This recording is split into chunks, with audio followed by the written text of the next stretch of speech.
Oh, welcome, folks. Welcome. Sorry for the delay. The camera's having difficulty connecting properly after a software update. Twice in a row, there is a new setting that is making things difficult and is very stubborn about changing. So I'm trying to get things forced over and consistent. We'll see how that plays out. But in the meantime, it's working. Everything is fine forever. Let's check in with the cats while we're thinking about that, though. We have Sky up there in the top left, in the cat tree. Mason is over there on the left, sitting on the little tan blanket. Bottom center, you can't see him very well, but Sherbet is in the little house. And bottom left, we have Ember. It's shifting around a little bit to toast a different side. Let me zoom in and show you what I mean about Sherbet.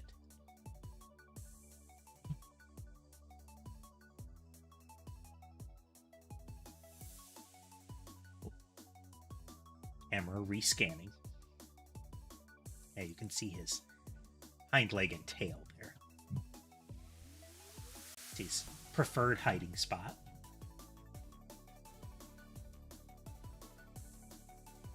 But yeah, here we go.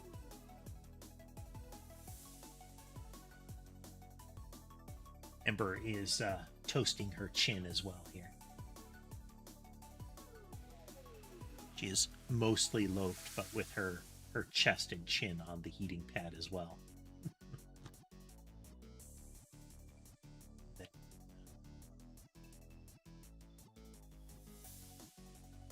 Switch over and see Mason.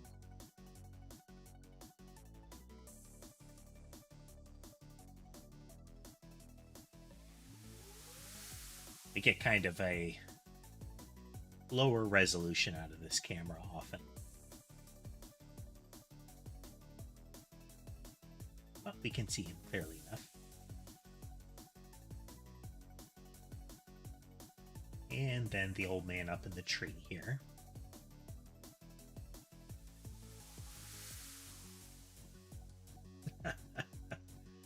All curled up sideways. He's comfy.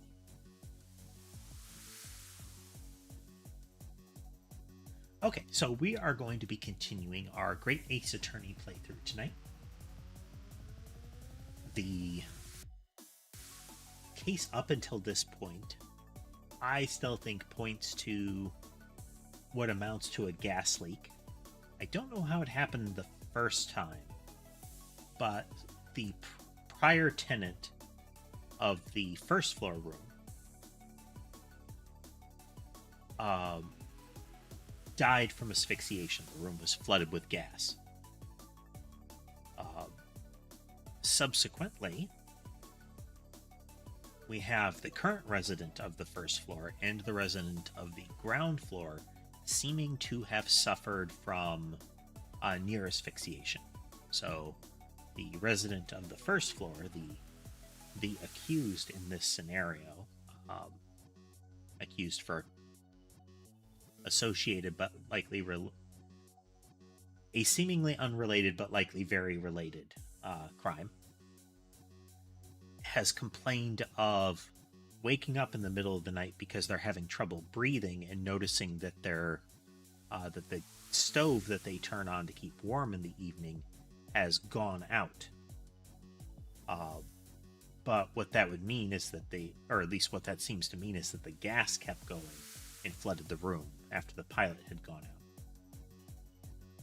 out. The inhabitant of the ground floor passed out. There is the assertion that it was strychnine poisoning.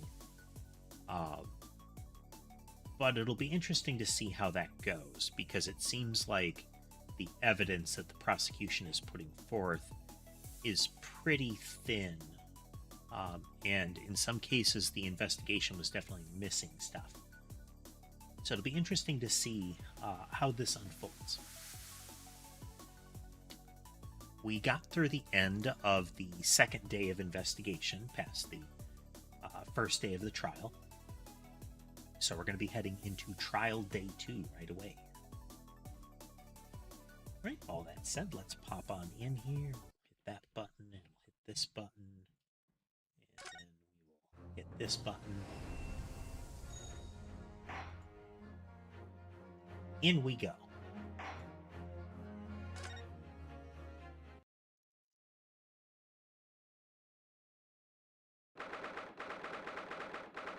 Dramatic unskippable typing go.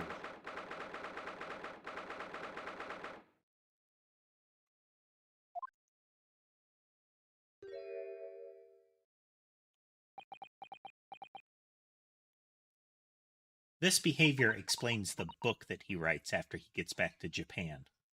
The satirical I Am a Cat.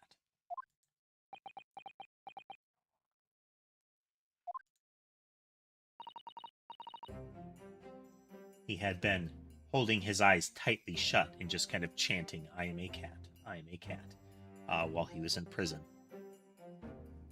Having apparently reached the point where it was easier to completely dissociate from reality than it was to continue to deal with his repeated incarcerations. This is it then, Mr. Naruhodo. Yes, it's time to put an end to this now. To the miserable curse that has been plaguing Mr. Natsume. To everything. And in my own small way, I shall do everything I can to help you. I always appreciate your help, Miss Susato. Suffering Soseki selfishly sidelined. Ah. Good morning to you, Mr. Natsume. Good morning. Good morning, locum student Mr. Naruhodo, Esquire. Listen to you two, chatting away happily, as if the main player of today's trial isn't here. Why would you do that? Why? Dear, we didn't mean to cause offense, Mr. Natsume. I thought perhaps that because you had your eyes shut so tightly you were meditating, finding inner calm. I don't think he has that. It seemed wrong to disturb you. I was waiting. What's the matter, Mr. Natsume? You seem different somehow today. Why, naturally, that's because I've attained spiritual enlightenment. The path of literature, you see, is a journey to discover one's own death. Or such like. That's the sort of morning conversation I was hoping for. That's why I had my eyes shut. I missed the signs, I'm afraid. Somehow. You'll have to forgive me. And you mustn't talk of your path leading to death, Mr. Natsume. That was just an example. Ah, yes, there it is. Inner calm. You barely came to see me at all yesterday. I was sure you'd abandoned me and returned to your beautiful, long-lost homeland, to R. Beverage. We've not even been in Great Britain a week yet. Yes, well, anyway. I intend to set everything straight in court today. I'm determined to uncover the truth. I've actually reached an important decision myself. Oh, what sort of decision? I shall fill you in after the trial. I think this is him mentioning that he's decided to return to Japan as quickly as he can after this. All right. It would seem Mr. Sholmes isn't coming today after all.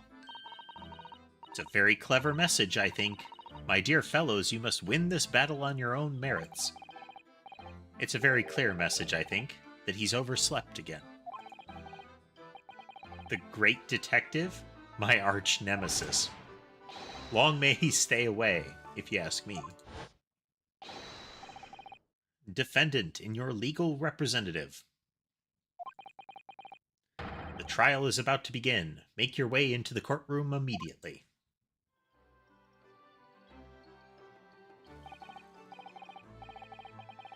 Oh, thinking on it, one of the pieces of evidence we found yesterday. Let's bring it up. Is this. So, we used a skin print analysis, which is just. It tracks where people have come into contact with surfaces. And we saw all these handprints on the wall next to this picture. Picture has nothing behind it or anything like that. Above a box. And it looked to me like they were leaning against the wall. Initially, I thought it was to look at the picture, but instead, later I thought maybe they're looking at the ceiling or the lamp. And given my theory that I can continue to cling to, that this is related to the person on the ground floor messing with the gas, that maybe they're leaning against the wall to look at the lamp and then mess with the gas line.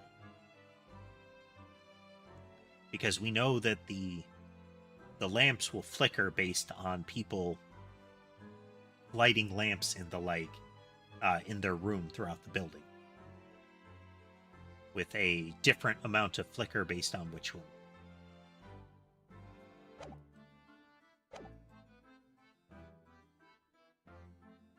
Today, once again, we face the Reaper. When the Reaper stands for the prosecution, the defendant's fate is sealed.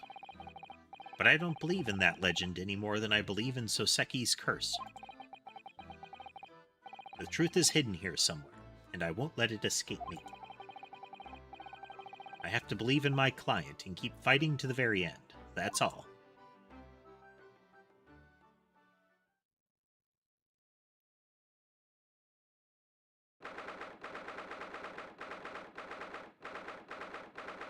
So the last day was adjourned as the police were called upon to determine if there had actually been poison in the tea. That was one of the shoddy pieces of evidence that the prosecution and the police force were sliding along to convict Soseki, saying that his tea must have been poisoned because that was the only, consumable substance that apparently was that the victim supposedly had that night, and that thus it must have contained the poison. But since no amount of the tea was found on the site, they couldn't confirm it. In classic Phoenix Wright game fashion, that meant since we can't confirm that it's not there, then our assertion that it's there must be true. And the jury ate that up.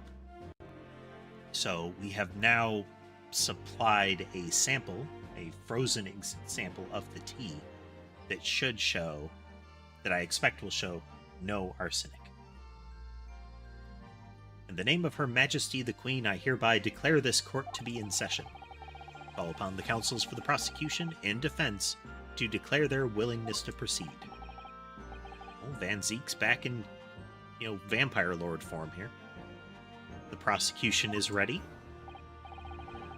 Yes, the defense is ready. Very good. Now I call upon the 6 ladies and gentlemen of the jury, chosen by lot to represent the will of the people in this trial. Are you ready to proceed? Absolutely. Justice will be done. You mark my words. I feel obliged to say, I feel especially ruthless on days when my hat is sitting just right. She mentioned that she also feels similarly when her hat refuses to sit right. Oh, well, I wonder if you could adjust my hat for me, and please be as ruthless as you like. Thieves deserve to die, if you ask me, especially gas thieves. No sympathy for that man at all. We showed that the supposed victim turned out to have come up with a method to fool the meter the coin meter on the gas valve through means of creating fake coins made of ice. And she is the wife of the owner of the gas company in question. She now has a vendetta. It's perfectly all right if a juror loudly proclaims that they have a vendetta. Look, I said it yesterday and I'll say it again now. I don't have time for this. I've got my own problems. It's a day laborer that needs to make sure that he's getting enough money each day for his family. So he's always in a rush to get a verdict. Oh, may the Lord show us all the light here and lead his flock to a righteous verdict again today. First time he's been indicated such an open religious bent. Normally he's just the really forgetful, hard-of-hearing old man.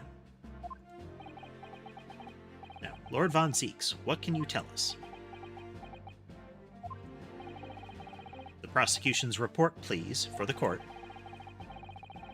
In relation to the theory expounded by the defense yesterday regarding the defendant's tea. So he does have the results. Or...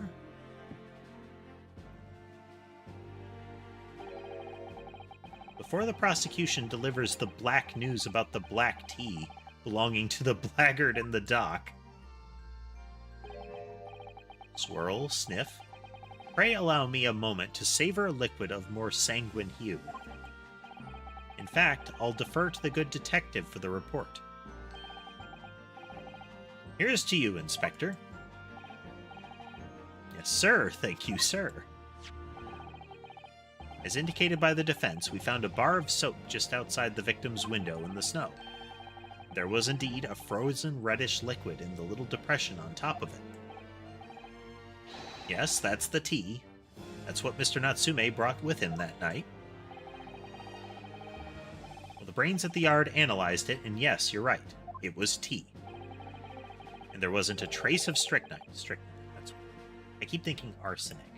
I kind of want it to be arsenic because then it could be in green paint, and that would tie in Miss Olive Green, the artist, who had a relation with the second resident of the first floor, Rob something or something Rob, that also seemed to be an artist. So if she used some of the very, very, very toxic paint of the era, then she may have been trying to poison the victim.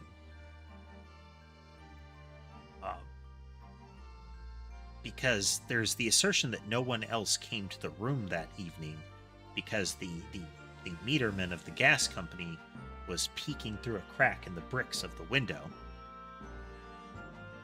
But I feel it unlikely that he was watching as closely or could see as clearly because there is the edge of a torn open envelope that Olive Green had that showed up in the victim's room. There wasn't a trace of strychnine or any other toxic substance in it. No poison at all.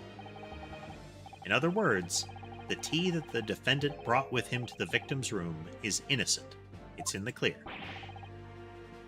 What a revelation! As I suspected. Thump. This makes it quite clear. The defendant, Mr. Soseki Natsume... My learned friend is jumping to conclusions again. A typical Nipponese reaction.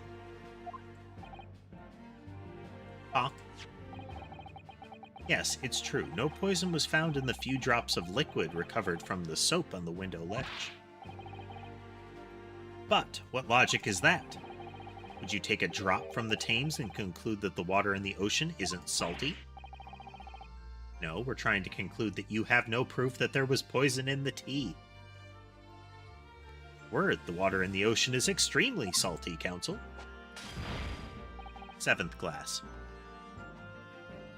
Exactly. Unfit for drinking, just as the victim's tea was on the night in question, as the court has already heard. Bitter was the precise word from the lips of Mr. William Shamspeare, whom the prosecution now calls back to the stand.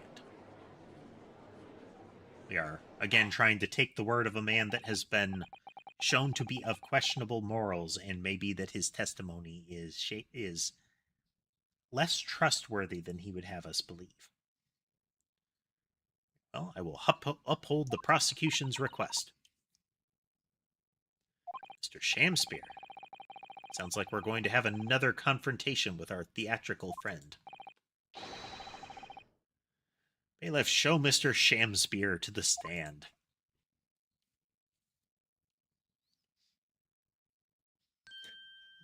That smile.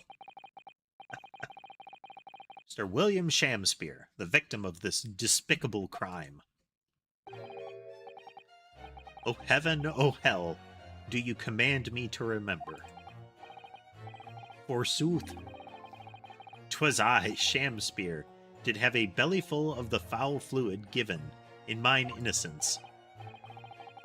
Yes, but as was revealed in yesterday's proceedings, the witness is not as innocent as we had perhaps first led to believe, Benled. By using bars of soap such as this, he has been stealing gas from the supply company. Yes. One may smile and be a villain. Forsooth, 'twas I, Shamspeare, did have a roomful of sweet fuel given. Right, fellow jurors, don't forget, this man is a rotten thief.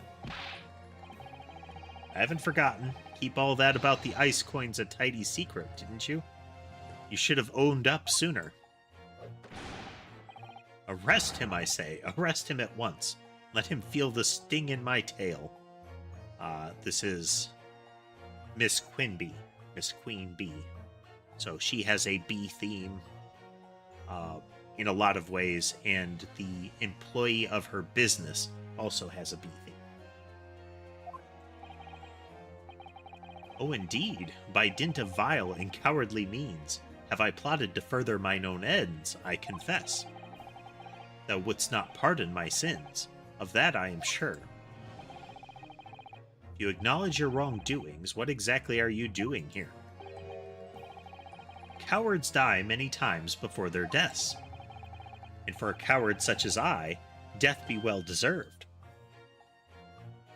But would it that a still greater crime passeth unpunished? For lo, the hairy-faced gentleman of farther east than Verona did contrive to poison me. Objection. But there was no poison in the tea found in your room. The police have attested to that. What the defense would assert is an inconsistency will quickly be cleared up by the witness's testimony. Is that not so, Mr. Shamspeare? Verily, my liege, I would most gladly speak. Gavel. Very well, let the witness testify to explain this inconsistency. Tell the court why it is that poison apparently entered your body, though none was found in the tea.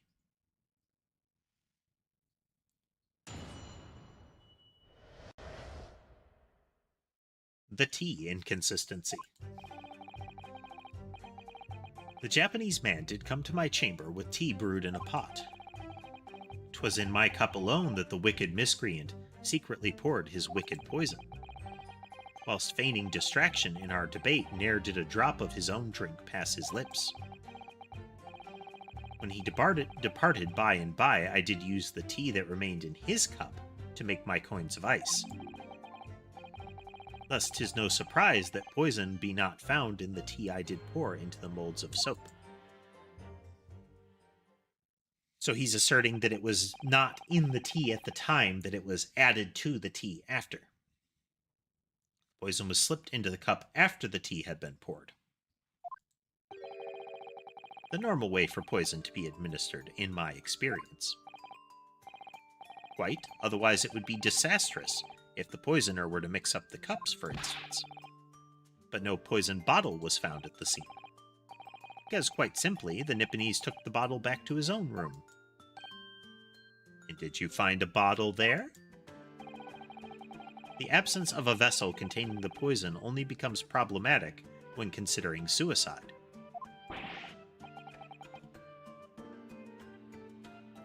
He definitely shot him. There's a bullet in the victim. But you haven't found a gun that you can tie to the accused. That doesn't matter. There's a bullet. Oh. Again, the time period and the fact that it's a jury trial of, randos nabbed from the street helps a great deal when it comes to how dodgy this evidence is. By now, it should be perfectly clear. A bar or two of cheap soap is wholly insufficient to wash the deep stains of guilt from the accused's hands. What we're likely going to end up using is the teacups, because we can see a tea ring, like a dirty ring, around the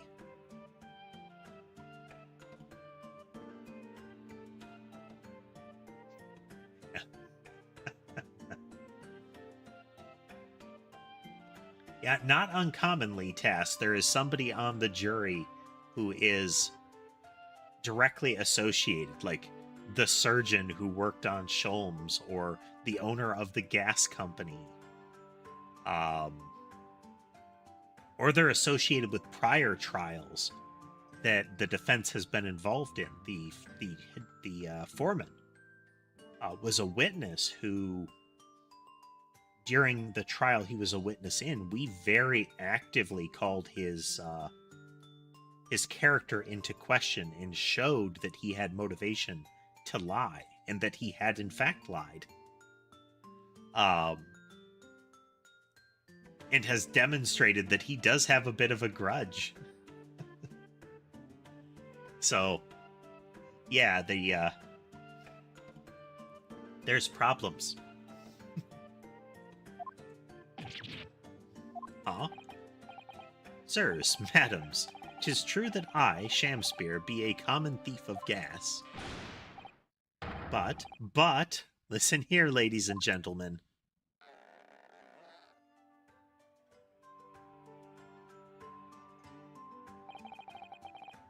Wherefore would I lie? Verily, I have no cause. I have naught to lose. Well, I do declare. You for your testimony, witness. Counsel, proceed with your cross-examination. Yes, my lord.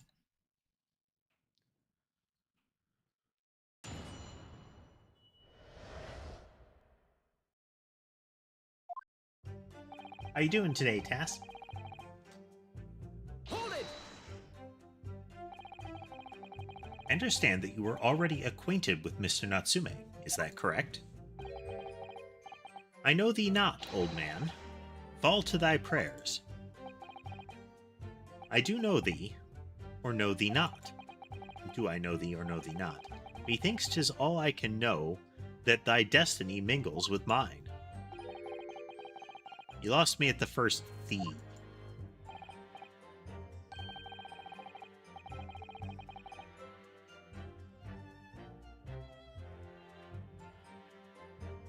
I recall you mentioning that you were involved in a new D&D campaign. Is that what this... another D&D campaign? Is that what this is for? Zounds, sir, thou must learn the English tongue, afore thou turns thy hand to lawyering. I did, but I must have missed the archaic Elizabethan lecture.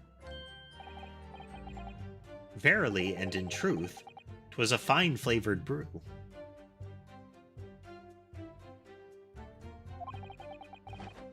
Though a drop of poison did barb its sweetness, as the thorn doth barb the sweet rose. That, dear friends, be the simple truth. Listen to Mr. Shamspear. He seems in even better form than he was yesterday. Either that, or I'm in worse form. That fated evening, after I did dine, at Grubb's Grubbery, a local alehouse of good report, Naught did pass my lips but the tainted black tea. But behold, the poison was not in the tea at first. It was in my cup alone that the wicked miscreant secretly poured his wicked tea. Hold it! Are you saying that you saw the moment when the poison was added to your tea? To have witnessed the act and then drank the tea? Thou dost describe the actions of a fool. Yes. Because otherwise you're just speculating. And that shouldn't be admissible. The judge should, jab you about that. But I guess we're going to let it slide. Quite so, quite so. But no one likes going thirsty, do they?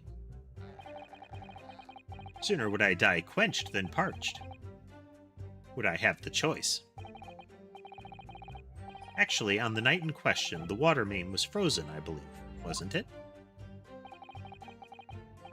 Were it not for the tea, in sooth I would sooner have died frozen than quenched or parched. Right, no ice coins means no heating. The witness had more than one brush with death on the night in question, it would seem.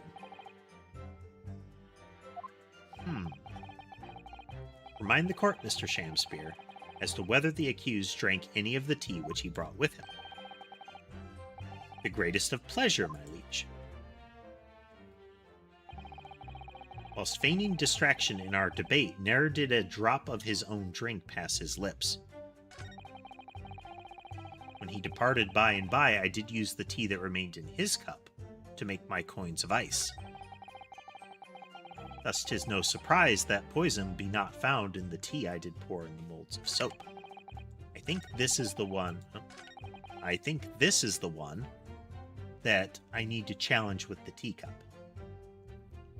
Because after he leaves, there is still tea in the cup.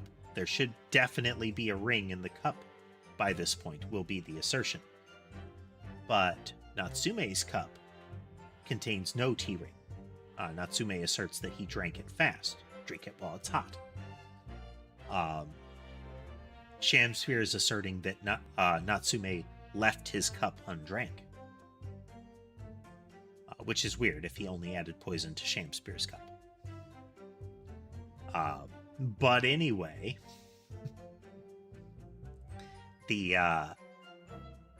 so that should have meant that tea lingered in his cup for a protracted period of time. But we only see the ring in Shamspeare's cup. Natsume's cup is clean. So we'll plonk down our save in case I am challenging the wrong statement.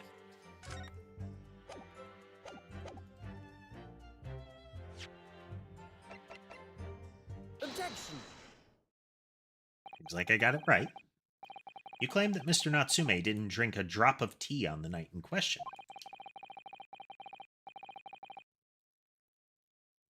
And that you used the tea that was in his cup to make your fake coins. But that's not possible. How, Chop Logic. What is this, ye dark-clad fiend? I don't know how this is meant to be pronounced. But this...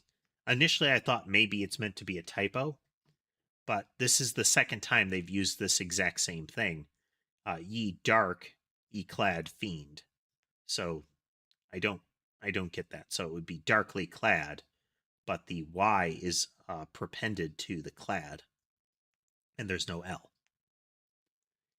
Ha. The two teacups from the scene. One used by the victim and the other by the defendant. Thump. Have a clear difference between them. One that represents incontrovertible proof. Incontrovertible? What difference? Look at the inside of the cups. Just here there's a clearly visible ring. I do like how you have to examine them and spot the difference for the evidence to update to be usable in these scenarios.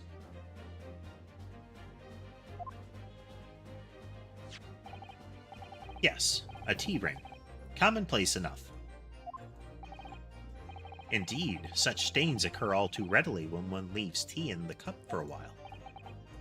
And yet, Mr. Natsume's cup has no such ring. Good lord, you're right, it's completely clean. And prithee, sir, what makest thou of it? Exactly what Mr. Natsume told the court yesterday, the Japanese saying he quoted. Drink tea while it's hot. Thump. That's right, yes. The jittery Mr. Natsume was true to his usual self that night, and drank his tea in no time.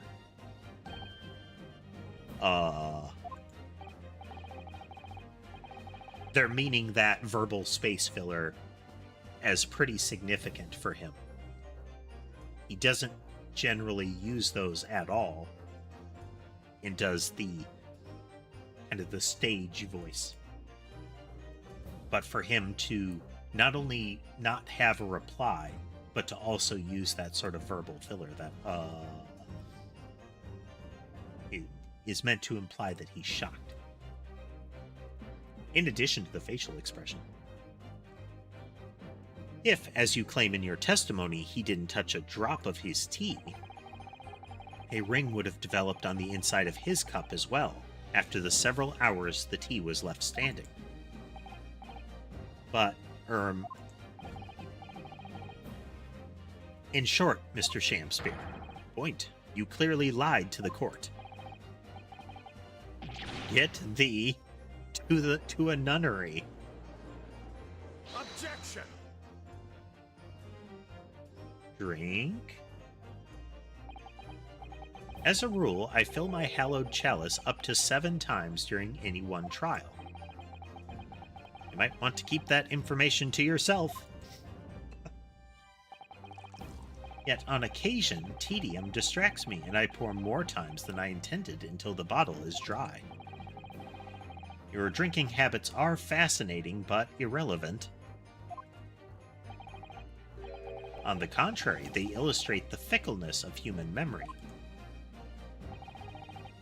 To William Shamspeare. Yes, my liege. Though you previously stated that you made the coins of ice from the leftover tea in the accused cup, could it be that you were perhaps mistaken? Eh? Could it be that, yes, perhaps there was some tea remaining in the small teapot left at the scene? 8th glass. A fact that had vanished from your memory until now. You know, good thing he's not coaching or something like that. Faith, my liege, thou art a magician. For verily, 'tis as though thou hast seen with thine own eyes that night. Huh? Despite the fact that I said something completely different moments ago, now that the prosecutor has suggested a different piece of testimony, I'm going to say that instead. This thing that contradicts what I just said. Forsooth, I was mistook. I did plan to use tea from the Japanese fellow's cup, but lo, when I looked, 'twas empty. And thus did I use the dregs that festered in the teapot, as my liege did suggest. And you've just suddenly remembered now that you made a mistake before? Are we supposed to believe that? People's memories are imperfect, my learned friend, which is why we rely on evidence instead. You're relying on an eyewitness, and you're saying that eyewitnesses are unreliable.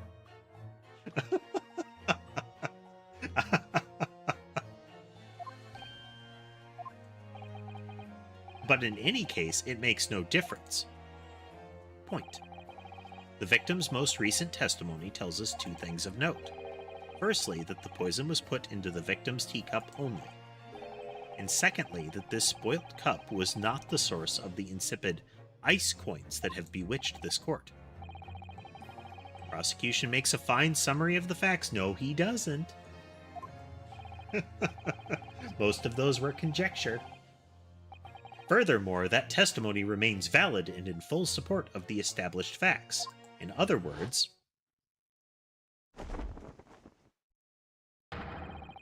the inconsistency claimed by the defense simply does not exist, because I say so. What does this mean, then? I do declare it means there's no issue with the gas thief's testimony. Apart from the bit about thieving gas, obviously. Lords and ladies and gentlemen of the jury, I do solemnly swear, after I did dine at Grubb's Grubbery Alehouse that night, naught did pass my lips but the black tea given me by the Japanese, whose back be stooped as low as death. Once again, his slouched posture gets worse the more often they describe it. And on what did you dine, sir? Why, I did partake of my favorites. A broth as wouldst be called soup, and a leaf as wouldst be called salad.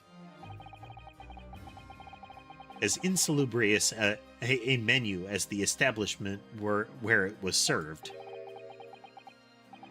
But you gods will give us some faults to make us men. Willingly would I suffer what punishment 'tis seen fit, to serve a wicked thief of gas, but I pray ye wise and noble fellows ne'er forget the simple truth. That be one thing, and this be another.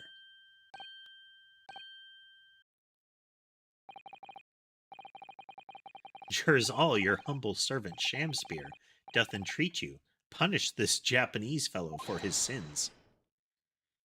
My lord. If I may speak, my lord. He's going to say, oh, we're in accord now. And we'll loop back around to the summation examination minigame. Mr. Foreman, I believe we may have been duped by that rotten defense lawyer. By me? Do declare you may be right. We all know the waif there was making coins of ice to keep himself warm. But this lawyer lad says that if he's stealing gas, he deserves a dose of poison, huh? Nothing like that was said. He's been leading us up the garden path, that's what he's been doing.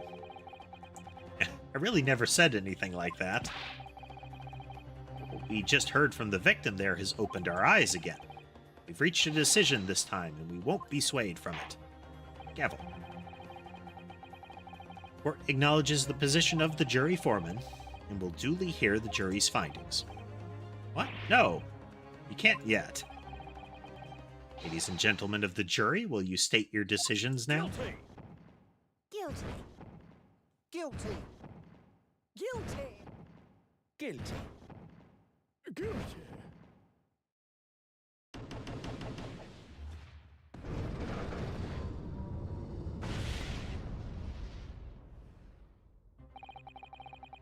I declare the jury to be in one accord. Oh, happy day. Was this happening again? The defense asserts its right to carry out a summation examination. Very well, the court upholds the defense's right. Typical. My learned friend is unable to accept the obvious truth. This trial will therefore enter its second summation examination immediately. Jurors, the court calls upon each of you to state the grounds on which you find the defendant guilty of the crime of which he is charged.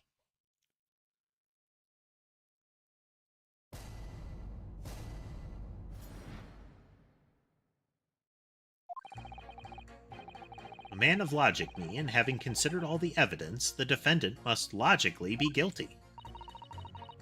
I do agree that gas is far too expensive. I can quite understand why the man would want to avoid paying.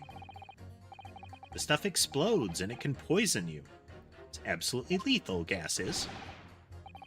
Gas doesn't come for free. It costs a fortune to deliver it around the city and maintain the pipes. Truth be told, the tea my wife serves up for me is a little sketchy at times. Nothing else passed the victim's lips that night. There's no other explanation, is there?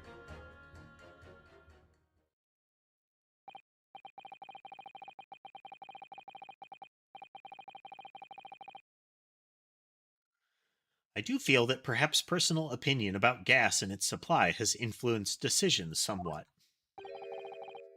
But never mind. No, no, you really should mind.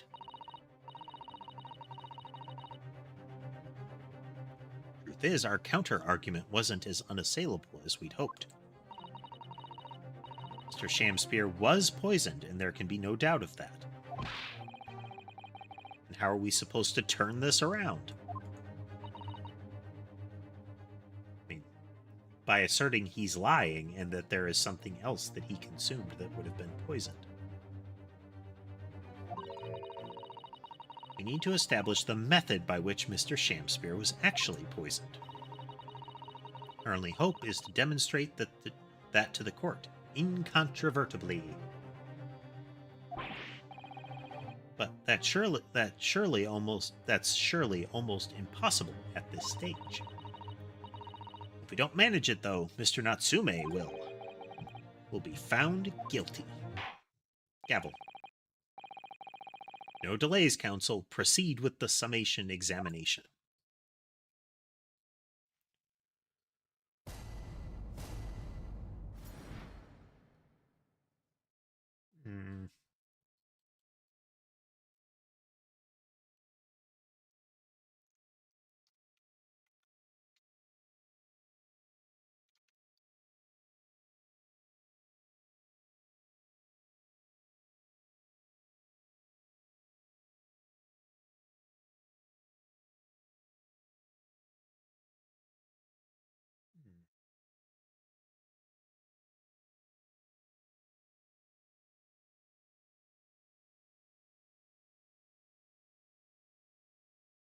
Anyhow, apparently strychnine can be rendered into a gas and is effective when inhaled.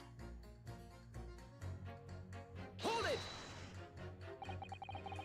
All the evidence, you say? That's right, and there's no room for doubt. It's all pointing at that Japanese man with the big mustache. Says the Englishman with the bigger mustache. Means we need to show the man some new evidence to make him change his mind.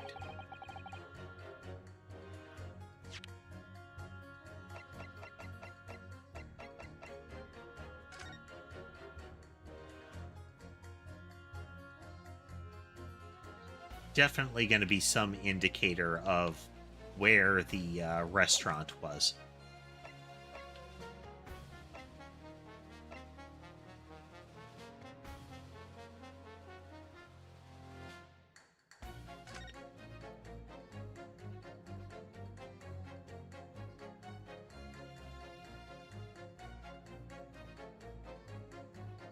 Like that summation examination music.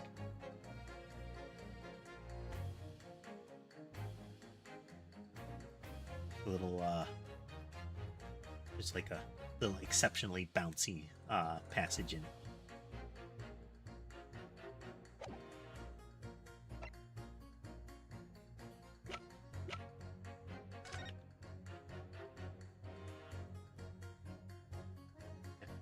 High likelihood the substance was mixed with the tea the victim was drinking, but we don't have any proof of that.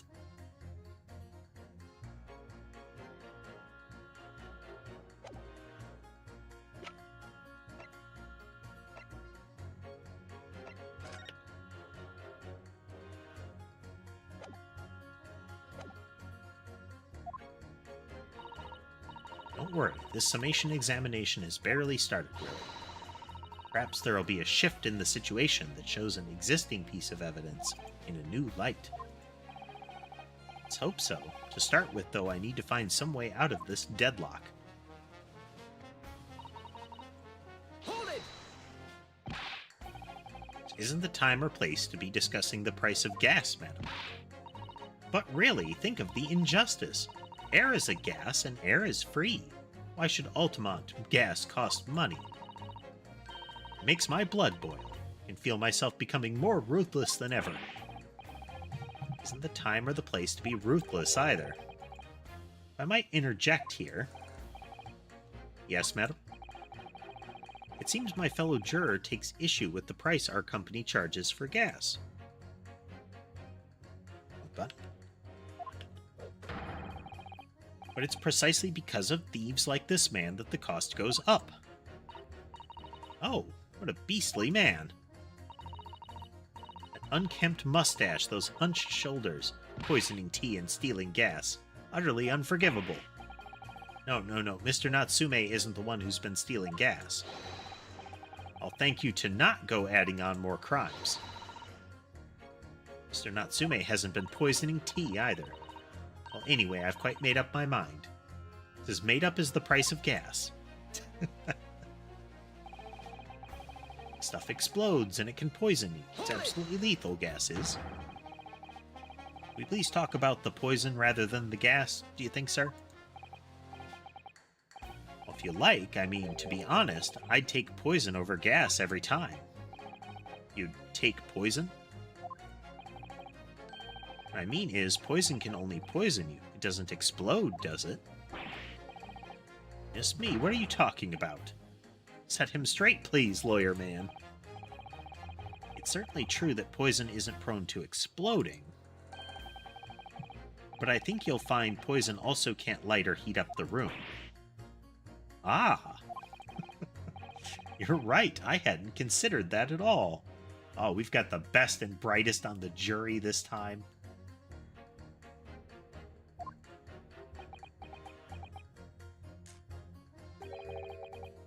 Young lawyer man. Yes? You have a good head on your shoulders. We could use someone like you as our company's legal representative. I wasn't expecting to pick up more business in the middle of a trial, that's for sure. Anyway, the point is I haven't had the best experience with gas companies in the past.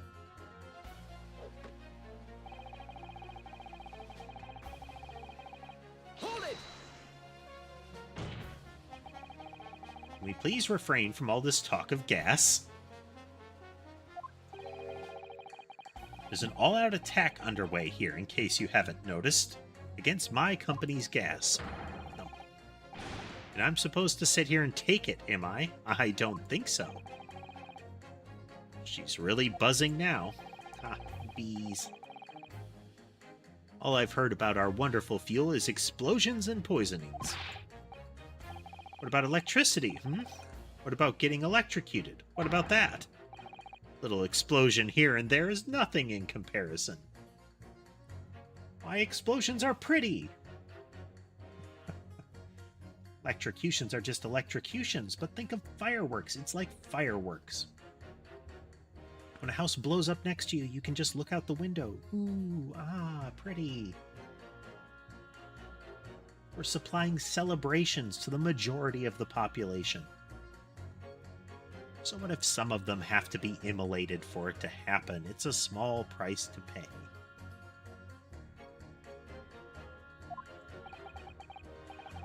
Any explosion could hardly be described as nothing, madam. Nevertheless, the theft of your gas is deplorable. My point exactly, but the gas thieves aren't even the worst of our enemies. We have far more devious retrobates to contend with on a daily basis, you know. More devious? Who, madam? Other gas companies, of course. Other gas companies. Not quite what I was expecting. We generate gas and we deliver it to our customers, fair and square. Indeed, nobody is questioning that, madam. Altamont is an exemplary gas company. But there are other unscrupulous gas companies here in London that don't even have any gas at all. Huh? But if they don't have any gas, how do they go about selling it to people? You wouldn't think it possible, would you? But they steal our gas, you see, and sell it. They steal your gas. How on earth is such a thing possible? Gas companies like ours deliver gas to people's homes via a network of pipes. But these devious retrobates secretly disconnect our pipes and divert our gas into their own rotten pipes. Then they make a contract with the household supplied by those pipes and take money for the precious gas that's rightfully ours without us even knowing. They're diverting gas into their own pipes illegally. A brazen form of theft. When we visit customers' houses to collect the money from their meters, we always have to check whether or not one of these devious companies has been up to its tricks. Excuse me. Do you have something to say about that, juror number 3? Golly, you mean me? I'm terribly sorry. I was just thinking to myself. Really did catch him off guard there. Thinking about what the lady next to you was saying, correct? Well, yes. I just got a little riled up about it recently, you see. Go on. An Altamont gas worker visited my house the other day to investigate the pipe work. We need to ask about your cooperation.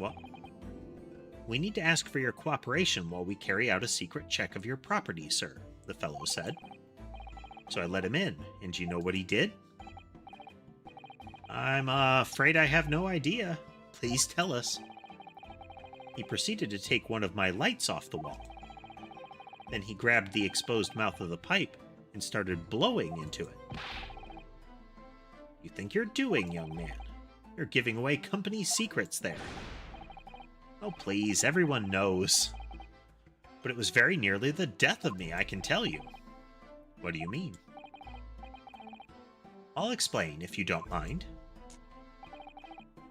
As I said before, those unscrupulous other gas companies connect their customers to our pipe network. Yes, but how does blowing into the pipes come into it? Obviously, there's gas in the pipes, and it's at a fairly low pressure. By blowing air through the pipe, you can make the pressure drop temporarily. And if you do that, any lights connected to the same pipe will flicker for a moment.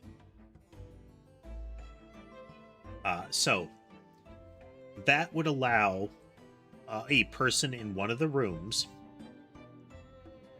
of Garadeb's household to alter when Garadeb thinks people are present.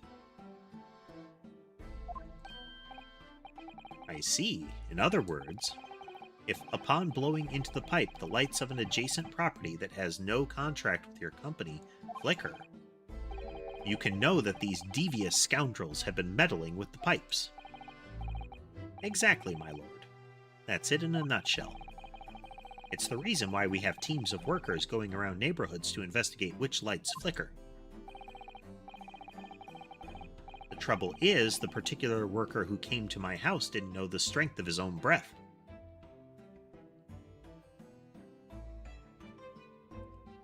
It does look like an exceptionally fluffy coat, does it not, casemate?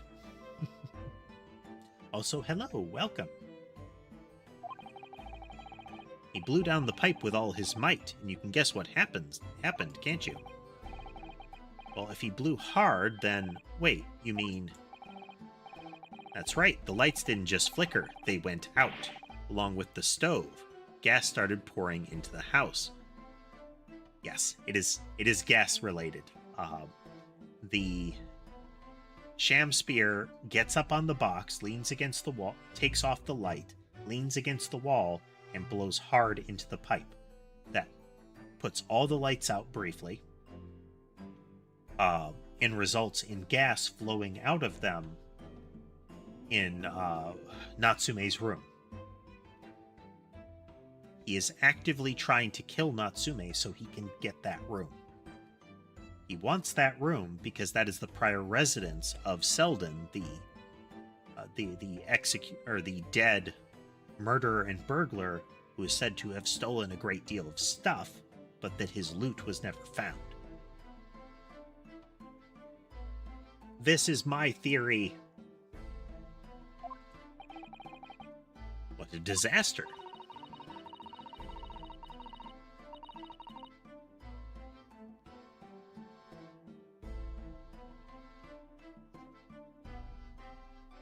And what I expect, casemate, is that there is him trying to do that in the evening.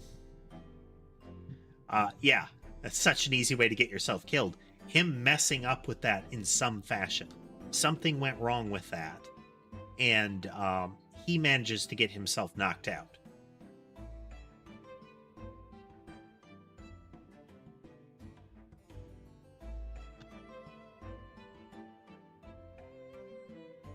Now, Garadeb knows this is a possibility.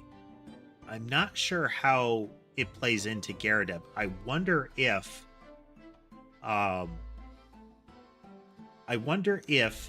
Garadeb is getting his gas augmented by one of these companies in some way.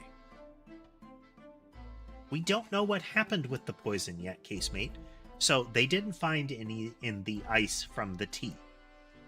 So then, since their shaky assertion about the poison was definitely in the tea, though we can't prove it, fell through, like in the actual tea, they asserted, well, it must have been added to the cup afterwards. And though we can't prove that at all, we're going to assert that it must have been true. So that's why we're in a summation examination now, is they suddenly trust Shamspear again. Despite a sequence of lies to the court, he's suddenly trustworthy again. Especially after the prosecution told him what to say right there in court.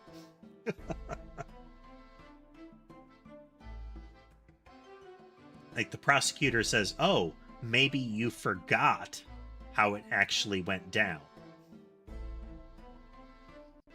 Maybe when you said you used the tea from the cup to make the ice, you actually meant that the cups were empty and that you used the remaining tea from the pot.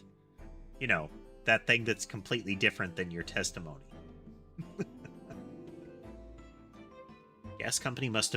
The gas supply must have been interrupted briefly because the man blew too hard, so the flames went out. I'm afraid I yelled at the fellow. Are you trying to kill us all? I said. So by disconnecting a lamp and blowing into the exposed gas pipe, it's possible to extinguish lamps and stoves connected to the same network of pipes. It's also noteworthy, Garadeb doesn't have any gas fixtures in his house. He uses an open fireplace. He uses other aspects like that. Garadeb knows something about this.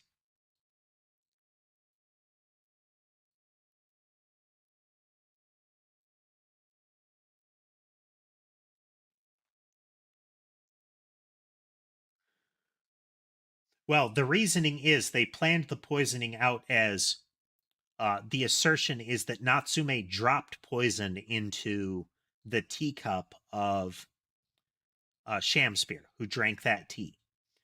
Then Shamspear used the non-poisoned tea. He drank the poison. He had drank the poison, and then used the remainder that was in the teapot, also unpoisoned, to make the ice coin that contained tea in it. And that's why there wasn't poison in the ice coin.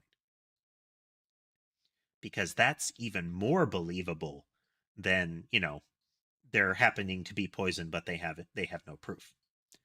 Now it's that there was totally poison, and evidence points to there not being poison in the tea, but evidence says there wasn't poison in the tea, but there was totally still poison in the tea because of this other thing we can't prove.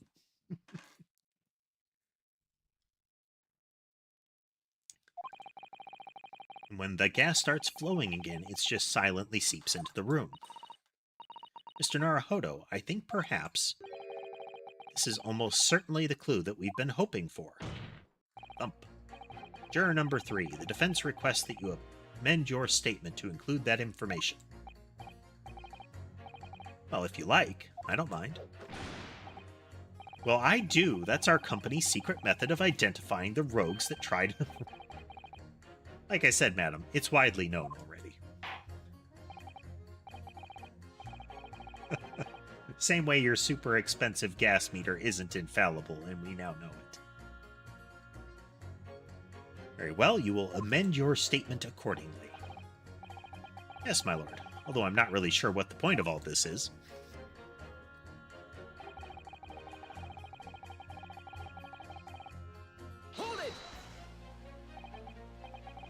You say extinguish everything in the house. Do you mean even on different floors? Yes, all floors are connected to the same pipe, after all. That's true of every building, because gas supply contracts are issued for whole properties. I had no idea that it was possible to extinguish gas appliances simply by blowing down the pipe. It's not something we like to publicize, to be honest. But we have to carry out these investigations, as I'm sure you can appreciate. You'd think that they, maybe this is before a period where they could have a valve that would prevent a back pressure like that to happen, that would disrupt service on other adjacent properties.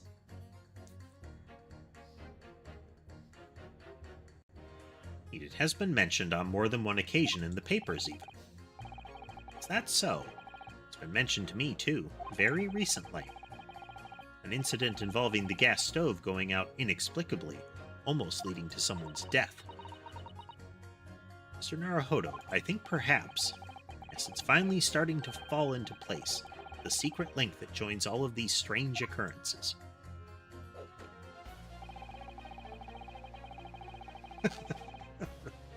Exactly, casemate.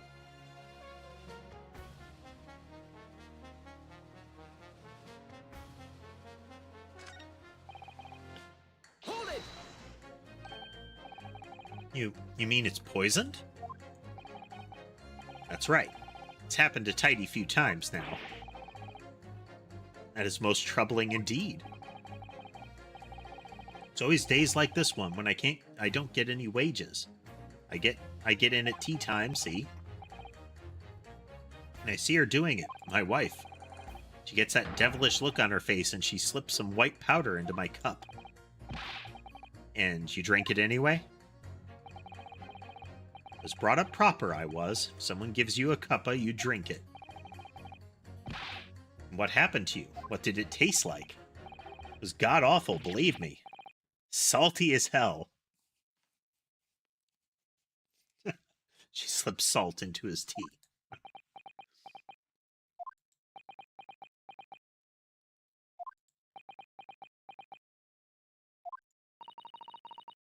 Then I think perhaps what your wife put in your tea was salt. No.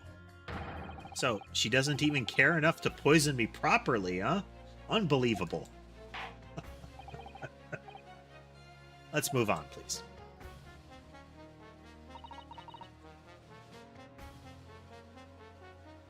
Hold it! Does that mean that if the victim could be shown to have ingested something else, you'd change your leaning? Huh? Sorry? What's that now? I was just saying, if the victim did actually eat or drink something else on that night, what's the matter with you? Sorry? I said, if nothing else passed the victim's lips that night, there's no other explanation, is there? Haven't you been listening to me at all? I feel there's an English expression about a pot in a kettle that's appropriate here. Compared to the other jurors who don't even appear to have anything to say about the case at all, it would seem that this elderly gentleman has been listening to the proceedings far more intently. Suppose the trouble is, he has selective hearing? Exactly, but still, this juror may well be key to the breakthrough we so desperately need. It is hopeless. There's no way for me to appeal to these people. I do think that the only way we shall overcome this difficult situation is by exposing the way in which Mr. Shamspeare was really poisoned. We have to prove that it happened some other way, and not via Mr. Natsume's tea. So I know the trouble is I have absolutely no idea how it did happen.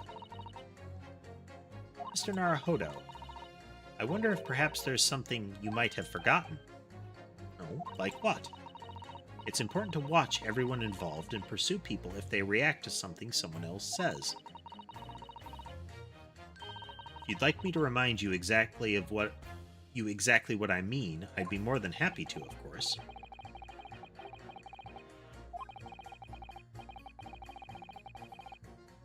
A tutorial in seeing reactions from other people and switching over to them, which we did to reveal more testimony.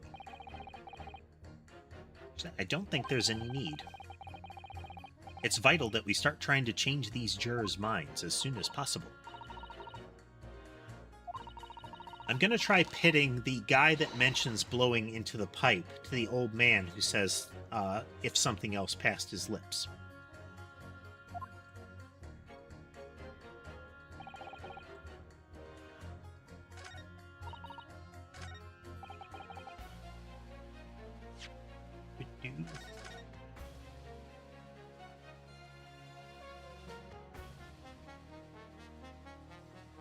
Excuse me. Cough, cough, cough. Beverage.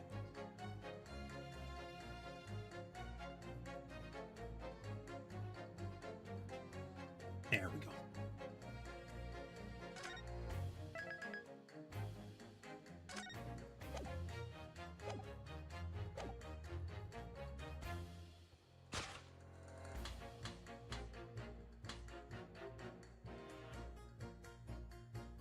Objection! Two statements clearly contradict each other. Good gracious, to whose statements do you refer, counsel? Or number 6. Did you hear what juror number 3 just said? Huh? What? Yes, of course. I heard him mumbling about something or other. There is another explanation here, I believe.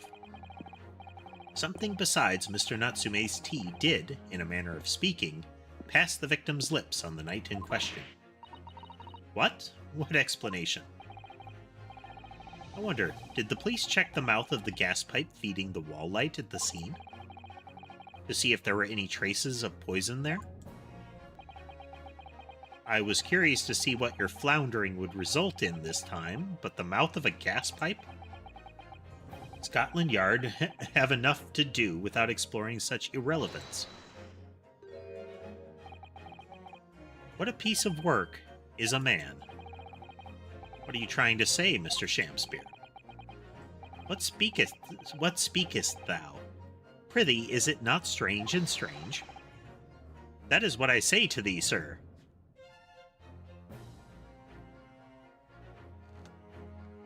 I really like the summation examination scenes for that reason, casemate, where they show him moving around and thinking like that.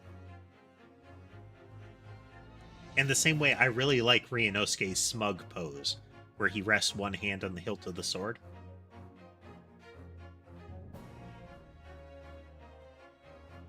There's a bit of extra something there over Phoenix Wright's hands on hips.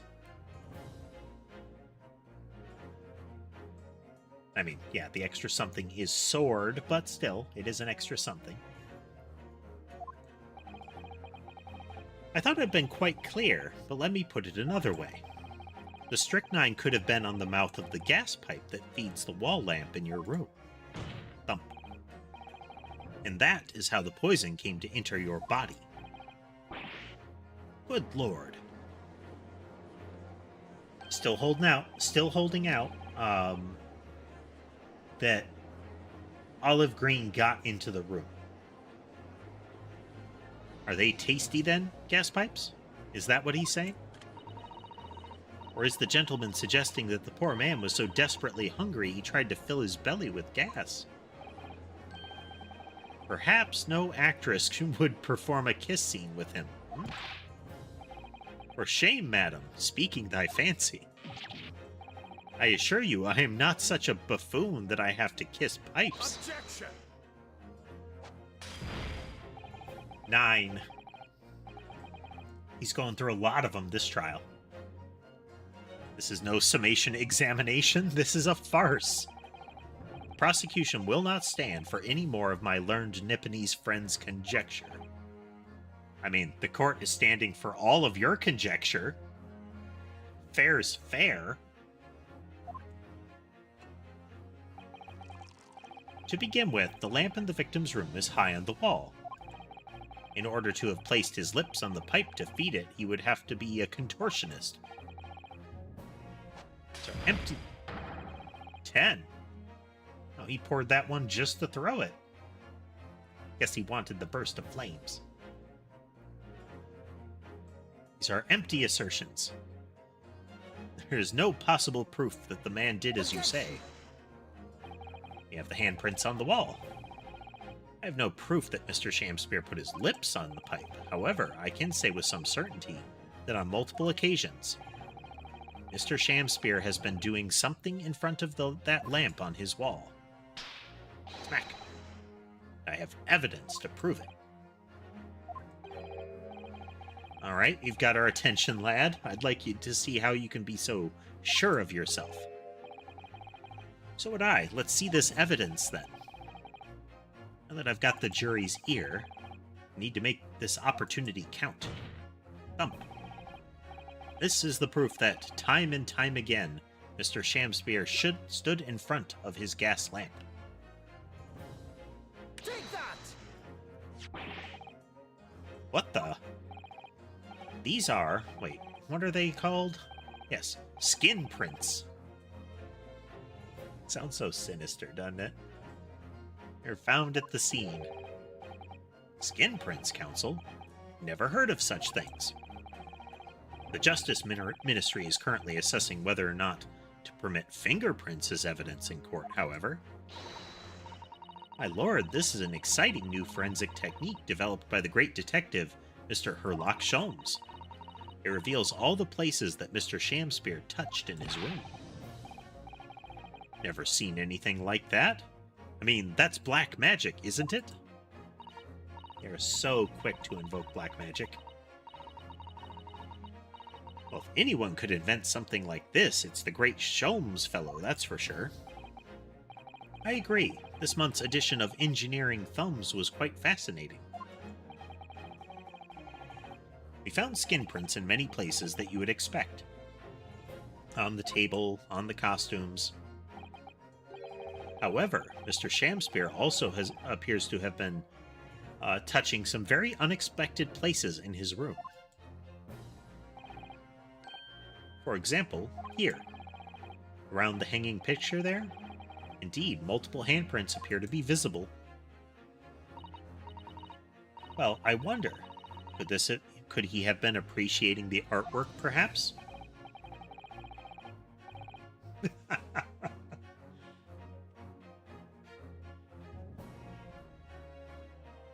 At first, my colleagues and I thought the same. However,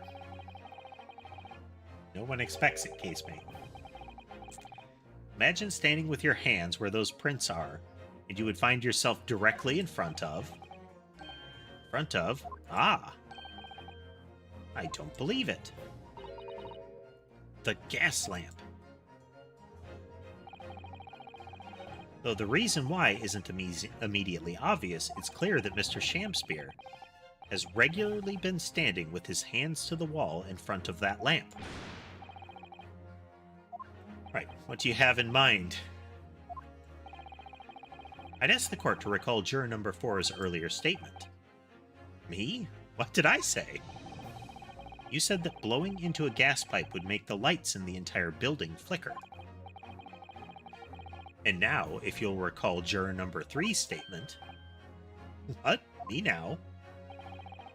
When the gas worker who visited his home blew with too much force into the pipe, it caused all the lights in the gas stove to go out, and the gas started to leak into the rooms. Obviously, that incident was an accident. However, the simple fact is, if Mr. Shamspear were to have blown hard into the gas pipe here in his room, he could have extinguished every other light and gas stove in the building at will. Crikey. Are you suggesting that the man purposefully caused the gas to... Are we going for 11? Or... Whilst I acknowledge that the prosecution is required to remain silent during a summation examination, I must toast my learned friend's utter disregard for the letter of the law. What is the meaning of this, Lord Von Zieks? This curious photograph, or whatever it is, presented by the defense, the so-called skin prints, clearly that cannot be accepted as any form of usable evidence in this case. But it's an exciting new forensic technique, developed by a great detective. Yep, going for 11. It's nothing, a mere toy developed by an amateur sleuth with too much time on his hands. What? Certainly even research of this nature made by the esteemed Mr. Sholmes cannot be recognized by the court as formal evidence. Hold it! Please, my lord, if I may. Miss Susato? It was not the defense's intention to submit the skin prints as formal evidence. We merely wished to present the results of the great detective's investigation of the scene, as a tool by which to explain a possibility to the ladies and gentlemen of the jury. Ha ha! And if the trial were to come to an end now, we would never learn the truth behind these mysterious handprints that everyone has now seen. I don't believe we can allow that to happen, and I'm sure the jurors would agree.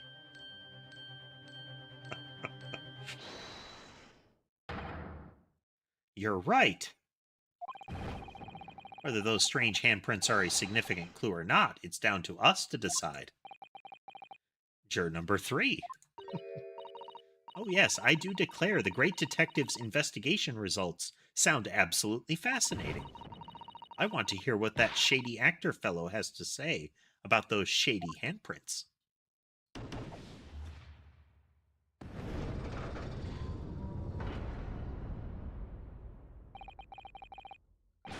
What's the matter with you two? That was foolhardy. Well, I did say it, didn't I? And I don't like to break a promise. No, wait. You heard his lordship. It's not fair.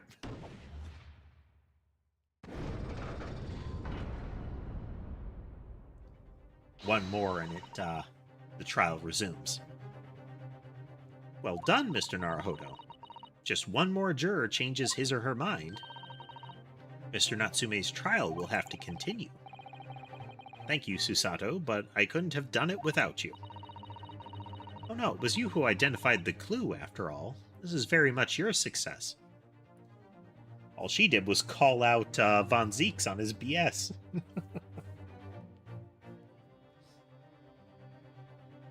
No, if you can propose unsubstantiated ideas, then so can we.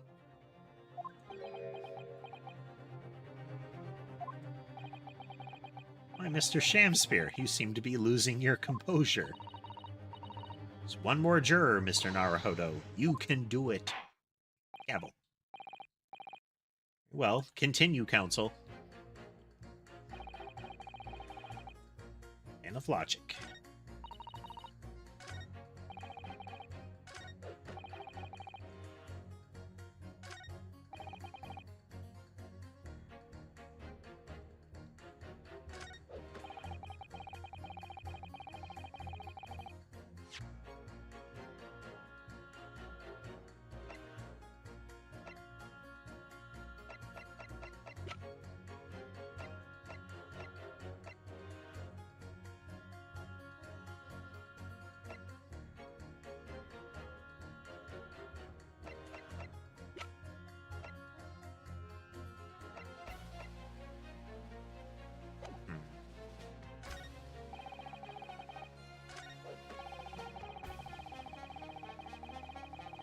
Hold it! Can we please... Okay. Can we please refrain from all this talk of gas? There's an all-out attack underway here, in case you hadn't noticed, against my company's gas. I'm supposed to sit here and take it, am I? I don't think so. Really buzzing now. All I've heard about our wonderful fuel is explosions and poisonings. What about electricity, huh? What about getting electrocuted? What about that? A little explosion here and there is nothing in comparison. Just reading that one again because it's funny. Any explosion could hardly be described as nothing, madam. Nevertheless, the theft of your gas is deplorable. My point exactly, but the gas thieves aren't even the worst of our enemies. We have far more devious retrobates to contend with on a daily basis, you know. More devious? Who, madam? So, I think we interrupted her testimony with his observation earlier, so maybe hers concluding will do something. other gas companies. Quite what I was expecting. We generate gas and deliver it to our customers fair and square. Nobody's questioning that, madam. Altamont is an exemplary gas company. But there are other unscrupulous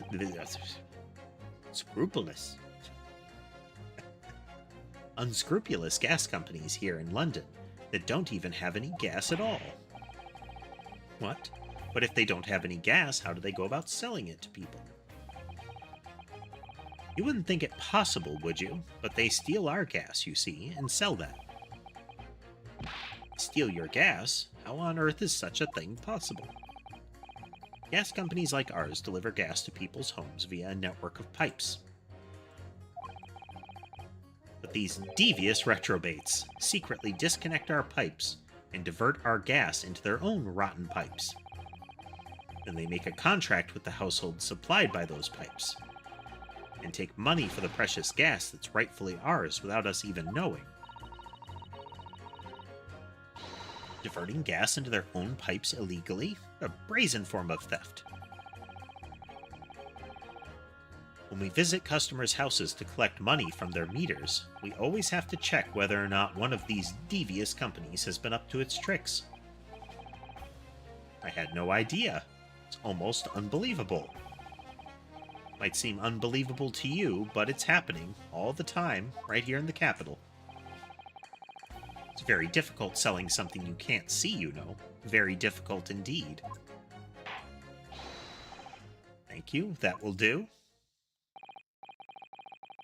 Clearly, this is a very involved subject, but I feel we have digressed rather too much already. I concur, though if my learned friend wishes to become an expert in gas, I believe the subject will suit him well. Your new career in nothingness. Oof. Oof. Thank you so much.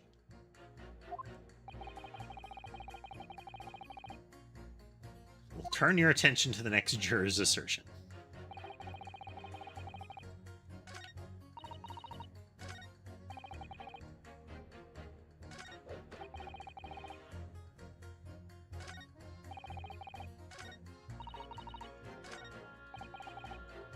Hold it!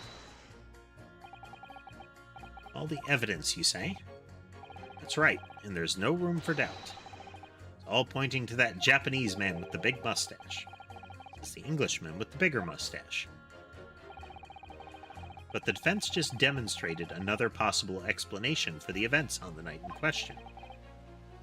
What do you make of that? What, your so-called skin prints? It's an exciting new forensic investigation technique, developed by the great detective himself. The numerous handprints on the wall are clearly out of the ordinary. If Mr. Shamspeare had indeed put his mouth to the gas pipe on the night in question, it can't be denied that there's a possibility that's where the poison was. Well, yes, I won't deny that it's playing on my mind. But as the prosecution rightly says, we should pay no heed to unacceptable forms of evidence. And besides, yes, even if the fellow had been up to some mischief with the gas pipe dozens of times before, it doesn't mean he got up to the same shenanigans on the night in question, does it? Oh. If you can't make your case better than that, I'm afraid I can't change my stance. You make a very valid point, sir. Huh? That's true. Perhaps I was a little hasty. No, wait. Look, you've got your chance here, haven't you? So it's time to prove your theory. If you and your Japanese cohorts can, that is. Jeez. Let's leave our nationality out of this, please. Mr. Naruhodo, if we can't substantiate our position, I'm afraid the jurors that change their minds may very well change them back. Is there any more proof I can give here?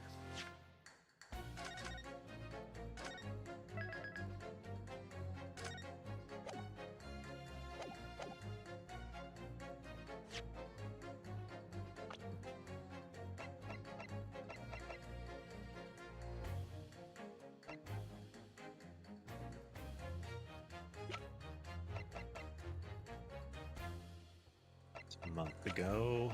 I was hoping that we had the time that they moved in.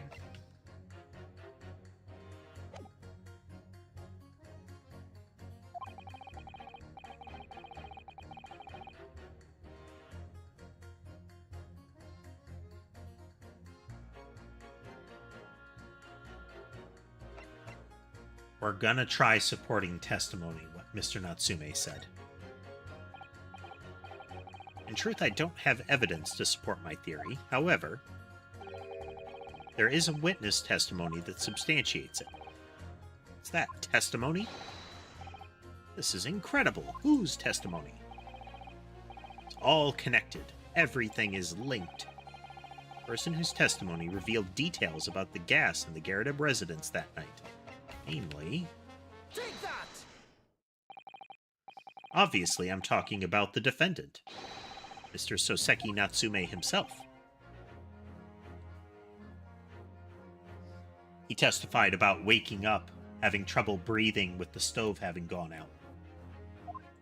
The defendant? At the very beginning of the proceedings here in court yesterday, Mr. Natsume said the following. My lodgings, there's been a whole series of strange happenings in my lodgings. Even on that fateful night it happened, when I returned from Mr. Shamspeare's room. I lit my gas stove and climbed into bed, but before long, the stove went out and somebody tried to kill me. On the night in question, the gas in the defendant's room went out. So I asked the court, was that a mere coincidence or not? Good golly. So that Shamspeare fellow blew air into the gas pipe to make the man's stove go out on purpose? Now hold your horses there. What would he do that for? Mr. Foreman. What is it, man? We cannot allow judgment to be passed whilst this doubt remains. It's true that I don't have conclusive evidence yet, however, you must surely agree there is more to this case than meets the eye.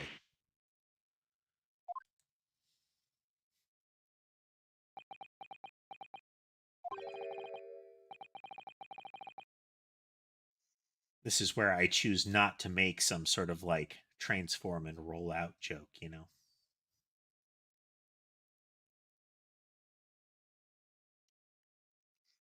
Fair enough. Like I said at the outset, I'm a man of logic, first and foremost.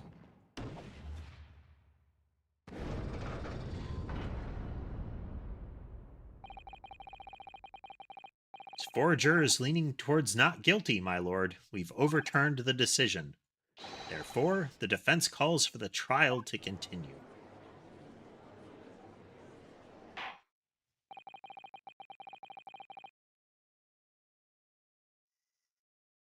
As the defense has rightfully indicated, the summation examination has concluded with a majority of jurors altering their decision.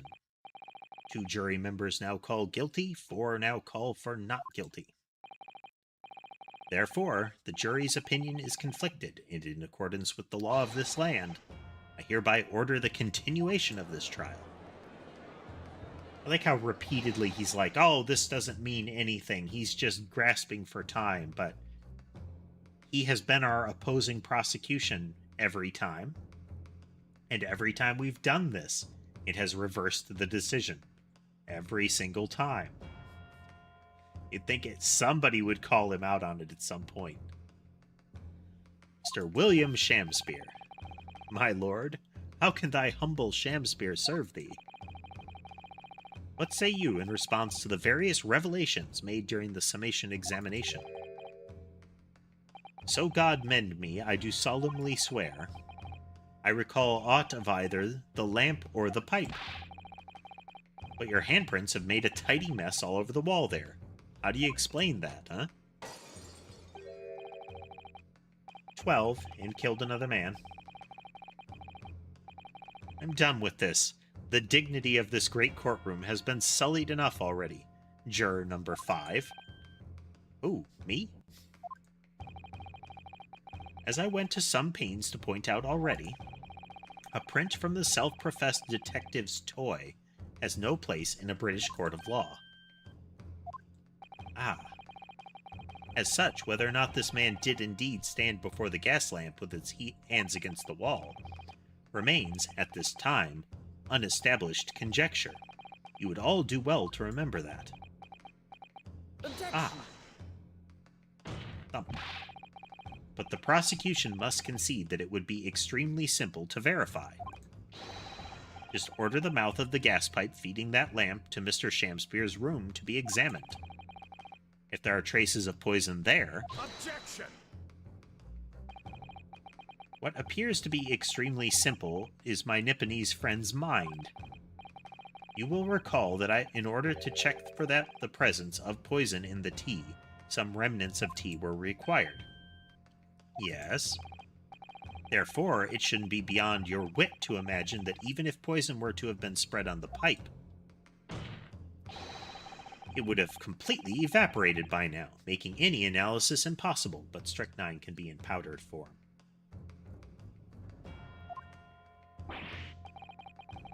Could have coated the pipe and the joint of the pipe. There could still be traces.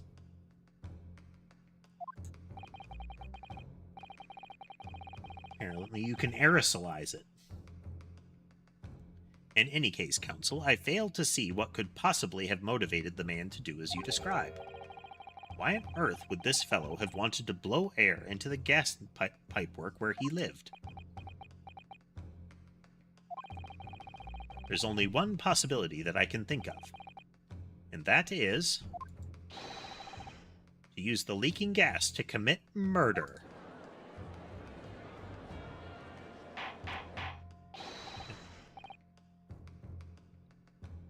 Counsel, precisely whose life do you propose this man was plotting to end?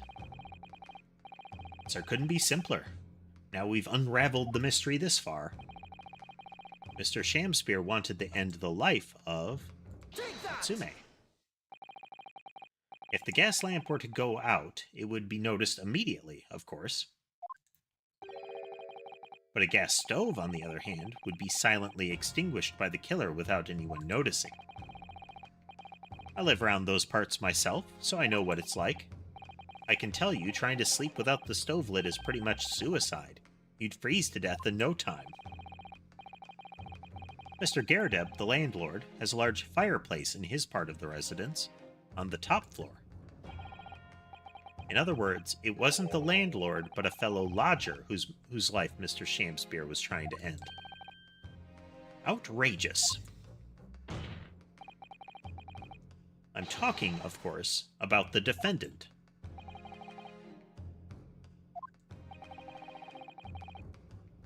Mr. Natsume isn't the villain in this case. He's the victim this man was trying to murder. Good gracious. Is this type of gas heavier or lighter than air? The accused is actually the aggrieved? Interesting.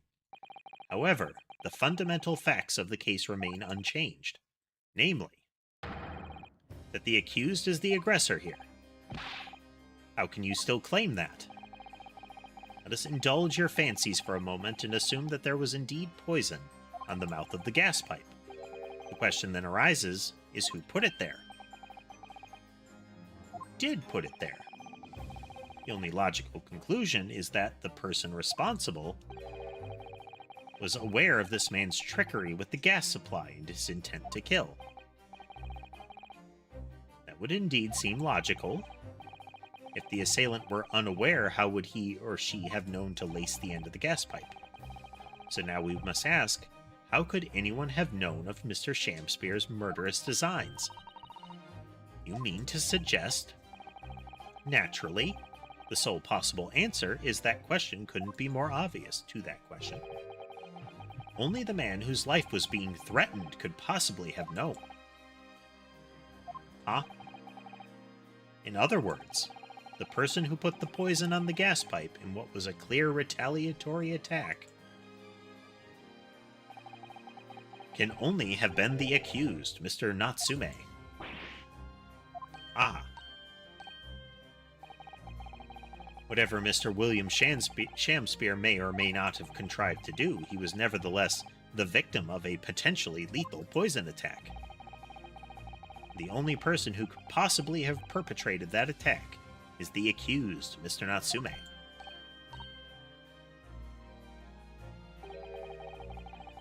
Oh. Okay.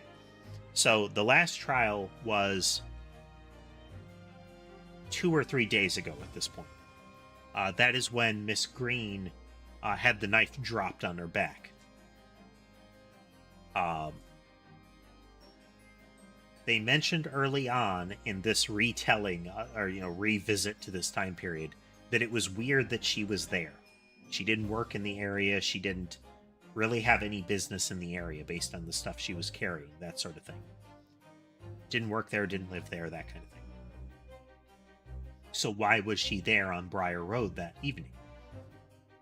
In the hospital, when she was trying to drink poison, we saw a note and were able to read it, that it was a note in a green envelope with a tear pattern that matches the little scrap of paper in Shamspeare's room, telling her that she needed to meet up at like the Snail and Leaves at 5 on that night. And 5 o'clock was about the time that she got hit with the knife. Now, depending on where the Snail and Leaves is, that could indicate that instead of going to that meetup location, she went to Shamspeare's room. And it's perhaps that she figured out a potential relationship between Shamspeare and the death of her would-be husband in that second room, or how he did it, that she went there and tried to poison him. Extended theory. The defense counsel's theorizing has failed to avert suspicion from the accused. Far from it. In fact, now that a clear motive for the poisoning has been successfully established, that suspicion is greater than ever. Would you not agree, my Nipponese friend? Ah.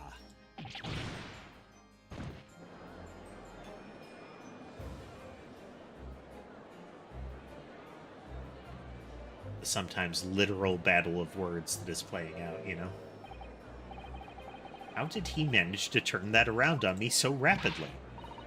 Mr. Naruhodo, you must respond.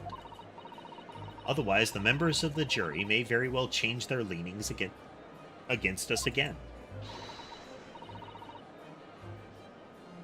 And this may be our last chance to gain the advantage.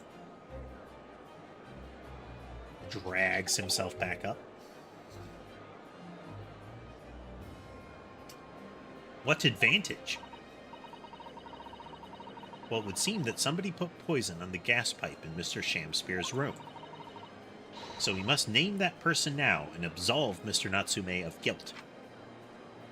I mean, name the true culprit? I know it might sound impossible, but if we fail to do that, I have no doubt that Mr. Natsume's fate will be sealed once and for all. As it happens, one possible culprit does come to mind. The evidence, the poison, it's all pointing to a particular person now. And I wish it was arsenic, but it's going to be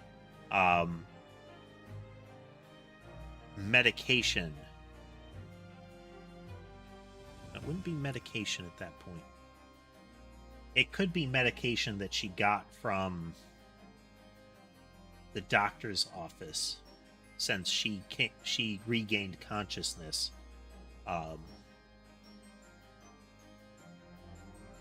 around the time that this would be happening. But we'll see. Pointing to a particular person, the prosecution calls for the jury to consider their leanings again. I trust you'll make the correct choice this time, Mr. Foreman. Huh? What? Oh, don't you worry. We know exactly what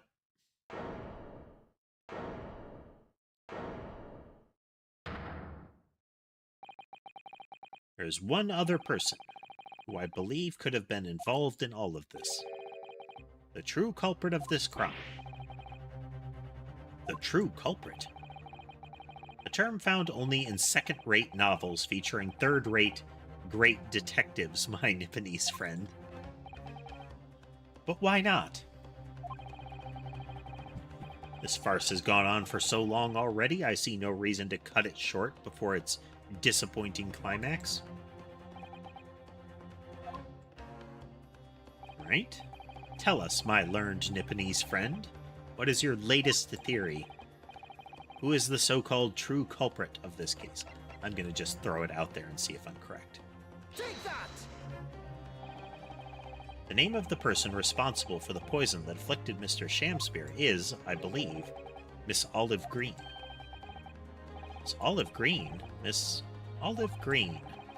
I do feel as though I've heard that name in the recent past, Council, but I don't recall where. Miss Olive Green, the woman from 6 days ago.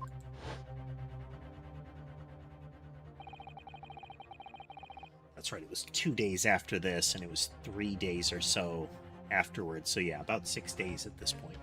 The victim in the recent case of stabbing on Briar Road. An incident for which Mr. Natsume was arrested, I hasten to add. And acquitted entirely. You know, when you were the prosecutor. Of course, Miss Green. She was left comatose for 3 days, I believe. But I hear she regained consciousness 2 days ago. But I hardly need remind the court that Mr. Shamspear's poisoning took place 3 days ago. Given that the woman was lying comatose in a hospital bed at the time, she appears to have a rather fine alibi. True, on the night that the incident occurred, Miss Green was in hospital, unconscious. So on the face of it, it would seem that she couldn't possibly be responsible, but still. My colleagues and I visited Miss Green in hospital yesterday, and we found her to be in possession of a bottle of poison. Good gracious, she had poison? There's another fact that links Miss Green to this case as well. The defense requests that she be brought to the witness stand in order to explain the details to the court. Tell me, Mr. Shamspear. My lord, pray what be thy bidding? The snap to that pose. Are you acquainted with Miss Green? Eh? No, never heard of her. Oh, subtle. No guilt there.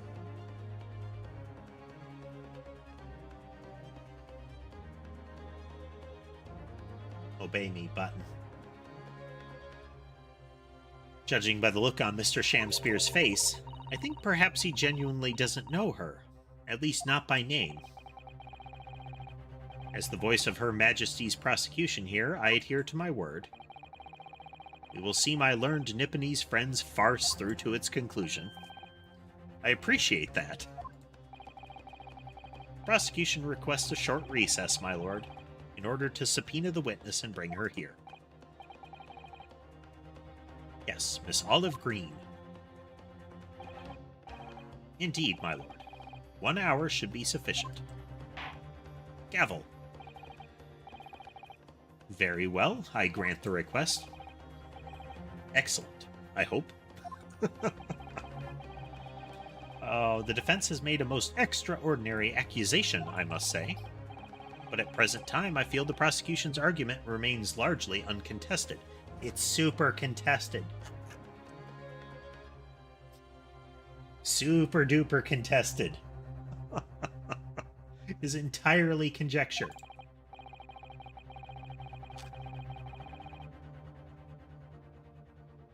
The defense has repeatedly proposed alternatives that are equally likely.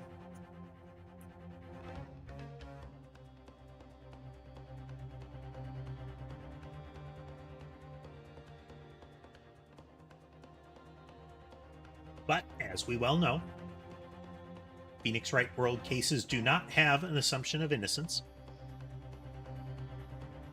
They have an assumption of guilt based on conjecture unless innocence is proven with evidence. Accordingly, I'm afraid the defendant and his culpability remain the sole subject of this court's attention. Thank you. Counsels will reconvene in 1 hour. Court is adjourned. Gavel.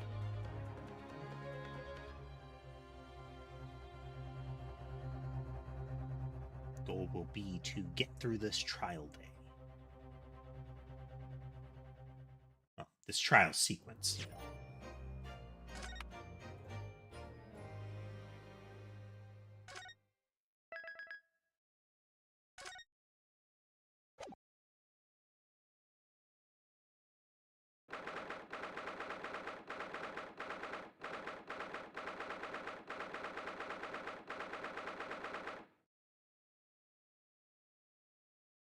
The very definition of privilege, casemate. Joyful, jubilant jumping jacks. Oh, Mr. Natsume, I'm so pleased for you. Locum student Mr. Naruhodo Esquire, and non-locum judicial assistant Miss Mikotoba Esquiress.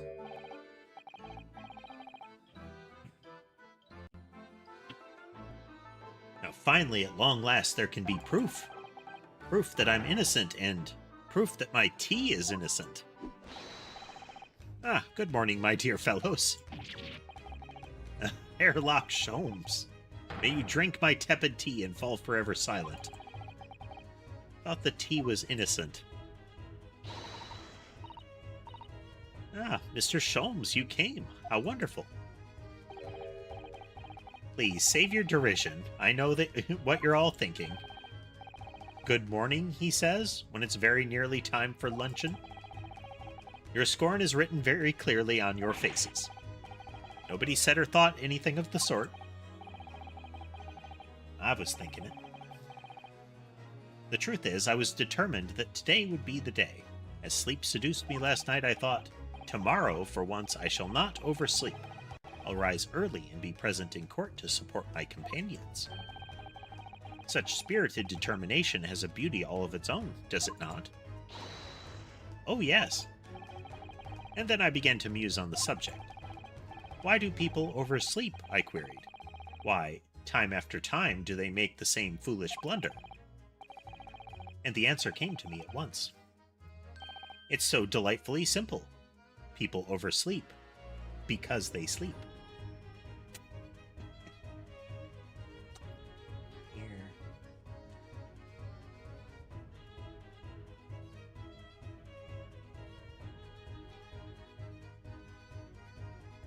Lamp. Not quite.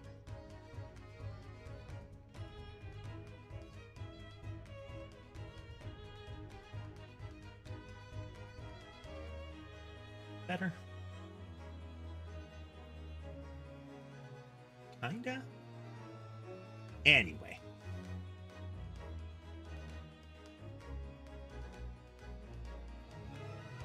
That'll have to do. The answer, because they sleep. Well, is that not an astute insight into the matter? Oh, yes. Upon which realization I attempted an experiment. I didn't sleep a wink all night. Oh, that's definitely Sholmes. And the result? By first light, I was exhausted and began to be assailed by fits of drowsiness. Shocking. And so the conclusion of last night's experiment is this. A good night's sleep is quite simply essential.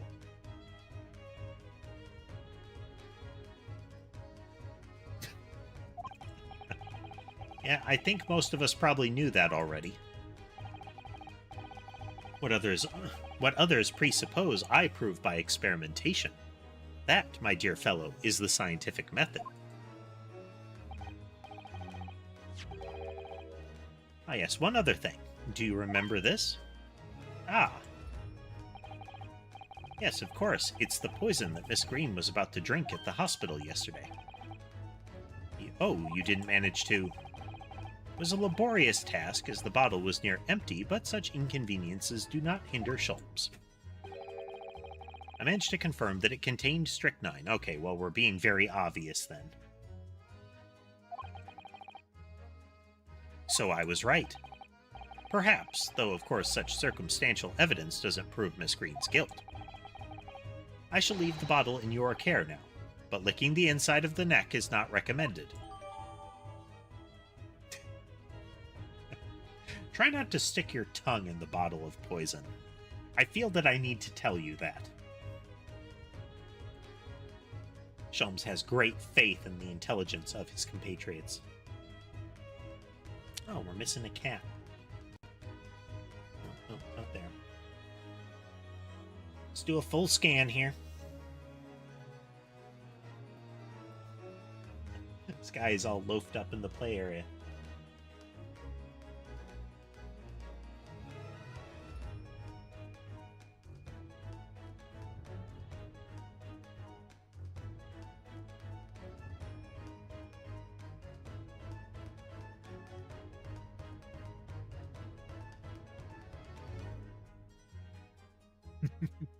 Almost round looking like that, isn't he?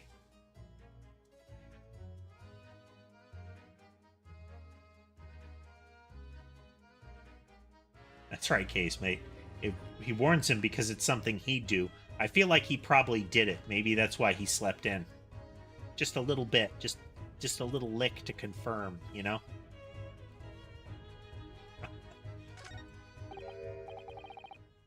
Could I have a word?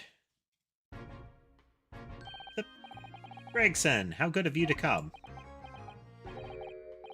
Forget it. Excuse me. Nope, never mind. Wait a minute, Inspector. I don't wish to make a nuisance of myself. Look on your face, I'd say it's someone else who you think is making a nuisance of himself. My dear Inspector, please, speak freely. Pretend I'm not here. Believe me, if I could do that, life would be a whole lot simpler for me.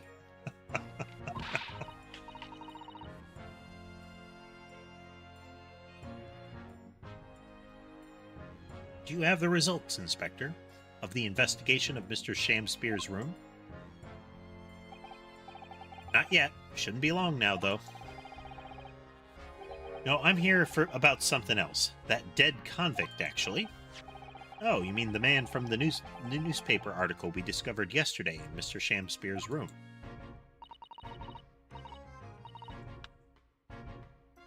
A man by the name of, yes, Selden.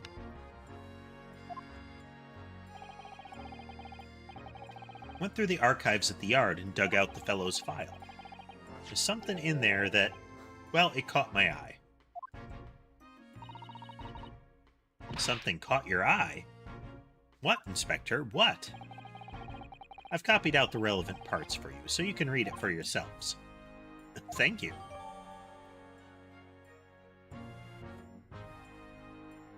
Capital Offender's file.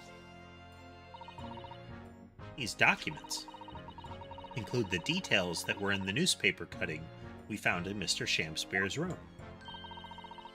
I'll rearrange everything in the court record so we don't have duplicate information.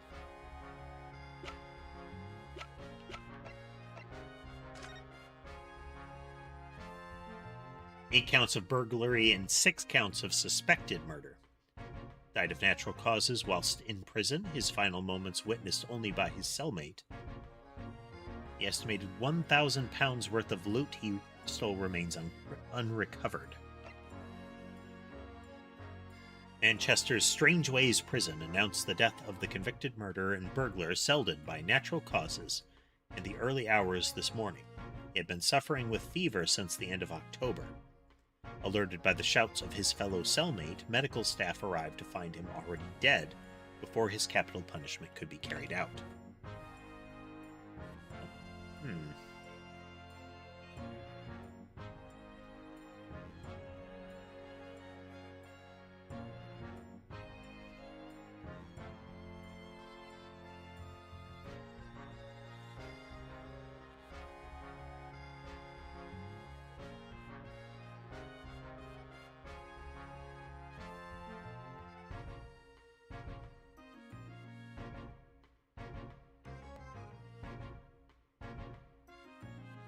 I mean, maybe this is maybe the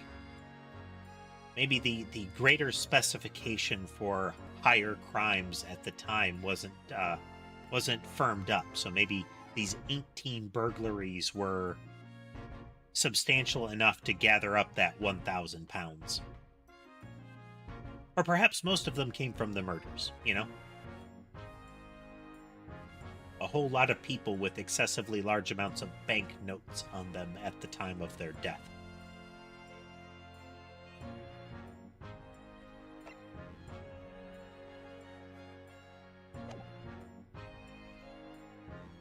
That doesn't change things a lot. It's not a lot different than the clipping.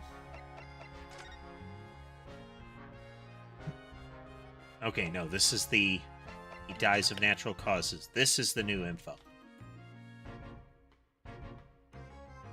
So it's only witnessed by his cellmate. And the loot is missing. I think those are the relevant things that have been added. We're going to find out that Shamspear was his cellmate.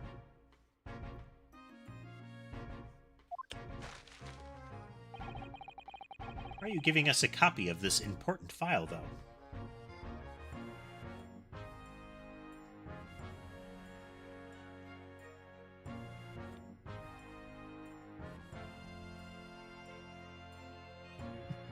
Sky has moved, and so Sherbet has moved in pursuit.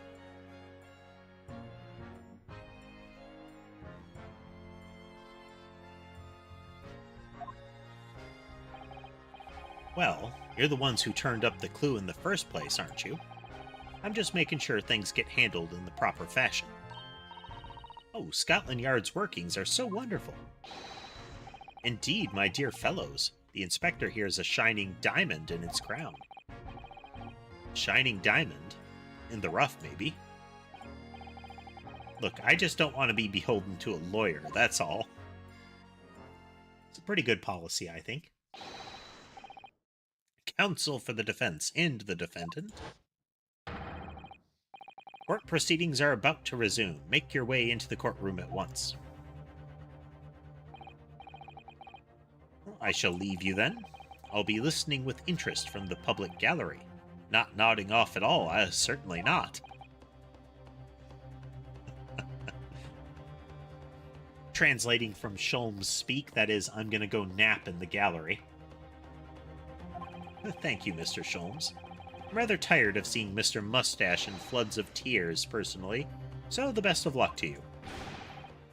Hokum student Mr. Naruhodo Esquire. Yes, Mr. Natsume? It's time, isn't it? Yep, this is it. Miss Olive Green and Mr. William Shamspear. This is going to be the final battle.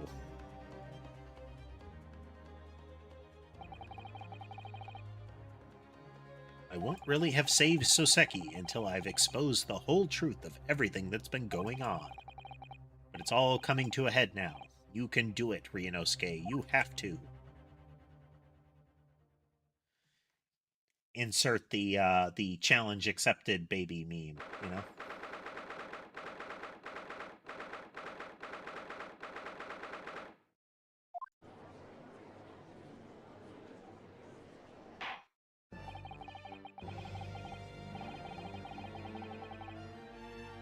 In the name of Her Majesty the Queen, I hereby declare this court to be in session again now.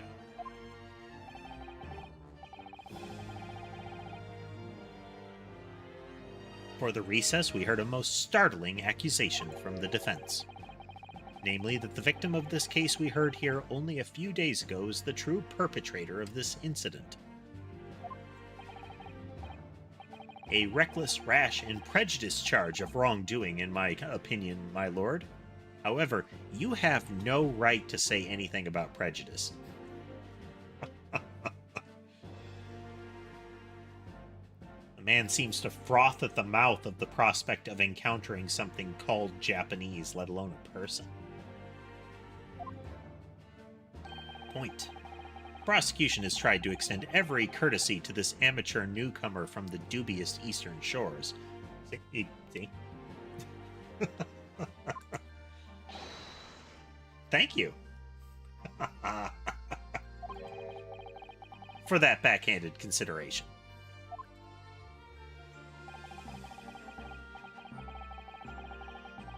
A rather cold assessment from the Honourable British Prosecutor, I must say. So, Lord Von Zeeks, is the new witness present and ready to take the stand? Ready and waiting in the witness antechamber, my lord. Very well, bailiff, bring the witness in.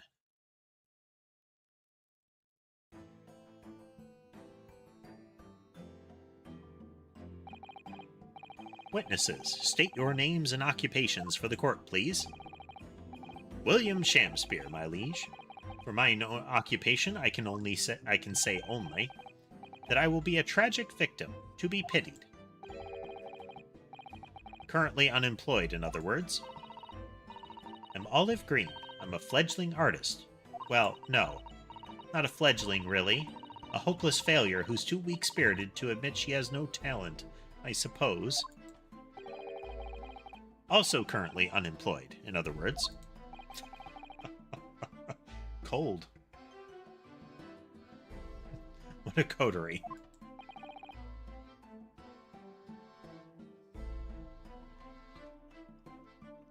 Mess with some machinery here in a moment.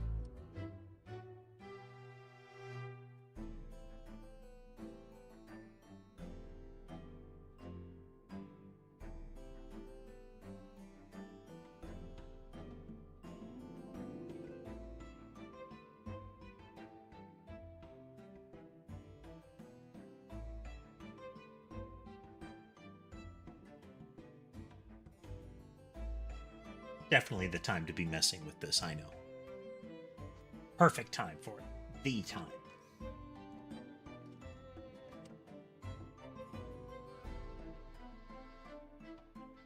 Mr. Shamspeare. My lord, I am thy humble servant.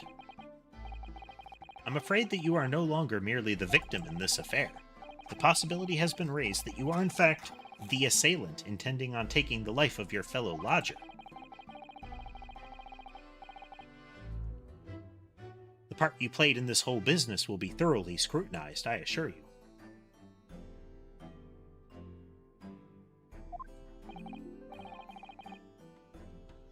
I would for naught else, my lord. Miss Green. Yes. You're aware of the reason you have been summoned in the to the courtroom today, I presume?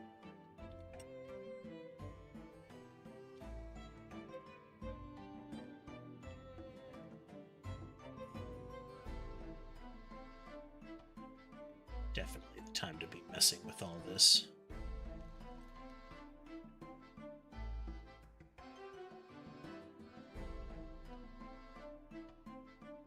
I think that'll do.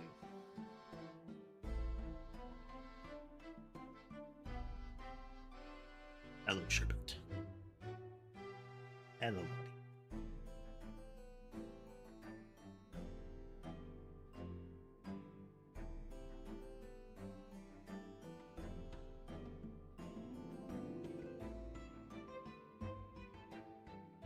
Sherbet's up behind my head, so he gets some back scratches real quick.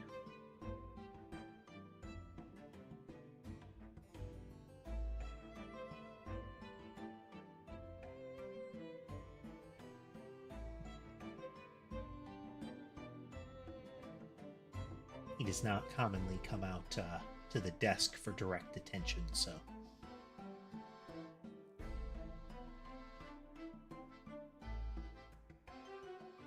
Dear. Dear.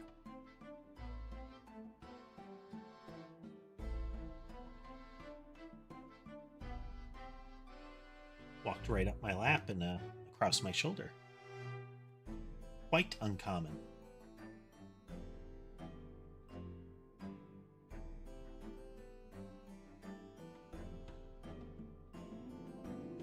He tends to be most affectionate after napping extensively.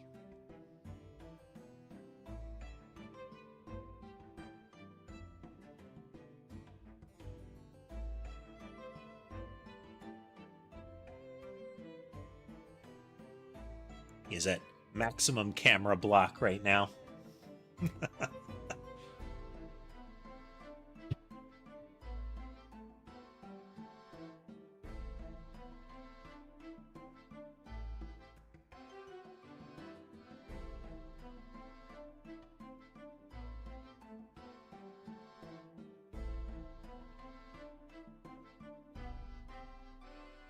As is standard policy, delay of cat is a thing.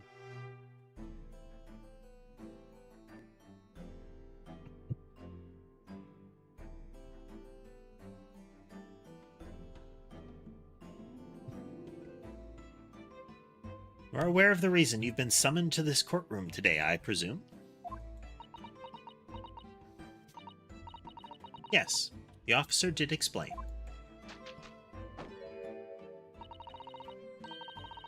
Oh, I like that. I like that. He said I poisoned this ridiculous buffoon. I feel her assessment is correct.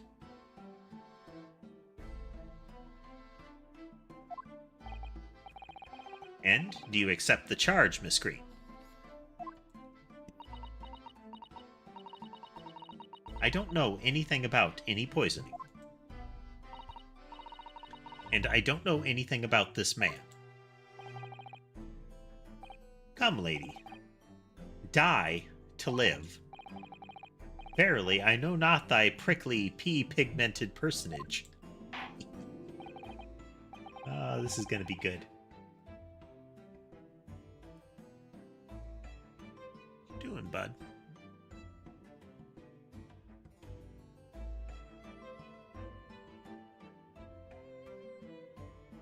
He just purring.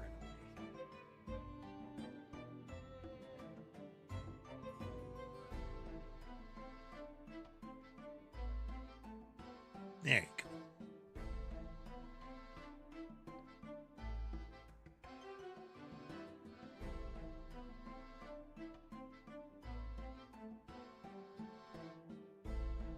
Sherbet is slowly growing to realize that people mean pets. Very well, let us proceed with the matter at hand.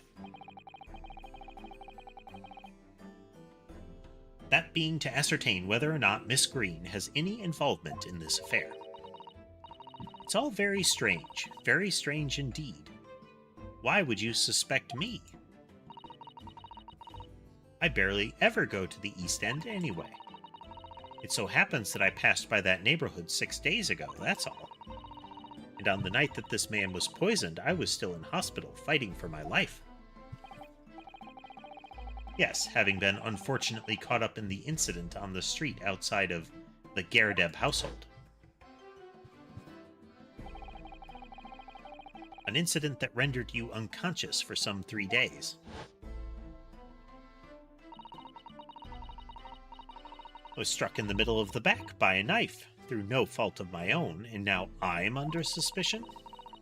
What other irrelevant things might I be suspected of? It's all very disturbing. Your energies may be better spent worrying about random knife attacks, I feel, Miss Green.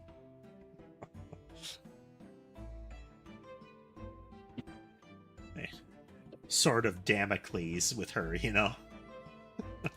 You're just walking around. Oh, look, a book. Knife to the back. Just falls from the sky.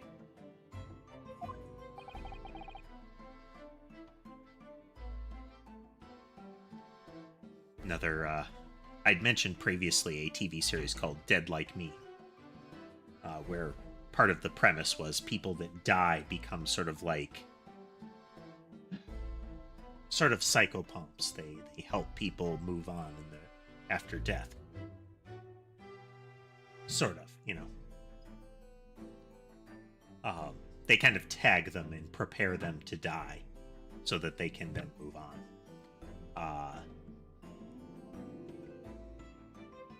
The lead character, her method of death was kind of along these lines. Is she's walking along and some debris from a broken module in a space station breaks up, enters orbit, and manages to survive re-entry and slams into her. The thing that survived was the toilet seat of a bathroom module. So, rapid descent, high impact toilet seat to the head is what kills her. Just out of nowhere. The case of Miss Green walking along and a knife lobbed during a domestic dispute ricochets off a window and fires straight down into her back. At this point in time, all that appears to connect you with Mr. Shamspeare's lodgings is the Briar Road incident of 6 days ago.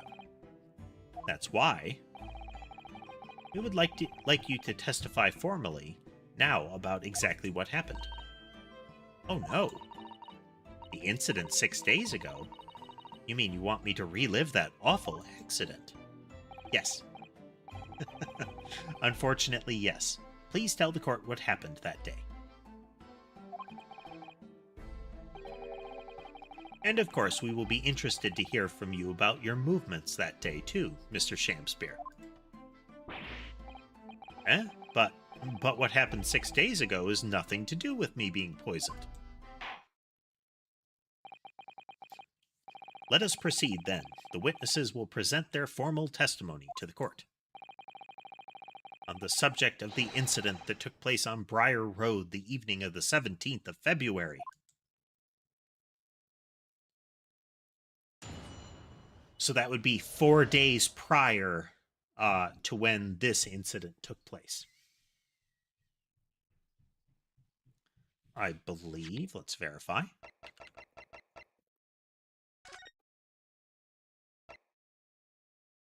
Yeah, about 4 days prior.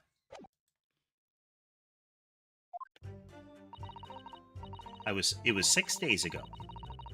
At about 5 p.m., I was walking along in the snow when I was suddenly stabbed in the back. Coincidentally, it happened to be just outside the house where the men in this case have their lodgings. She's kind of cute, you know, she's got that sort of plush toy cuteness.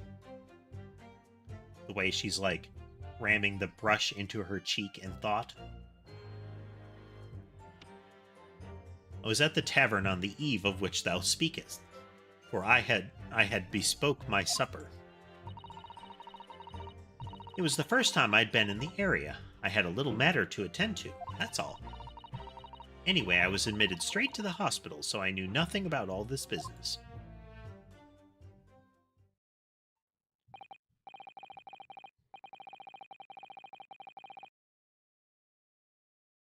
A second incident inside a week at what I believe to be aptly described as the haunted lodgings.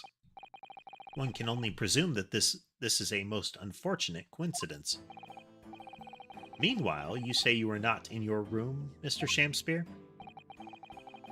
'Twas the following morn when I did awaken that I learned of the dire events. Mary, what a commotion did the officers of the law make on the floor above mine? When Soseki was arrested on suspicion of attempted murder. As suspected, there is nothing connecting these two witnesses but happenstance. It's true, it does seem as though they're unrelated at first glance. But I'm not so sure. There's something lurking in the shadows here. I feel certain of it. This is my one and only chance to expose it.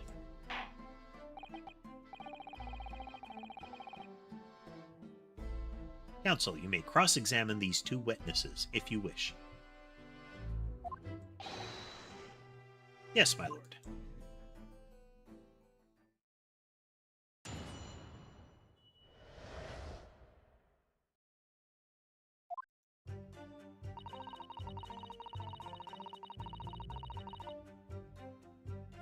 Just the pose that she has, that it's often like sword and shield. Paintbrush straight up. I mean, this is held relatively normally, but it's almost presented as if she's holding it across her forearm. Even her stance, you know? Hold it! I'm well acquainted with the case. I'm sorry you had to go through that. It was awful. I still can't believe I was unconscious for so long. I woke up to find that the case had been solved and the culprit arrested. The incident has been resolved already. Perhaps it would help you consider it a bad dream that ended with your awakening and should now be forgotten. I suppose so. Thank you. But before you put it completely behind you, Miss Green, I need you to remember the details one last time.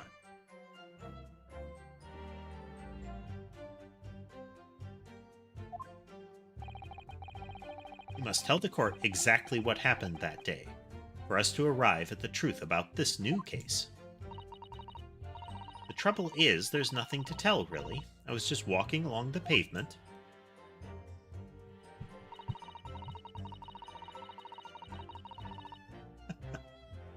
I mean, she's destroying that brush. But it's a cute gesture. Hold it! What were you doing there that day, though? What do you mean? The art school you attend, what's it called? Ah, yes, that's the Thorndike Academy of Fine Arts. According to Mr. Sholmes, that's just in the vicinity of Brixton Road, which is some 10 stops away from the scene on the Underground. I believe you mentioned before that you also live on Brixton Road, isn't that right? So why then would you have been walking along Briar Road in the middle of the East End? Well, it's because, oh yes, of course. I thought it might make a nice picture. The witness is a student of art. City-dwelling artists can't all paint grand urban vistas. That's right. I happen to like the crumbling look of that part of town. Crumbling. Perhaps quaint would have been a less grating term. The point is, she's definitely hiding something. It seems she's not going to be forthcoming with the truth. If she's trying to hide why she was there that evening, it must mean there's a reason for her not wanting us to know. That's the key to this. And the key that she's carrying is also key to this. And you, Mr. Shamspeare, on the evening of the incident 6 days ago, would you tell the court what exactly you were doing? It'd be a pleasure, sire.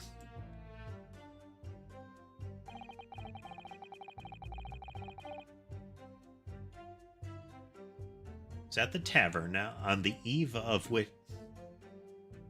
Hold it! His phrasing can be tricky.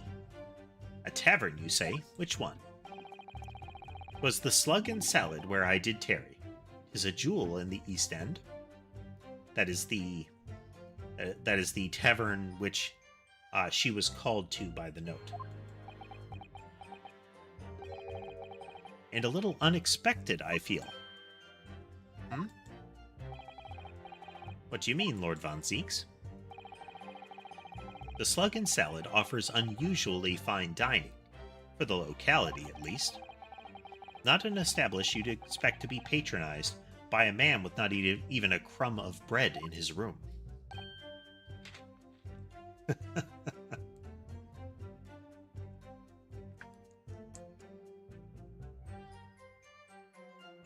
Just notice the shuffle of colors and shapes on his of the jewels on his coat. So, blue diamond, red square, green circle, green square, red diamond, blue circle. The only ones that line up are the circles. And even then, their colors are different. Everything else is fully shuffled. Left to right. It's true, the menu lists premium crusts of bread and glasses of water in different levels of cloudiness. Oh, would you like gray lumps with brown sauce or brown lumps with gray sauce? 2 varieties of lumps.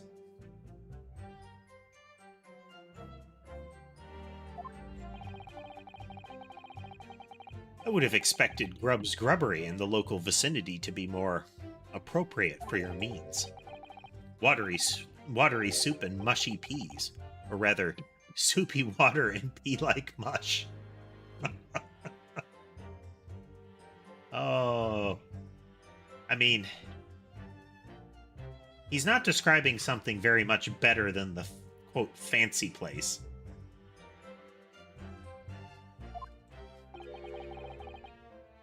And, oh, equally appetizing. I just wanted to try some water in a different pub for once. What's wrong with that? Different can water really be? Pretty different. Or perhaps there's a more plausible explanation. A specific reason why he had to go to that particular establishment. Agreed. The fact that on that day of all days he dined at a place he wouldn't normally, it does stand out.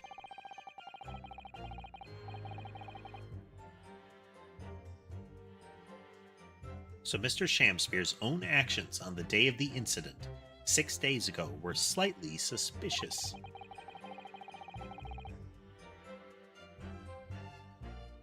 I wonder if we have some evidence that can explain those actions. Let's check. No, we don't have that yet.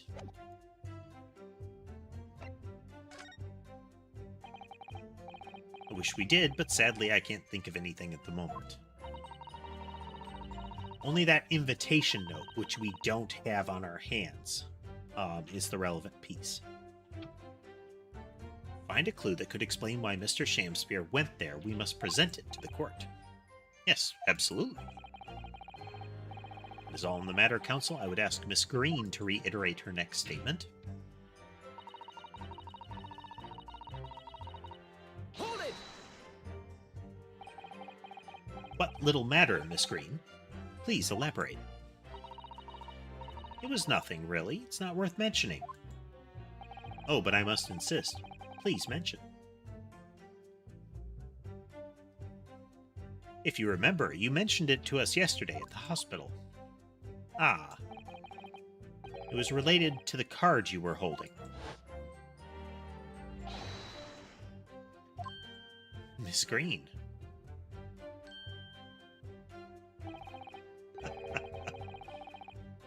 Kid with her hand caught in the cookie jar. What's that? She clearly just hid something behind her back.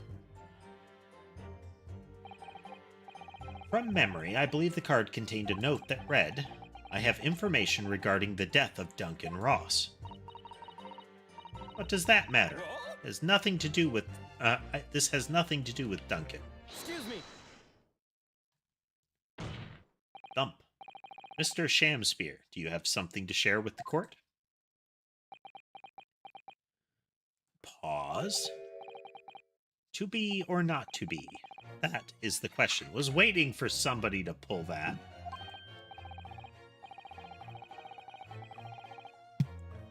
Pray forgive me. The great bard's word springeth from me, with ne'er a thought. Don't tell me. It's because you're possessed by Shakespeare's spirit, right?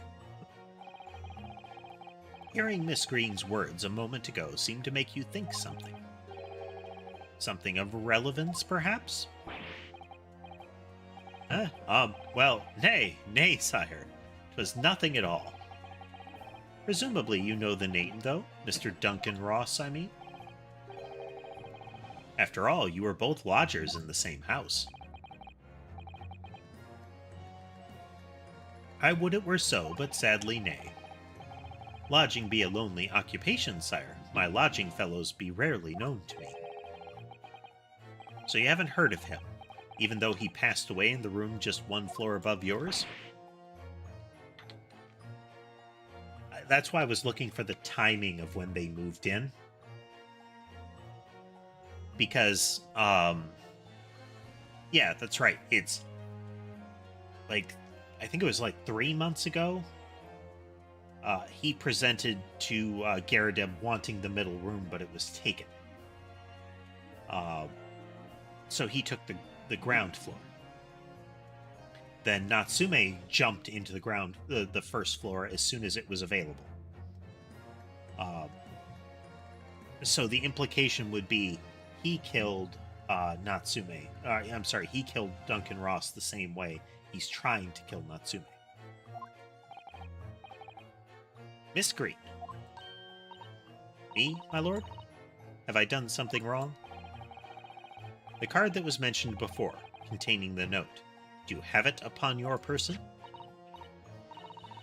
I do, yes, but I don't need it anymore. In fact, I should throw it away, really.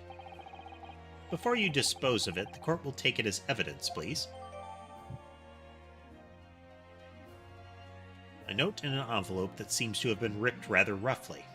It contains instructions to meet with someone who claims to have information about Duncan Ross. Of course, that's what links Mr. Shamspear to Miss Green. Just going backwards.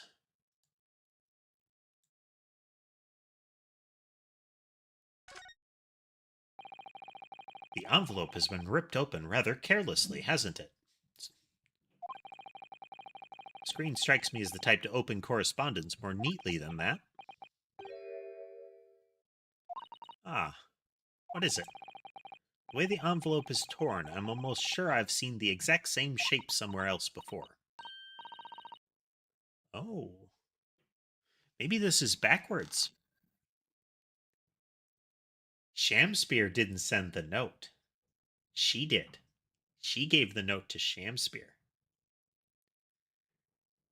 Shamspear, having heard somebody say, I know about Duncan Ross, is concerned. Because he killed Duncan Ross. So he proceeds to the location written in the note, which gives her the opportunity to go to his room.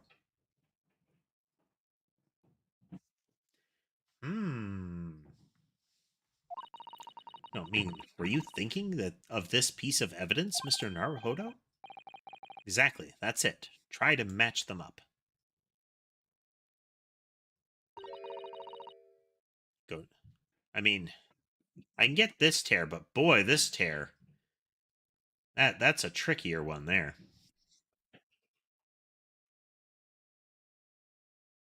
That's a big change in direction. They go together perfectly. This torn off end of the envelope clearly belongs to this card.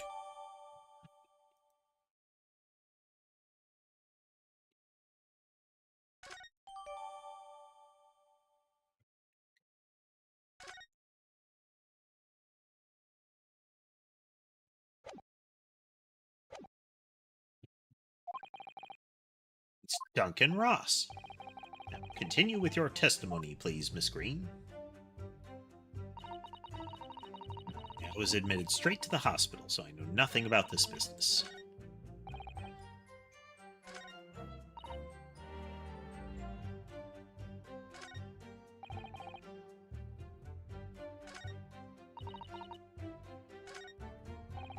I think this is the one we can challenge. But before I forget, if we go too much further, we're going to take a short break, and then I'm going to press this last statement.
we're back. Hold it! Yes, you didn't regain consciousness until the day after the trial, did you? In the early hours. Exactly, so how could I have had anything to do with it? And yet you still haul me here to court like this, honestly. So at the time of the poisoning, the witness was unconscious in her hospital bed. Could there be a more airtight alibi, I ask you?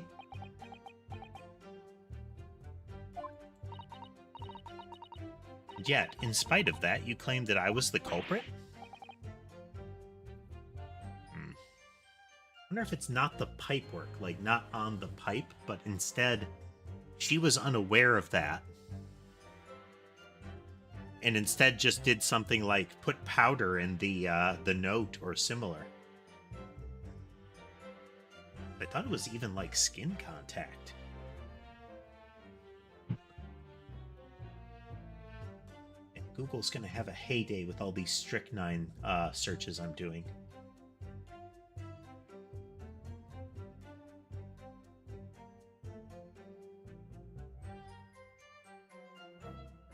Okay, has to be ingested, inhaled, or injected. So it wouldn't just be powdered like that, unless there was the hope that it would get on food, you know? Exactly, casemate.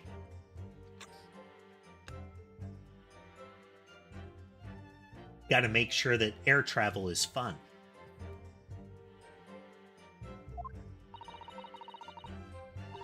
You certainly haven't produced any evidence to support your wild claim, have you? None at all. There you have it. The good lady has yet to see evidence, my learned Nipponese friend. I'm working on it. Counsel, I will point out here that the jury's next decision will be final. Really up against the wall here. Mr. Naruhodo, you pursued Mr. Shamspear wonderfully there. It's worked out well, hasn't it? I have a new clue at last. Now I need to pull off a really insightful objection somewhere. Well, as you've managed to expose this promising new angle, I wonder if you could perhaps try to develop that. Yes, of course. Yelling out objections isn't necessarily the best way to do that, I suppose.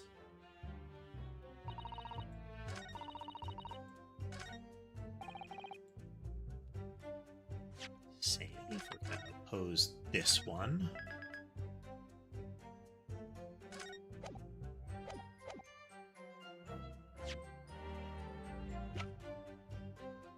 Objection! Nope, not that one.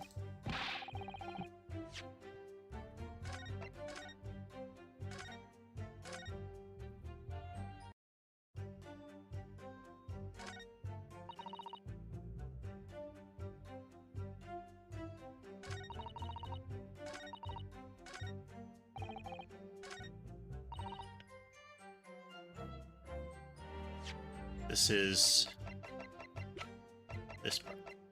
Objection! Go.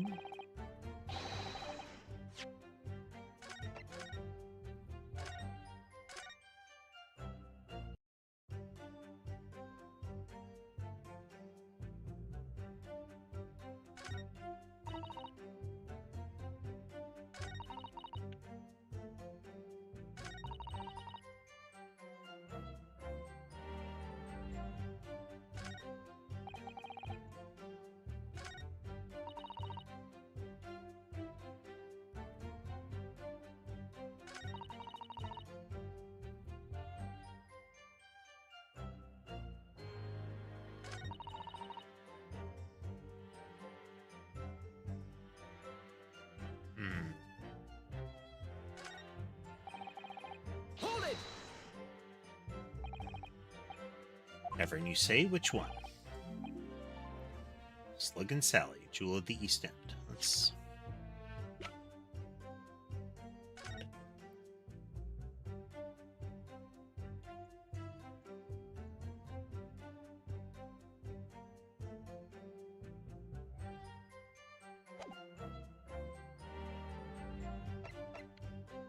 Okay. It's irritating that we don't get to read the card.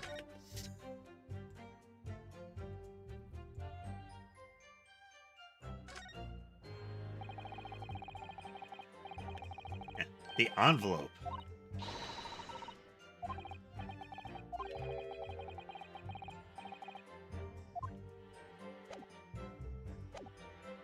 I mean, it'll become useful, but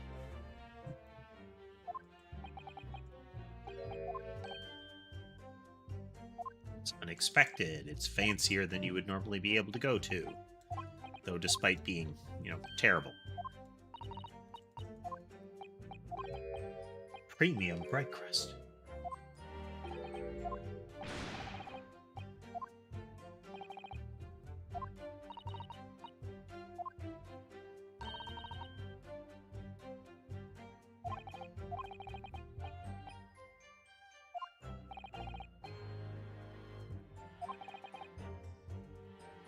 Okay, we're going to try to present evidence with the card here. It's kind of obnoxious that we can't just present it on that statement, but... Yes. On the day in question, is it not the case that you visited the Slug and Salad, a place you don't normally patronize, for a very particular reason? I don't know what you're talking about. Pray, if thou hast some purpose, speakest. Thump. Very well, I will present the court with evidence. Evidence that explains why you had to be at the Slug and Salad, namely... Take that! I believe this card reveals the answer. Lord, Miss Green's card, you mean? That's right, my lord. It reads... I have information regarding the death of Duncan Ross. Come to the Slug and Salad on Briar Road at 5 p.m. on the 17th. Don't tell anybody else about this letter or the meeting. It's a matter of utmost importance. Mr. Shamspeare, your actions on the afternoon of Miss Green's stabbing are exactly as described in this note.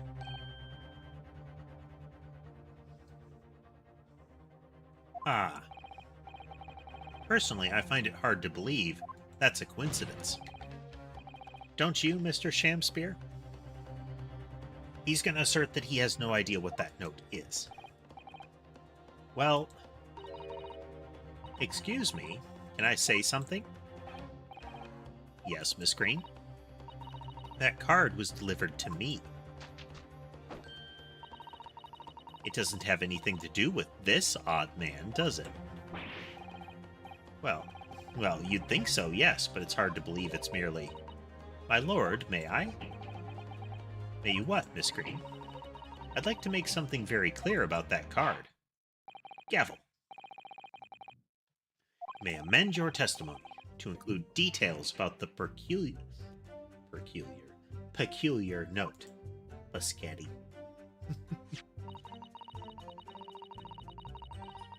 This note was delivered to me at my address. It has nothing to do with the man next to me here.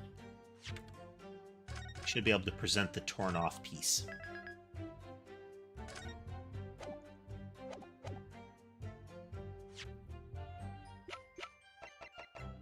Objection!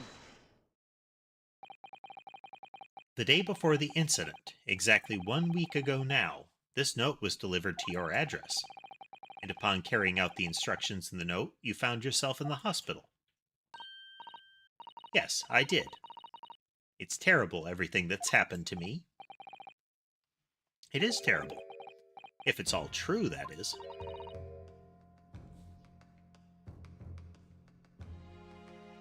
What do you mean? Miss Green, have a look at this, please.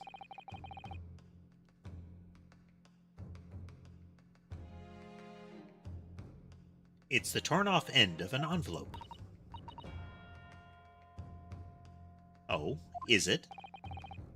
And it so happens that it fits perfectly together with the envelope of the note you received. Where did you find that? In Mr. Shamspeare's room.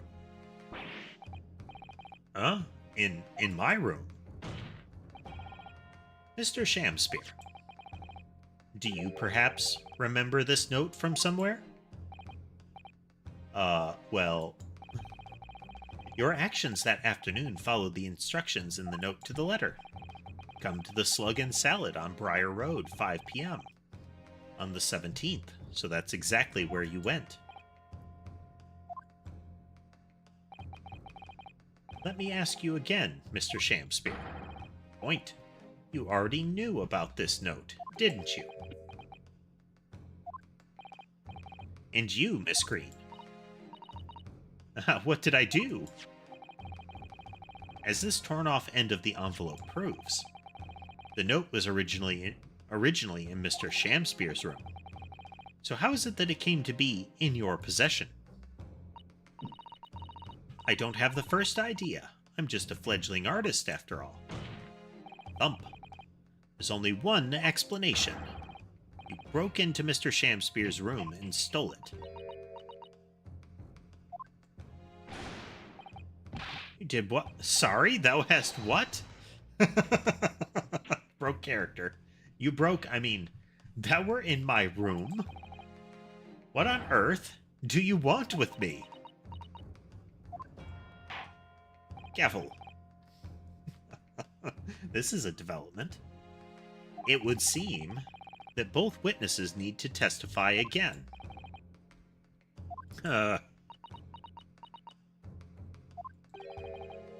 Miss Green. Yes?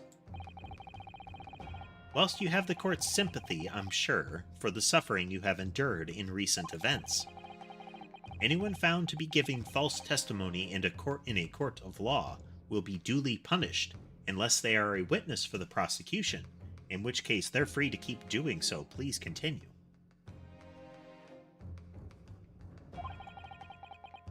Please bear that in mind.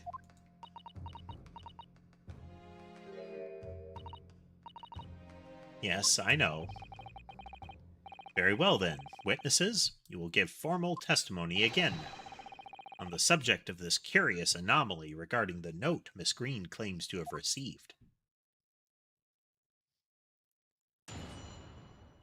Received as in the way of coming into the ownership of, by way of picking it up off the floor. I do remember now, 'twas a week ago, peradventure, that note was delivered unto me. On the day writ therein, I did tarry a long hour at the Slug and Salad, yet nobody came. Thereafter, on the evening, I shared the company of the Japanese fellow. I did see the note had vanished. I don't know what you mean. You think I snuck into this man's room, do you? Why would I? I can point out the villain here. As for that torn-off piece of the envelope, I don't know anything about it.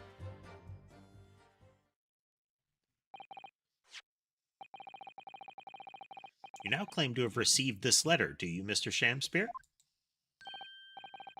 Faith, 'tis so, my lord. And I would swear to have set it upon the table in my humble lodgings. Yet, 'tis clear to me now that since I'd returned from the tavern that night, I have not laid eyes upon it. Well, that being the case, young lady, it would appear that your testimony was a lie? Is that what you think? How unfair of you to think I'm the one lying. I beg your pardon. I'm just a fledgling artist, as I said, and fledgling artists don't lie. They get stabbed in the back, as she previously indicated. The note was delivered to me, at my address, besides. We all know who the liar around here is. If that's true, Miss Green, how do you explain the facts? This part of the envelope was, without a question, found in Mr. Shamspear's room. I don't see why I should explain. Sorry? I'm a fledgling artist. My job here is just to say what happened, that's all. It's your job to give the explanations and the proofs. You, the fledgling lawyer. The fledgling will do his best. Evidently, my learned friend's cross-examination is our only hope of learning the truth. it is neat when you see the prosecutors who at least have a correct purpose. Like, they're being vicious about it, and they're not being as thorough as they should be, but they are seeking, like, they're actually seeking justice. It's interesting to see when they notice that, when it's like, wait, you've lied to me. You may have done the crimes, you know? Oh, counsel, I'm ready, my lord. Gavel. Very well, then. The defense will now proceed with the cross-examination of the witnesses. Examination. Miss Green clearly did break into Mr. Shamspeare's room. There can be no question of that. And that's how she acquired the note. Yes, two facts that are starting to lead me to a possible explanation for all of this. And it's not a pretty one.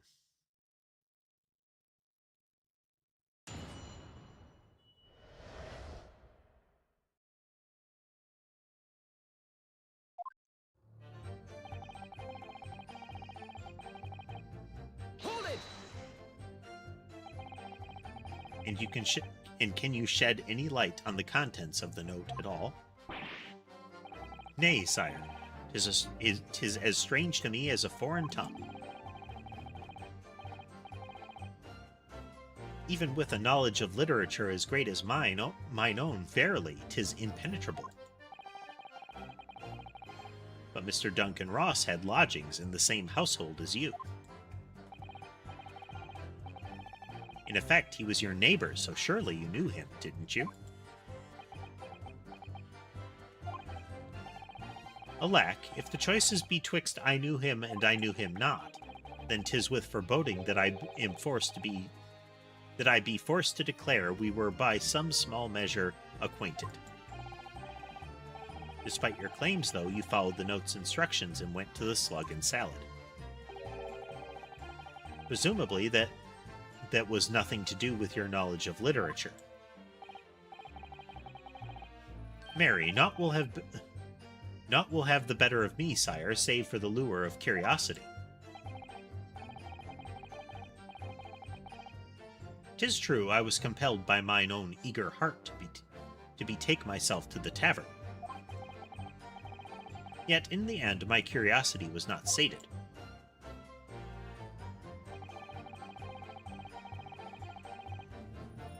Hold it! So even after waiting for an hour, nobody appeared? Well, yes, sire. 'Tis as though thou sayest. Really? You paused for a moment before you answered. In truth, when thou asked whether nobody appeared, I did suddenly recall. Really? Do you mean to tell the court that somebody did appear after all? I was not alone that night at the Slug and Salad, my lord. No, 'tis returning to me now. I did treat my lips to almost clear water, and mine innards to a premium crust of bread. Almost clear. Premium crust.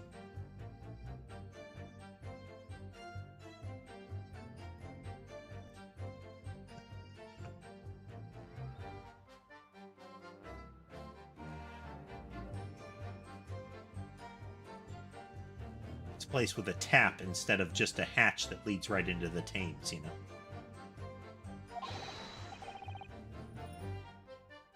All around me danced a great many companions.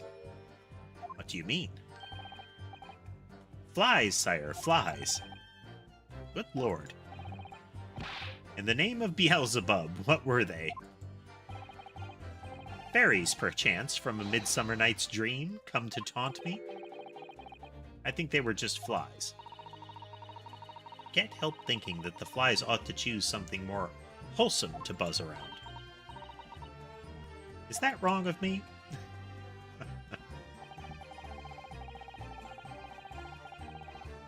Hold it! When exactly did you notice it had gone missing? Such idle thoughts ne'er occupy my mind. I am busied with greater ideas. In other words, you didn't notice. Several days passed between your outing to the tavern and Mr. Natsume's visit to your room. Yes, it would appear that the note disappeared sometime in that interval. Such idle thoughts ne'er occupy my mind. I am busied with greater ideas. And yet during that time, Miss Green was comatose in the hospital, was she not? Clearly then she could not have been stealing things from Mr. Shamspeare's room. Ah, yes. Yes, of course. It's all some sort of misunderstanding, isn't it, Mr. Prosecutor, sir?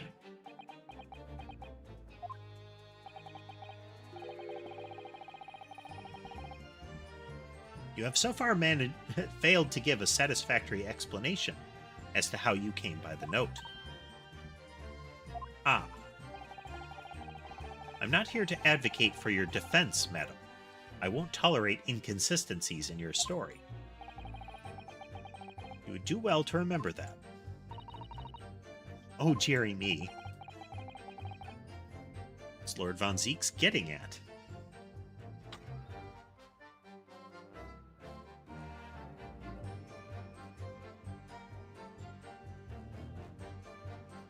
Beverage.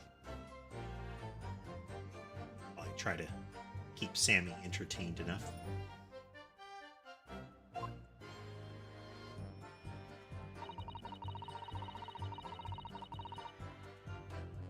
Hold it! It seems that this note was actually delivered to Mr. Shamspeare about 1 week ago.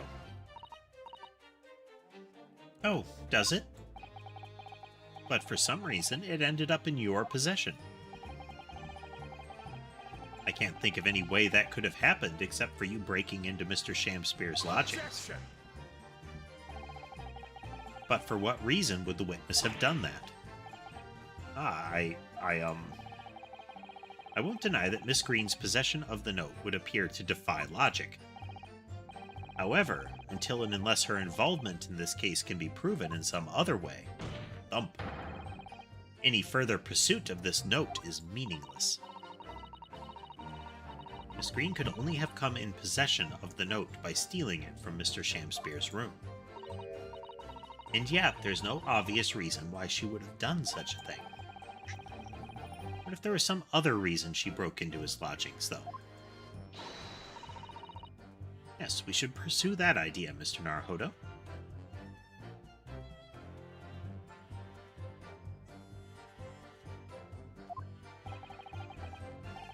We're close now.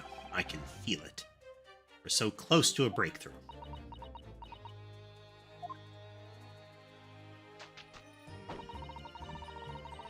Point out the villain here, and as for that torn-off piece of the envelope, I don't know anything about it.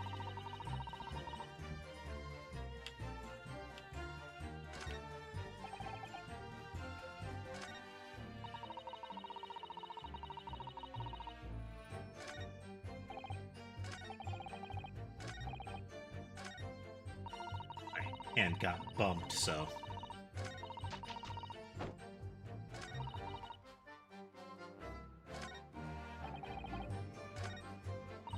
just press that one. Hold it! So you don't want to tell the court the truth about the letter, is that it? I'm a fledgling artist, remember? Artists are nearly always introverted characters. Introverted? Fie, this fledgling doth readily cast aspersions about my nature. Yet I am an angel, a seraph. Birds do harmonize with my song. The wind doth frolic on my wings. O pity, wherefore dost thou accuse one so pure of heart? Ample woman, ample. Pure of heart? I don't think so. Even a fledgling like me can see you're just a failure. Tragedy! Thou shalt not know the true heart of an artist until thine instruction hereafter by death.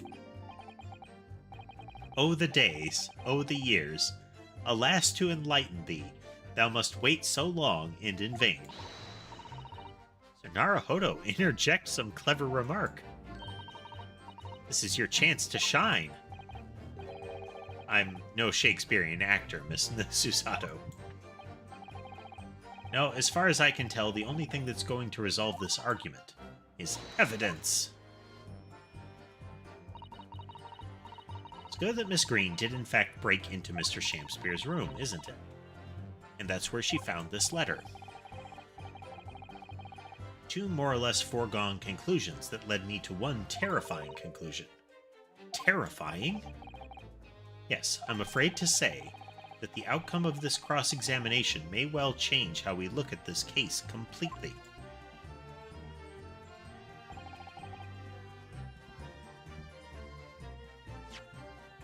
Ooh.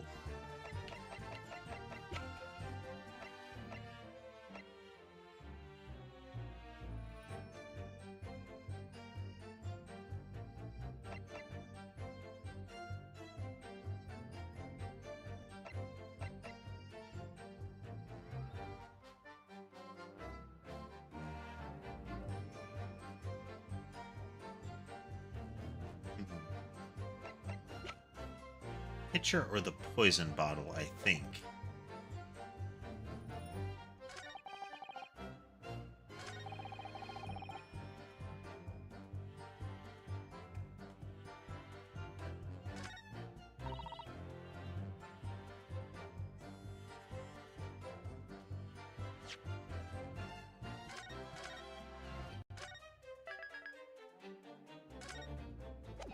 Down a save.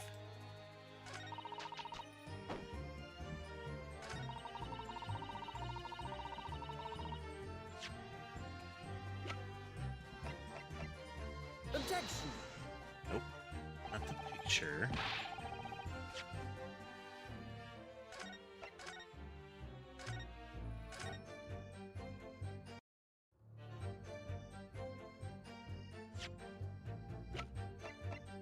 Objection! There we go. Yesterday at the hospital, we saw you with this bottle. And though the contents spilt during the course of our meeting, a small quantity remained. Ah. According to the defense's independent analysis, Mr. Sholmes's chemistry set, the liquid that was still in the bottle was identified as strychnine. What? Strychnine? The very same poison that afflicted Mr. Shakespeare. Ah. Miss Green, you broke into this man's lodgings for one reason, and one reason alone. To cover the end of the pipe that feeds the gas lamp in Mr. Shakespeare's room with poison.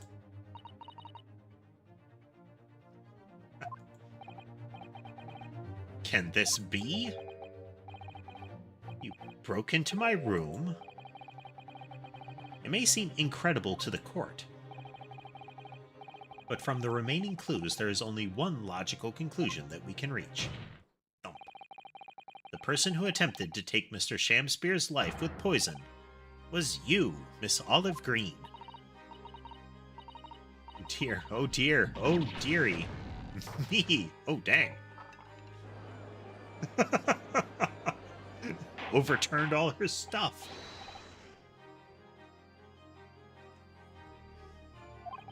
Gavel, gavel, gavel. Counsel, are you seriously suggesting this woman put poison on the end of the gas pipe with intent to kill? Yes, indeed, Your Honor, she knew of his predilection to suck on that gas pipe each evening. Yes, my lord, there's no other way to explain the facts. But if Miss Green did indeed set this odious trap 6 days ago, and the victim had put his mouth to the pipe that very evening as expected, the attempted murder would have happened 6 days ago, surely. Well, that's a very good point. Perhaps not, my lord. Beg your pardon?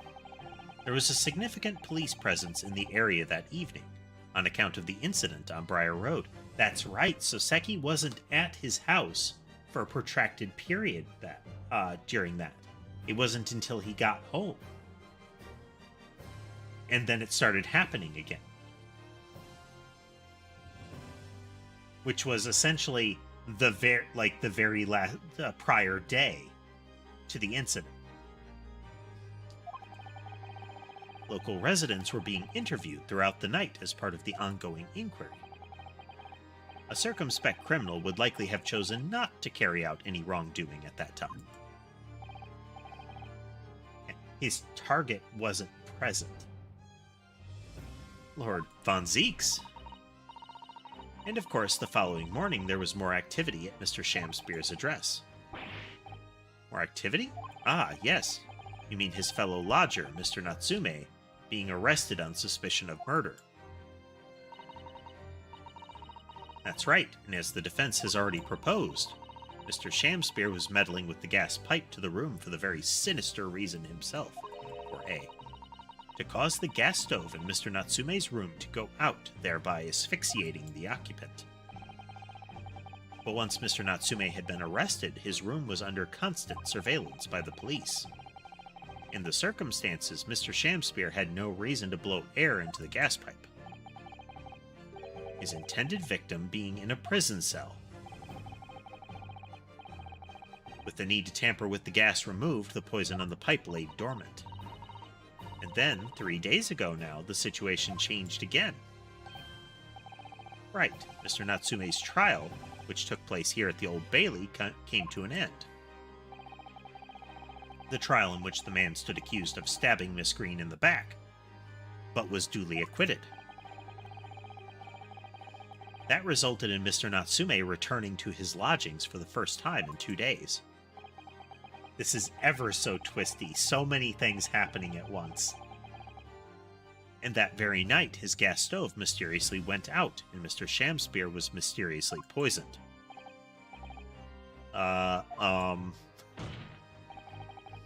In conclusion, the poison that was present on the mouth of the gas pipe, oint, had been put there in the victim's room some 4 days earlier. Mary. She's standing on a crate that's almost as tall as she is. That new understanding, it becomes clear that this letter was all part of the plan. What plan? The court will recall that the note gave instructions to visit the Slug and Salad at 5 o'clock,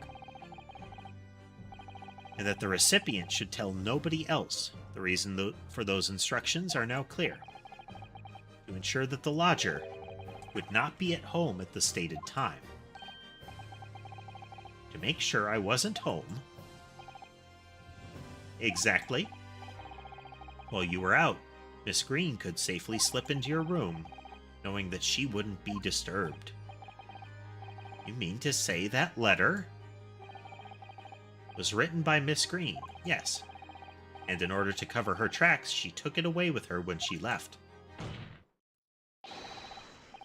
Just after she smeared poison over the mouth of the gas pipe in your room.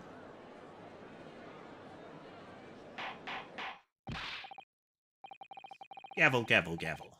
What do you say for yourself, witness? Just who are you? Why did you try to kill me? Green's motive should be obvious. It's all tied up with someone whose name we've heard several times already during the course of this trial. So that's what's behind all this. Gavel. Will share your apparent understanding with the court, please, counsel. Which person is behind this woman's motive for the attack on the victim's life? Take that! Duncan Ross? That's right. Before the defendant, Mr. Natsume, took up residence in the lodgings at Mr. Garadeb's, somebody else was renting the room. Mr. Duncan Ross. Oh, that's right. Garadeb has gas lamps, but not a gas fireplace. I wonder if he used to have a gas stove. So when the gas lights went out, that's why he knew something was wrong. I knew I'd heard the name somewhere else. It's all over the papers a month ago, though he might not have been awake during that. And the man died in strange circumstances at the haunted lodgings. That does ring a vague... Ah, of course, yes, I remember now. The young man they claimed was strangled by the convict's curse or some such. Sadly, my lord, it wasn't a curse of any kind, nor was it an accident. The man died as a result of Mr. Shamspear blowing into the gas pipe and causing gas to leak into the room. It was a murder, plain and simple. Ah!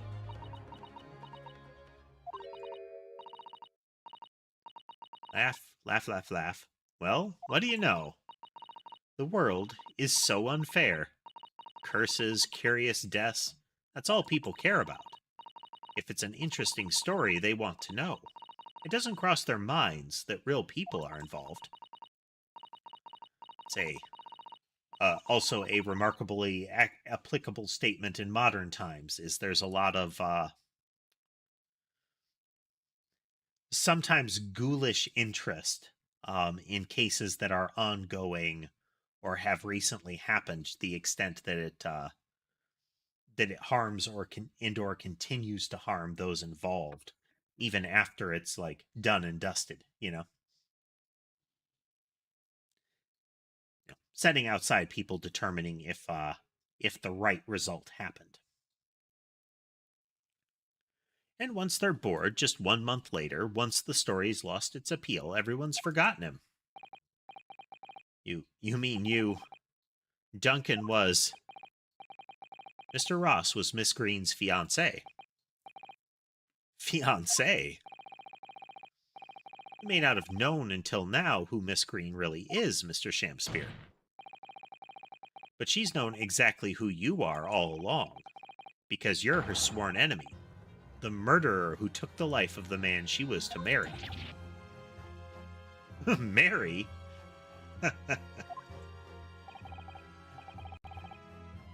Miss Green, is it not the case that in order to exact revenge on Mr. Shamspear, you smeared poison over the end of the gas pipe?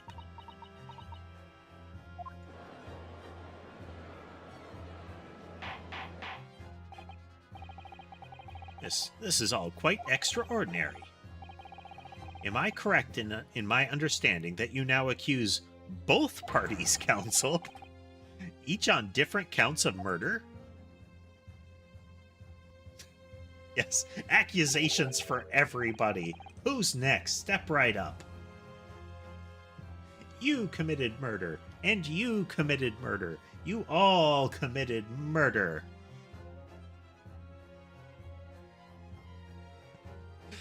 Everybody to look under their seats. It's murder. I might be interested to watch Oprah if it played out like that.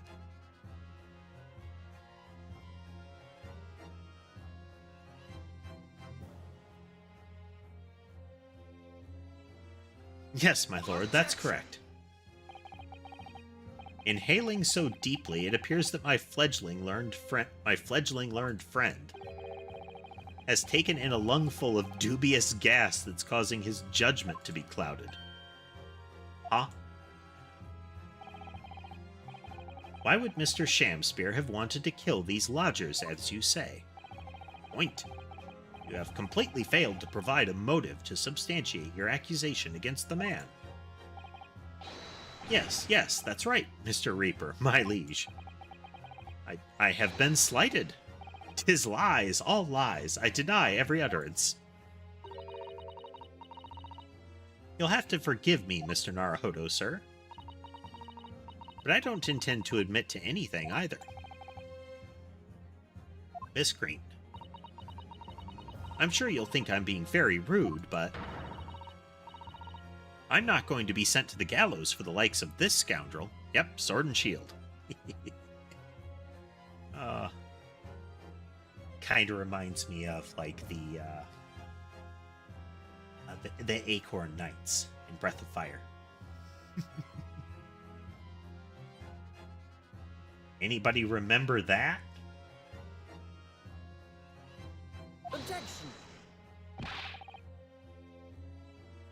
RPG I wouldn't mind seeing them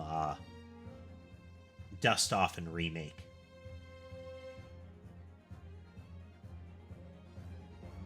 Is the Breath of Fire series. If I recall correctly, a Capcom 16-bit era JRPG.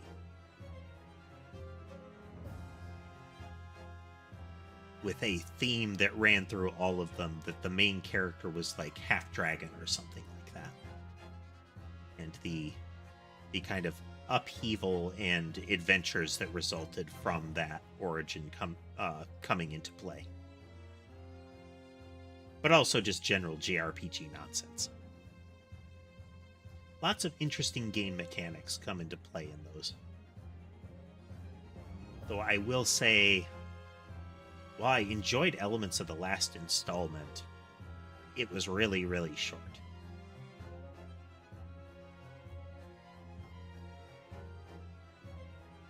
Yeah, pretty much in all of them, a gimmick is unlocking different dragon forms. Like, defeating particular dragons or similar would give you, in some games, an outright form, in some games, a kind of a fractional form that you could combine. The only part of that series that I really didn't like was a spin-off attempt called Dragon Quarter that was a resource scarcity survival game.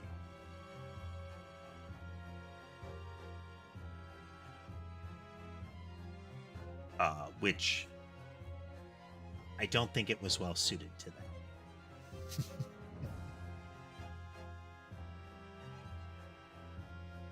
But you broke into the man's room. If you didn't do it to smear poison on the pipe, what was your reason?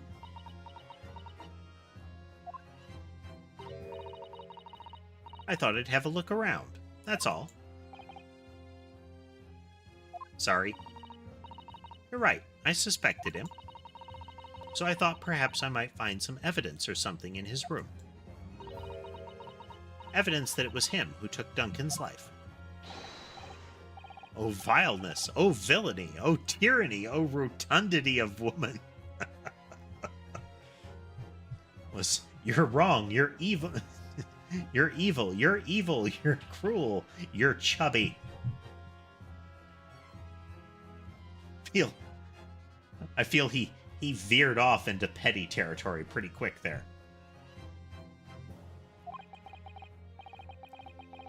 But in any case, whenever I leave my room, I do turn the key in the lock.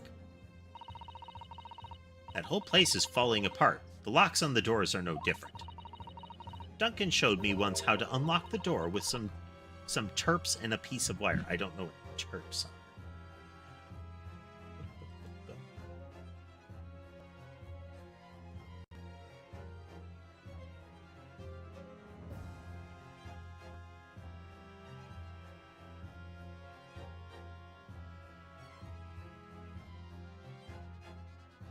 I mean, turpentine is one thing for that.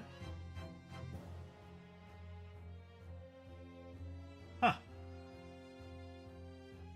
No, I don't get how turpentine would work for that.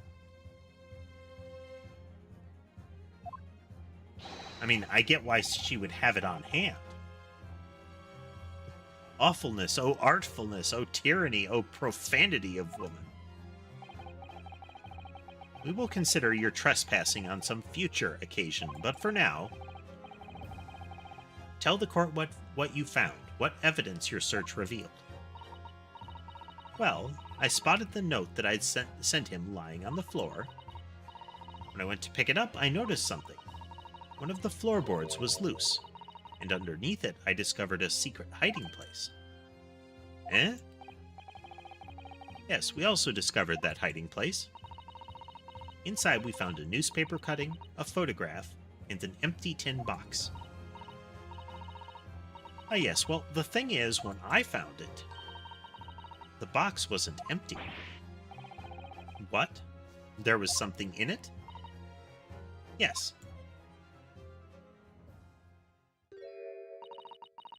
This rather nice key. Ah! What are you doing with that? He is absolutely the cellmate of Selden. And he took that key from Selden, who somehow still had it. Hopefully he washed it. What the? Every ounce of color has drained from his face. Give it here. Give it to me now. It's mine. I inherited it. What was that, witness? What did you say? You inherited it? No, what's all this about? He inherited that key? It was obviously important to you since you'd gone to such lengths to hide it, so I took it. I don't know what it's for, but you took something precious from me, so I took something precious from you. So what if it means you can't open something now? I don't care. Nah. Give it to me this minute. Give it to me. Calm yourself, witness. So Mr. Shamspear has tried, and in one case succeeded, to take the life of 2 lodgers now. Yes, his motive for doing so is the key to everything that's happened. Haha, key. It's true that there appears to be no motive to support the accusation against Mr. Shamspear. At first. But considering everything we now know, I think there is actually something that could explain it. What? Smack. I need to recall every piece of evidence at our disposal. Everything we've seen and heard. Because I'm sure I just caught a glimpse of the link that runs through all of these events. Gavel. In that case, counsel, I must demand that you present evidence to the court to support your claim. What is it that you say can explain the motivation for Mr. Shamspear's alleged crimes? A saved game, Your Honor. I think the little book o' crime here. Take that! That's an official police report, is it not? The Selden file? How did you get hold of that? Selden? And now sadly deceased Mr. Ross and the defendant, Mr. Natsume, have only one thing linking them. The fact that they had lodgings in the same room. Well, yes, we know this, certainly. A room that was formerly occupied by Selden. Until, that is, he was arrested by Scotland Yard for his involvement in multiple burglaries.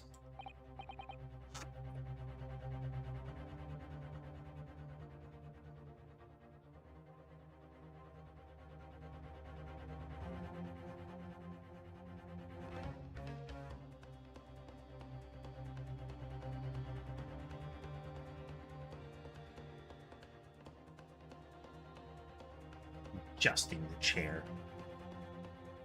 I see. And it so happens that the convict Selden left behind one very substantial mystery when he died. The sum £1,000 worth of loot that he stole, which as yet remains to be found. Yes, of course, it's coming back to me now. It's written in his file here. It's all coming back to me. It's on this page that I'm looking at. £1,000 lost en route to hell. That was how the papers summed it up. And it seems that one particular fellow inmate was with the convict in his final moments.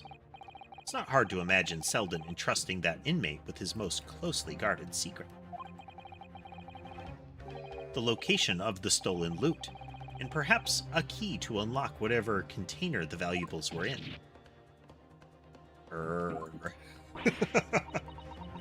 You mean this key is... Thump. Mr. Shamspear, it was you, wasn't it? You were at the capital offender's side when he died, were you not? What are you talking about? 'Tis a false charge, I tell you. A false charge. The name of the inmate who was with Selden at his death isn't noted in this file, but a simple telegram to the police where the prison where he died would quickly tell us how false the charge really is. But even if it's true, why would the man be so intent on killing every subsequent occupant of the convict's lodging?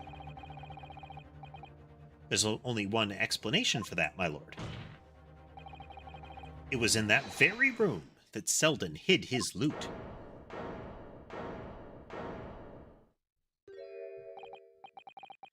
So it all comes out.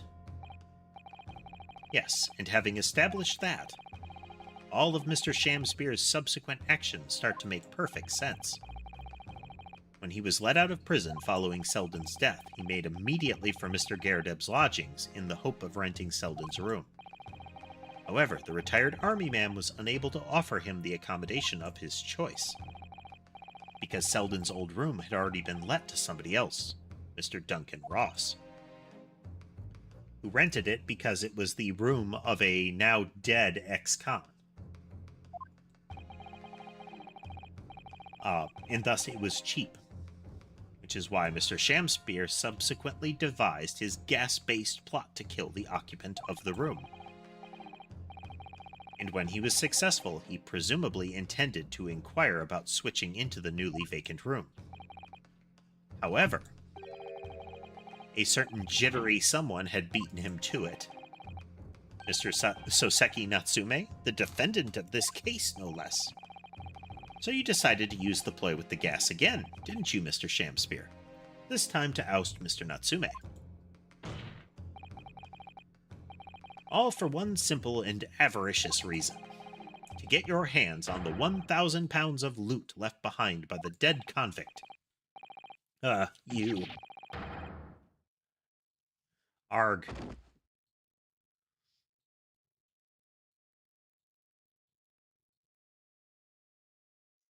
That was less fun than his previous fall.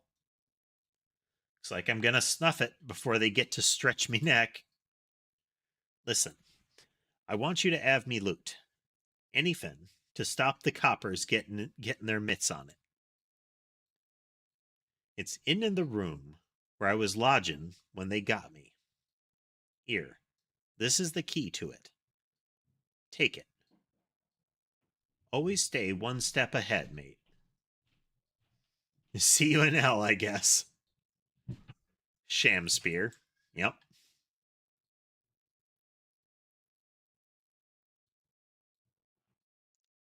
Alright, let's see the alternate persona pop up here. It's mine. Huh? What did he just say? It's mine. That loot is mine.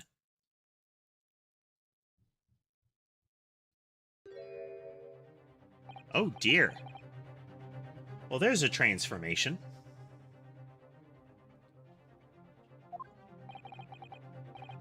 It's all lies. I don't accept any of it. Why should I?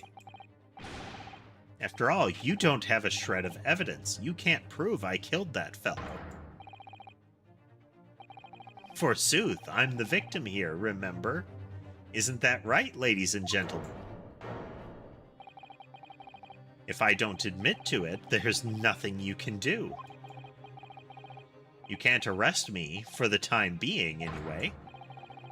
Verily, you can't arrest the victim, can you? Isn't that right, ladies and gentlemen? I'm so close, I just need a few more hours. I swore to myself that I'd get my hands on it. And I can almost taste it now. You really think I'd just give up? There's no question in my mind now. This man is guilty through and through. It doesn't help your case to say, yeah, sure, whatever. You can't prove I did it.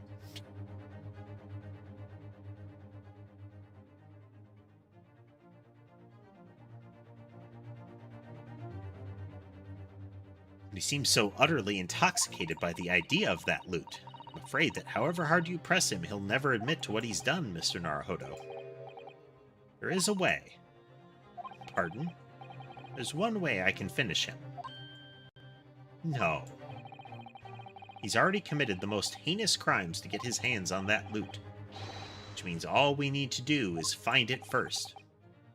A fine plan, were it not for the fact that the police thoroughly searched the room following the death of Mr. Ross. If it's there at all, it must be very well hidden indeed.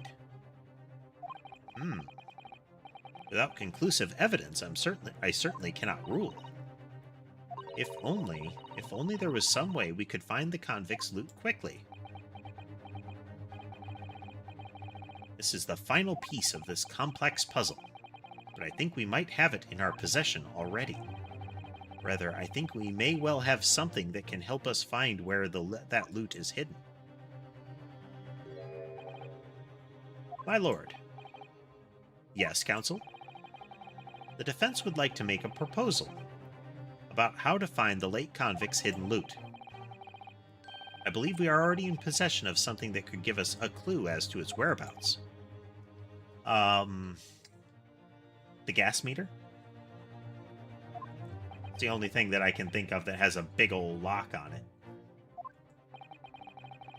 It's our last chance, so it has to be worth a gamble. Besides, we've used the same technique once already, and it definitely paid off then. Well then, counsel, let the court hear your idea. What do you propose we can use in order to locate the hiding place of the deceased convict's haul? Save.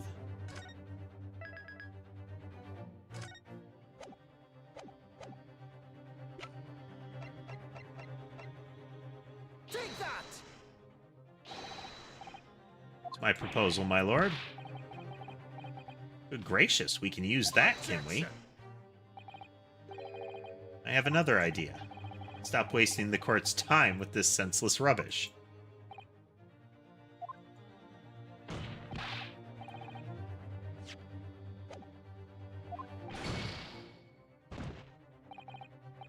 Okay, it's not that.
There.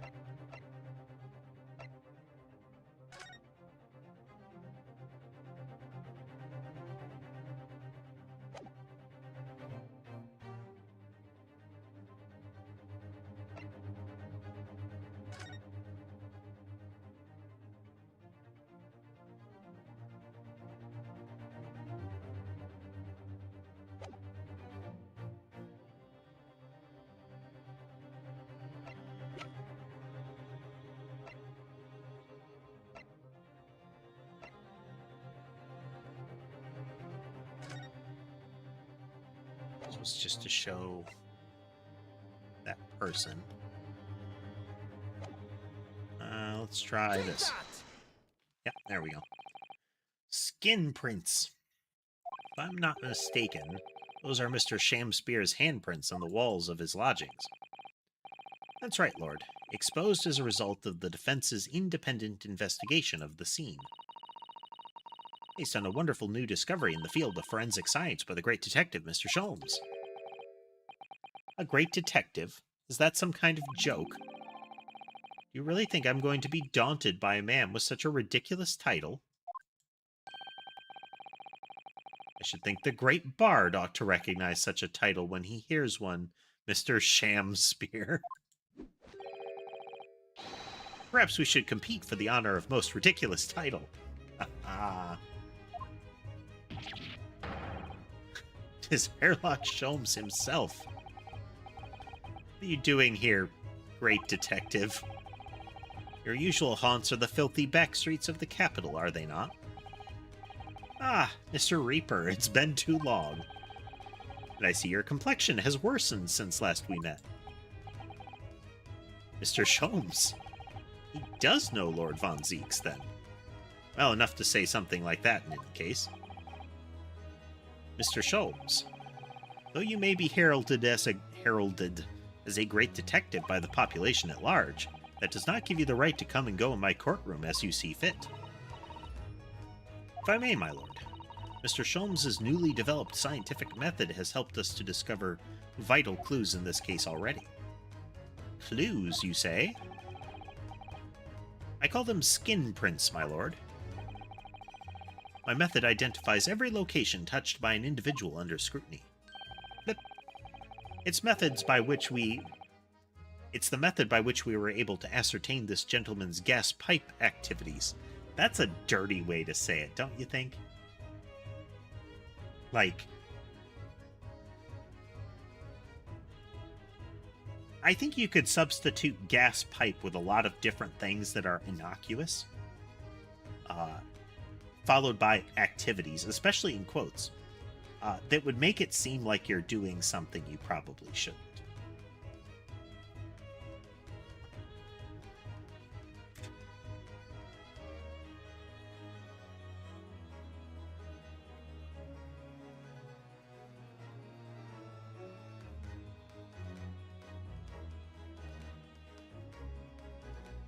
You know, DVD activities, kitchen activities, cereal activities. Doesn't sound good. Ah.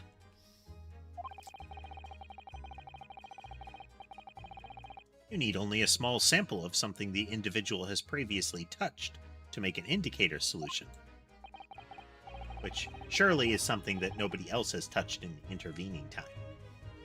In your case, sir, I used the teacup you had been holding, elementary. So now, Mr. Naruhodo. Ah, yes? What am I going to use as a sample to make the indicator solution this time? Thank you for offering to help, Mr. Sholmes. The convict was arrested. He was living in what was now Soseki's room. I need a sample to help locate Selden's loot that was hidden in his room.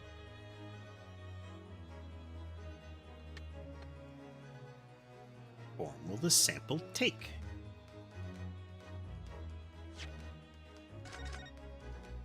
Don't think a person will do it.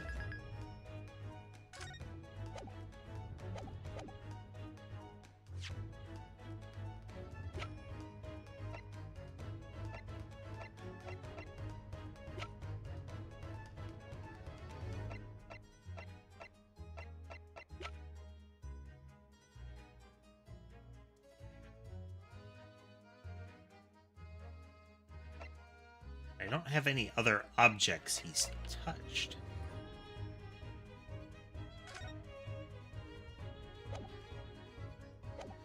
Okay, it's either going to be Olive or it's going to be Shamspear.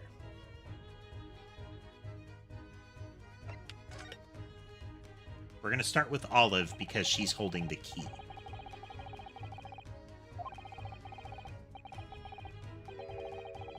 Yeah, in the possession of somebody listed in the court record. On my word, Mr. Naruhodo, your powers of reasoning appear to be on the up. Being able to ascertain the answer to a very, very, very simple question that I just asked you. Wow. What particular person do you have in mind? Or from whom can we obtain a possession of the late convict? Take that! Yeah, the key. Miss Green. Ah, me? What do you want with me? The key around your neck, if you please. Sorry. Huh? That key belonged to Selden. There will be remnants of the secretions from the man's skin on its surface that we can use. His well-aged fluids. Very true. That is the sample we need.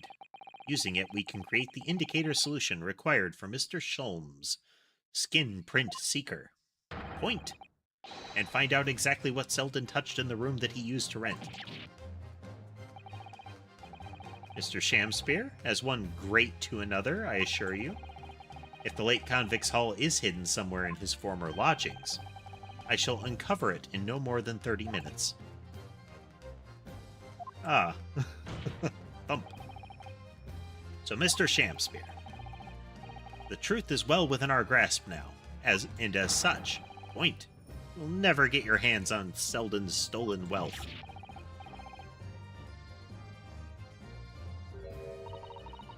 In that case, I'll gladly let Mr. Sholmes have this key. Out of spite. No, give the key to me. The detective shan't have it. It's over, Mr. Shamspear. No, no. You're out of options now. There's only one thing left for you to do. Admit your guilt. Whoa.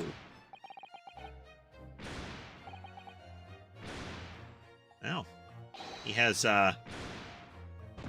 those gems are actually, confetti squibs. Neat. He festively blew himself up.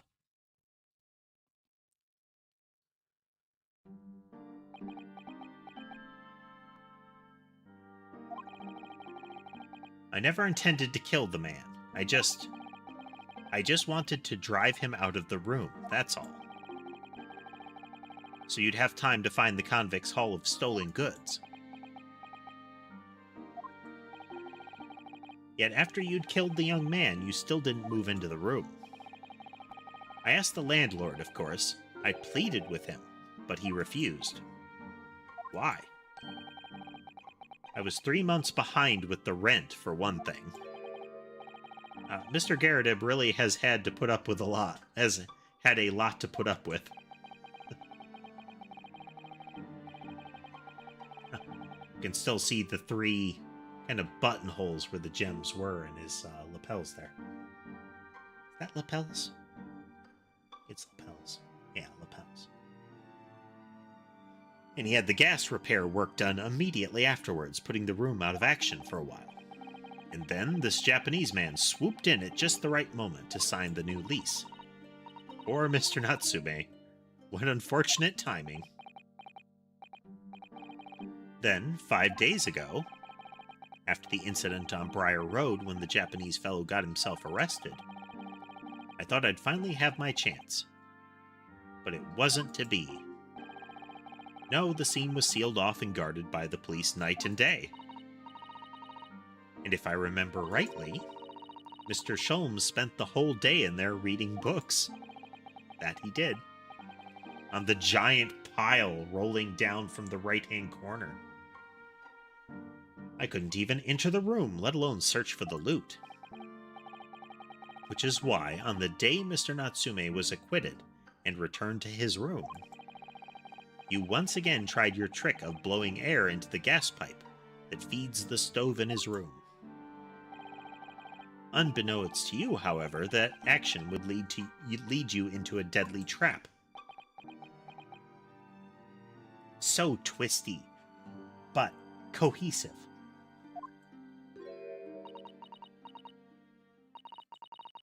William Shamspear.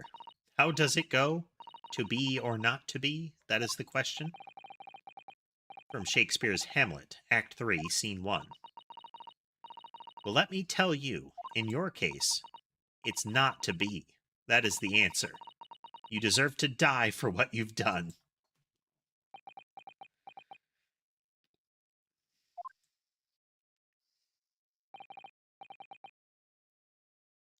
You do have to appreciate the two of them next to each other, how he's like tall, lanky, and with essentially the bulbs around the arm and hips, and she is just kind of like short and almost like horseshoe shaped as far as like the profile. The two of them next to each other are an interesting pair. It's akin to when Garadeb and his wife were next to each other.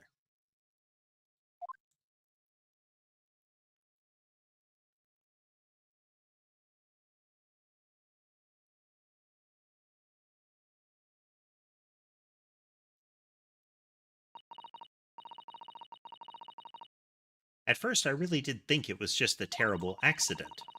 I'll never forget our conversation the night before Duncan died. The gas supply in my new lodgings are a complete disaster, you know, Olive. The gas supply? Yes, the stove always seems to go out in the middle of the night for some reason. That's no joke. They say it's the convict's curse. Oh, Duncan, please, don't stay there.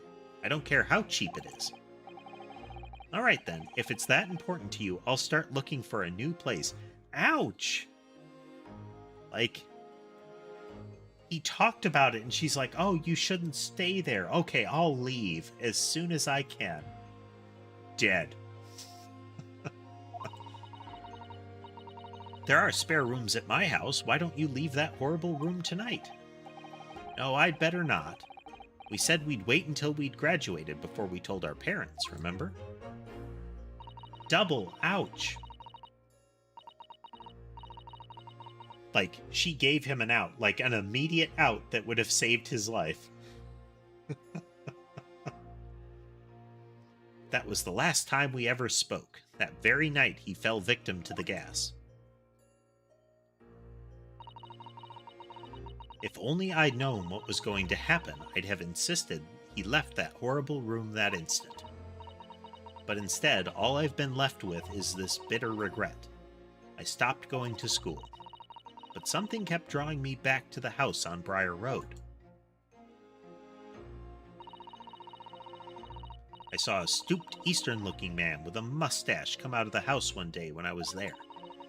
He walked up the road to Grubb's Grubbery for some food, so I followed him and sat myself down next to him. He had some watery-looking soup and started to pick a quarrel with the publican. That place is cursed, I tell you, cursed. The ghost of that convict who used to live there is trying to suffocate me.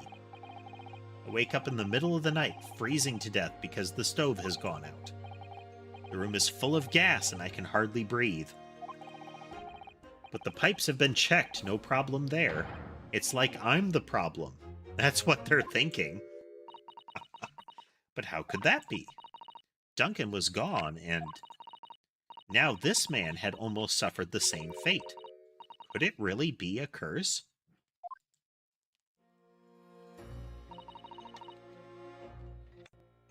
Then I remembered that a cat has left camera. Guessing here.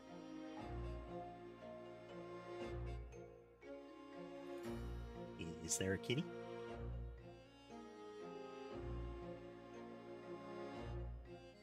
Yeah, kitty. Looks like sherbet. Yeah, that's a sherbet.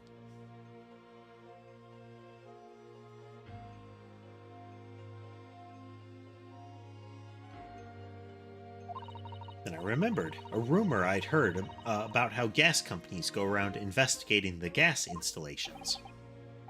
A rumor? Ah, you mean... Yes, everybody's heard the stories, it seems, about how they go around checking the pipes.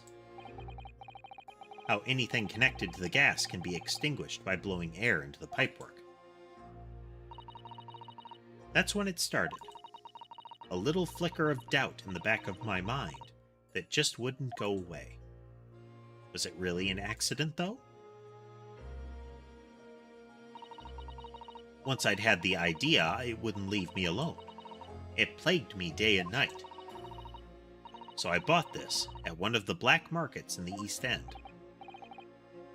Black market. I'd never been, I just heard people talk about them. And you really can buy anything you can think of there. Ye olde dark web.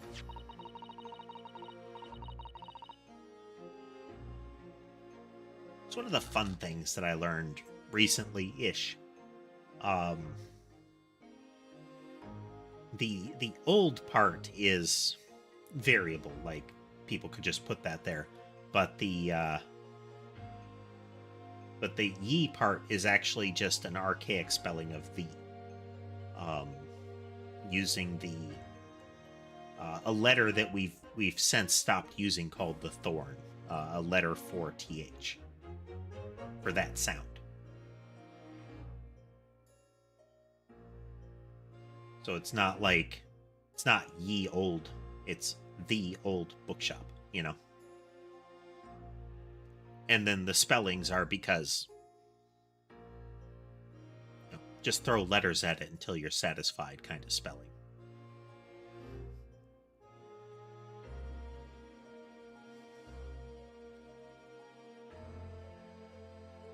In some ways, being able to get my hands on this so easily made me even more determined. I had to find out one way or another. Was Duncan's death an accident, or was it murder? And to do that, I decided to risk the life of gas company employees. And your chosen method of establishing the truth was simple, but highly effective. Smear poison on the gas pipe you suspected the man of tampering with, and wait. If Mr. Shamspear was innocent, nothing would come of what you'd done. Again, except she might kill a gas company employee. But if he was guilty, he would pay for his crimes dearly. I found out the name of the man I suspected, William Shamspear. And then I wrote him this little note. I have information regarding the death of Duncan Ross. Come to the Slug and Salad on Briar Road at 5 p.m. on the 17th. Don't tell anybody else about this letter or the meeting. It is a matter of utmost importance.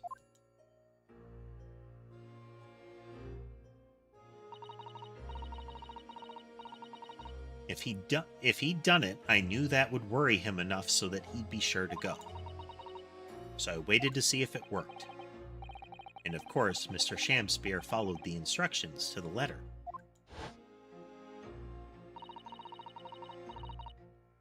I worked out where the gas pipe was straight away, because it's terribly visible on the wall. The only thing I can think... No, this still doesn't make much sense. Maybe one of these is a downward pipe, but... No, this pipe network doesn't work. For this meter to work, this has to be the intake valve. And this has to be the valve that would connect to everything in the room. I mean, I suppose the other one could if you have some convoluted crossover inside of it, but one of them needs to go to the stuff in the room only, and the other one needs to go up along the main pipe. But there are two pipes that connect to the floor, and both pipes cross over here. This pipe can reach the gas lamp without crossing through the meter at all, and this pipe has an offshoot to the stove that either is after the meter and thus could be controlled if the pipes are coming down, or it's before the meter, so you can use the stove without the meter.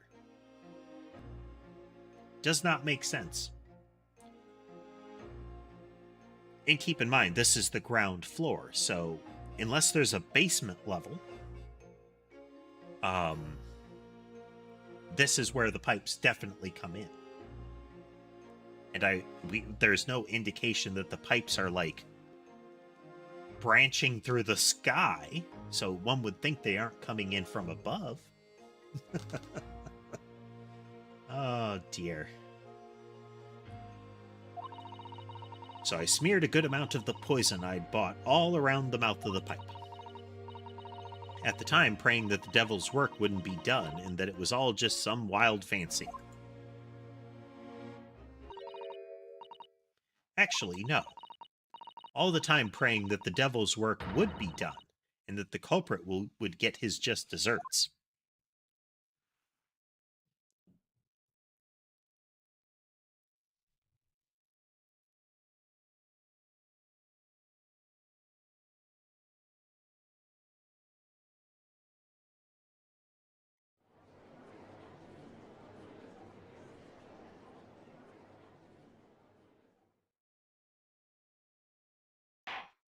Gavel.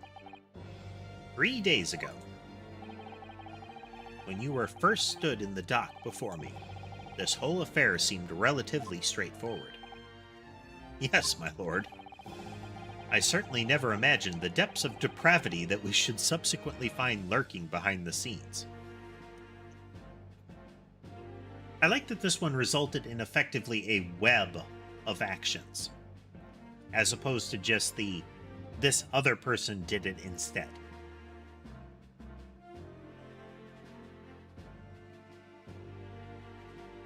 Was she did this because this guy did this, and he was trying to do this other thing.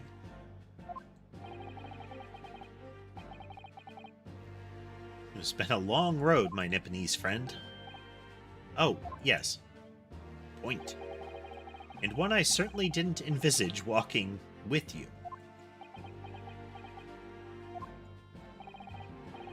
Nevertheless, together we have reached the light at the end of the tunnel, as it were. Miss Green. Yes, my lord? You will henceforth be stripped of your freedom, as punishment for the attempted murder of Mr. William Shamspeare. Yes, I know.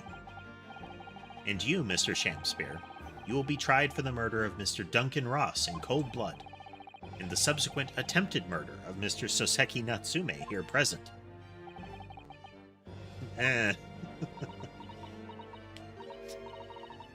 Mr. Naruhodo. Yes? Yesterday, at the hospital, when you and your friends stopped me from ending your life by drinking what was left in the poison bottle. I wasn't myself. I can't even really remember what was going through my head. To be or not to be, I suppose. That's a question that's so hard to answer, it seems.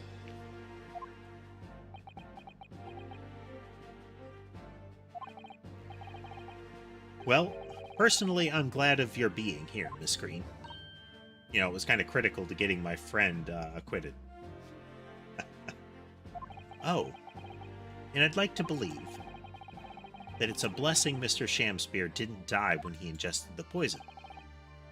For your sake, at the very least.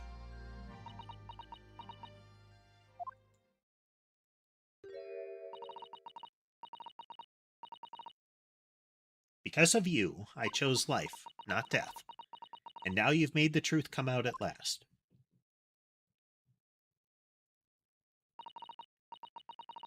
Really, I can't thank you enough.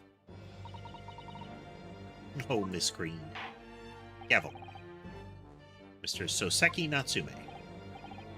Yes, my lord. The court declares that you are exonerated from all blame in this matter. Accordingly, I would call upon the ladies and gentlemen of the jury to present a verdict of not guilty.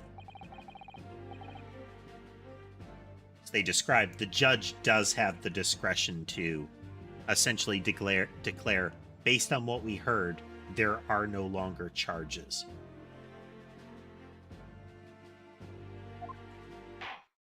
Gavel. In that case, I hereby declare the defendant not guilty. Burn the place down.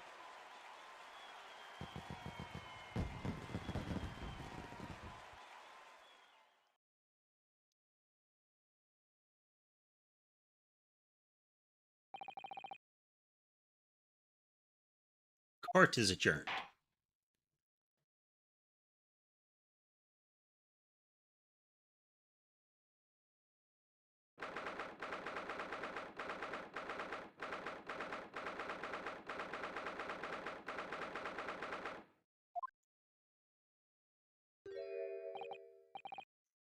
Oh, yes. Yes, at last. Divine justice duly done. Divine justice? My dear fellow, if there were any divine justice in this world, you would shave that mustache. No, this has nothing to do with my mustache. Some say that a luxuriant mustache is a sign of physical prowess, Mr. Sholmes. Locum student Mr. Naruhodo Esquire.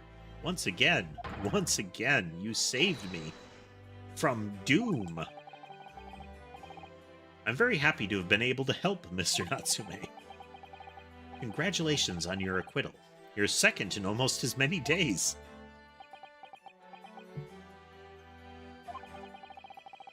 I was first acquainted with and gained affection for English literature whilst in our great homeland empire.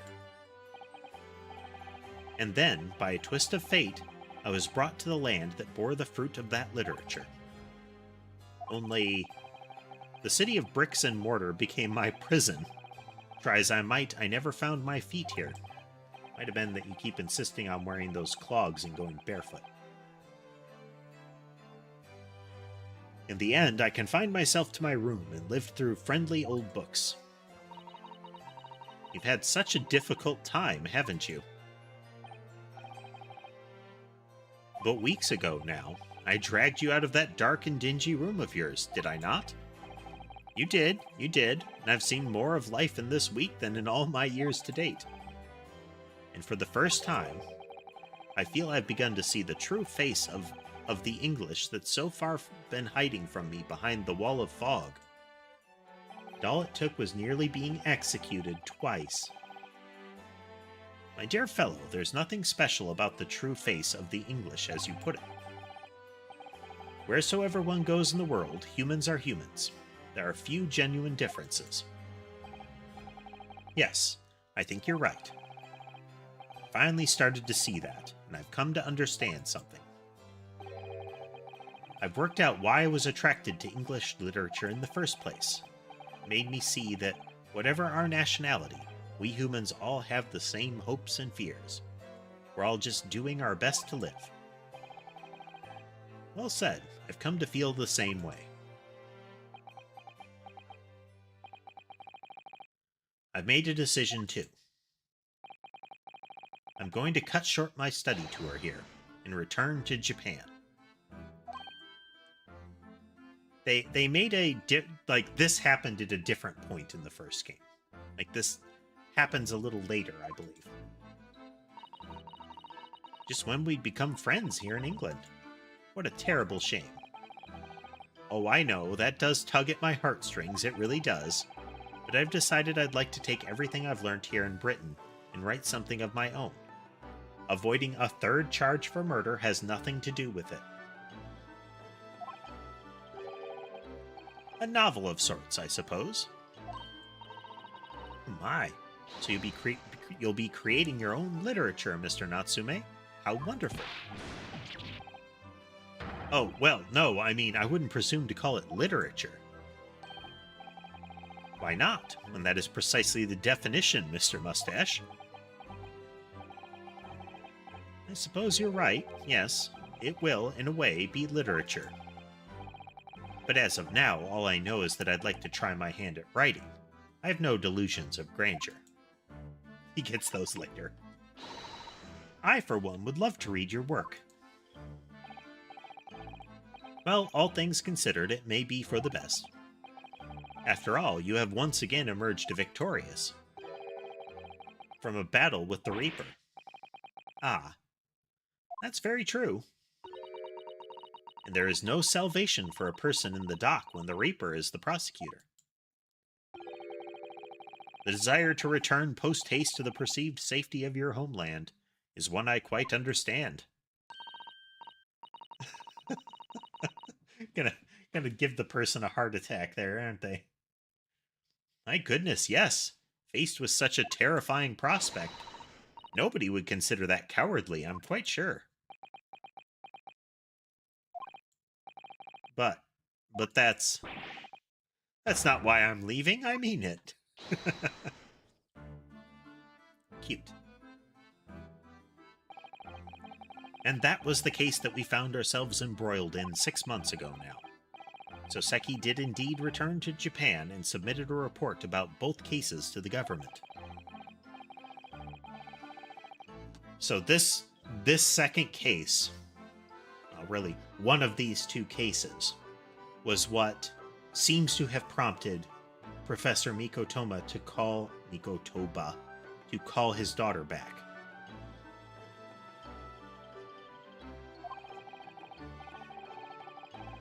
Barely any time later, Susato was given the news that she must return to Japan as well, on the back of a telegram stating falsely that her father had fallen gravely ill.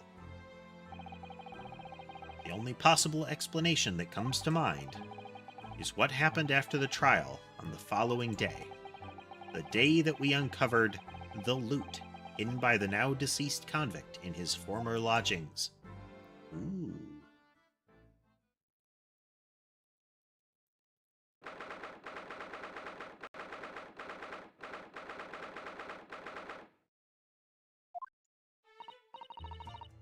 Well done, Mr. Sholmes. How simply marvelous of you to uncover the secret hiding place in just one day. Wasn't it supposed to take 30 minutes? As I believe I told you, my dear fellows, skin prints are extremely useful in such situations. Wouldn't you agree, Gregson?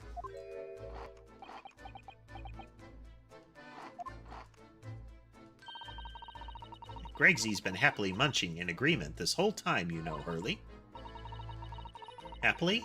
I think perhaps humorlessly might be closer to the truth.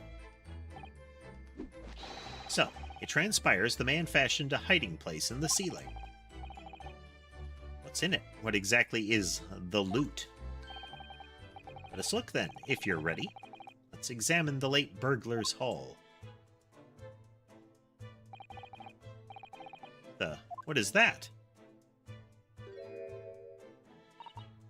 Ah, it is a gem-studded collar of some kind, covered in blood with a big old B on it. So the Baskerville thing. Looks to be some sort of neckband or collar. A collar? It's huge, though. Look at all the gemstones set in it. I can see why it was claimed to be worth £1,000. Perhaps I could have it as a belt. Oh, have you noticed on the inside there? There are some dark stains.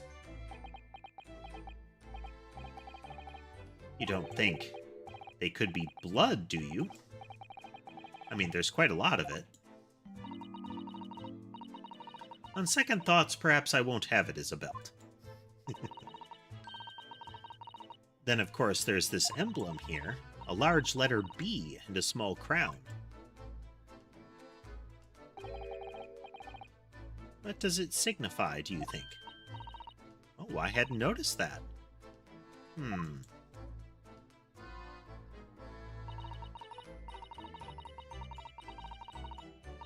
Feel as though I've seen that emblem somewhere before, you know? Where could it have been? That's enough of that, I think. What? What's the matter with Mr. Sholmes? All the color has drained from his face. Well, Inspector, I believe you ought to be taking this, aren't you? It could be valuable evidence, after all. Must be kept safely under lock and key. Yes. Get your grubby hands off that, you lot, and hand it over, now.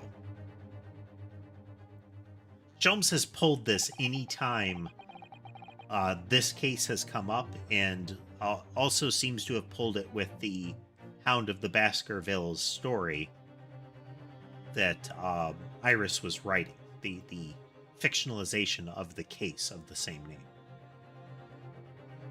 Never seen a collar that large before, and all those jewels certainly look to be extremely valuable. That's not what stood out the most to me, at least not once I'd noticed it. Those dark marks on the inside of the collar. Those stains. Could they really have been blood?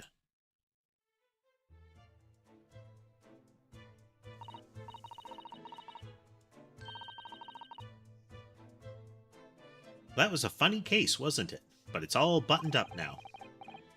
And you look very pleased, Iris. I am, because I was starting to wonder what I could use as a basis of this month's story in the magazine. But this case will be perfect. It's been so fascinating. You're talking about the latest installment of The Adventures of Sherlock Sholmes, I presume. The mystery of the knife in the mist, and the mustached man in the convict's curse, perhaps.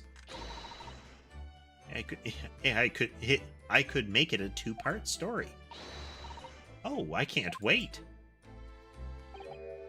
A word, please, Iris. Yes, what is it, Hurley?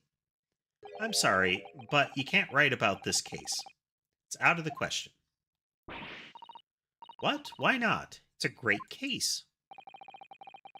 Then I shall have to insist that you limit yourself to the first of your two titles. The second must never be written. Is that clear?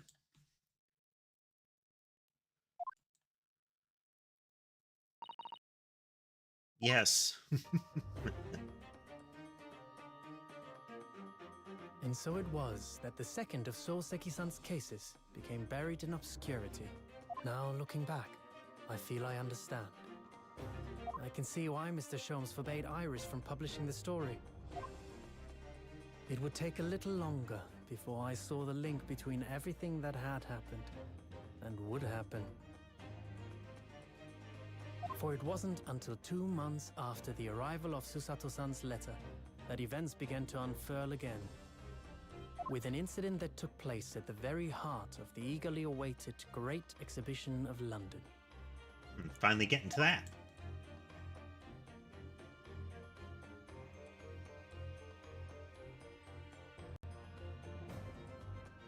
End. Nice.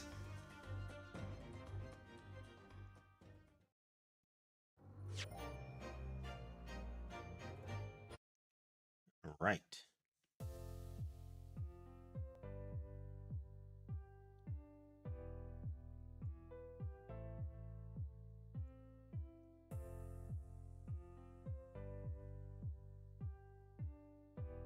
Good times, folks. Good times.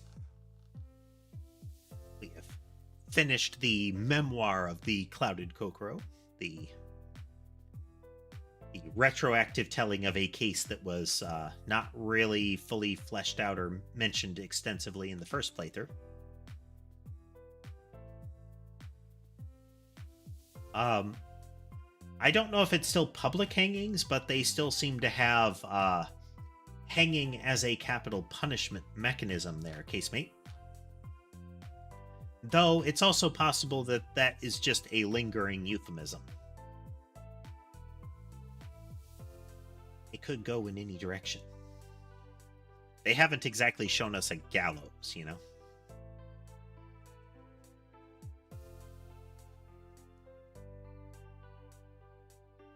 But it does seem that most of the cases we're dealing with do have death penalty looming over them.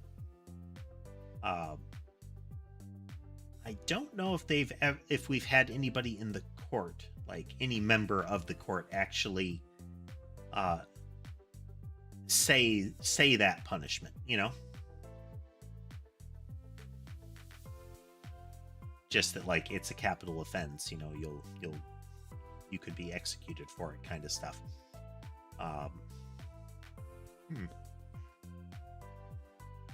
It will be interesting to see time advance to this great exhibition. It's been called out a couple of times.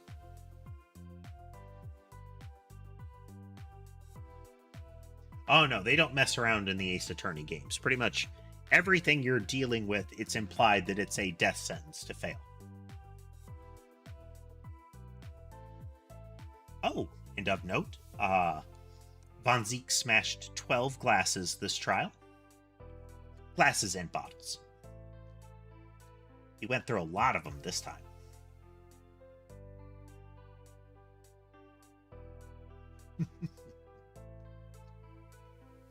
Oh, but good. I really like this other plot line that they're weaving in. They've had a couple of cases that it's like, oh, it loops back around, like these two, the Clouded Kokoro ones, where the victim in the first one is actually a perpetrator in the second one. And that characters introduced in the first one don't have anything to do with the first one, but show up in the second one. That was cool. Shamspear and Meterman. Both of them show up very briefly during the first trial where Green gets the knife dropped on her. But they don't have any impact on the trial, and that's something that Ace Attorney, like the Phoenix Wright games, did not do. If somebody showed up to talk to you, they were often like directly tied to the trial, like they were going to be in that trial. So seeing more of that. But especially this ongoing thread of things like the Great Exhibition is happening and the build up towards this Hound of the Baskervilles reveal, I think is going to be neat. But yeah. We are then going to be picking up with the next case tomorrow. I think we're making good ground. Not going so fast that we're skipping through stuff, but I think stopping at, like, targeting getting through key steps each day, I think is moving us at a nice steady pace. Keeps things fresh when we're not stopping arbitrarily in the midst of something happening. Sometime we may still have to do that, but hopefully not. Yeah. Again, I hope everybody had a good time tonight. If you'd like to suggest other games or just engage with the community, maybe share some pet pictures, feel free to swing by the Discord, which is linked in the link tree that is in the description of the video. You can also find links to my other various pages, the YouTube, which you probably already have access to, as well as things like my Patreon and Coffee pages. We will be streaming Great Ace Attorney again tomorrow, so I hope to see you all there. In the meantime, have a good night, everyone.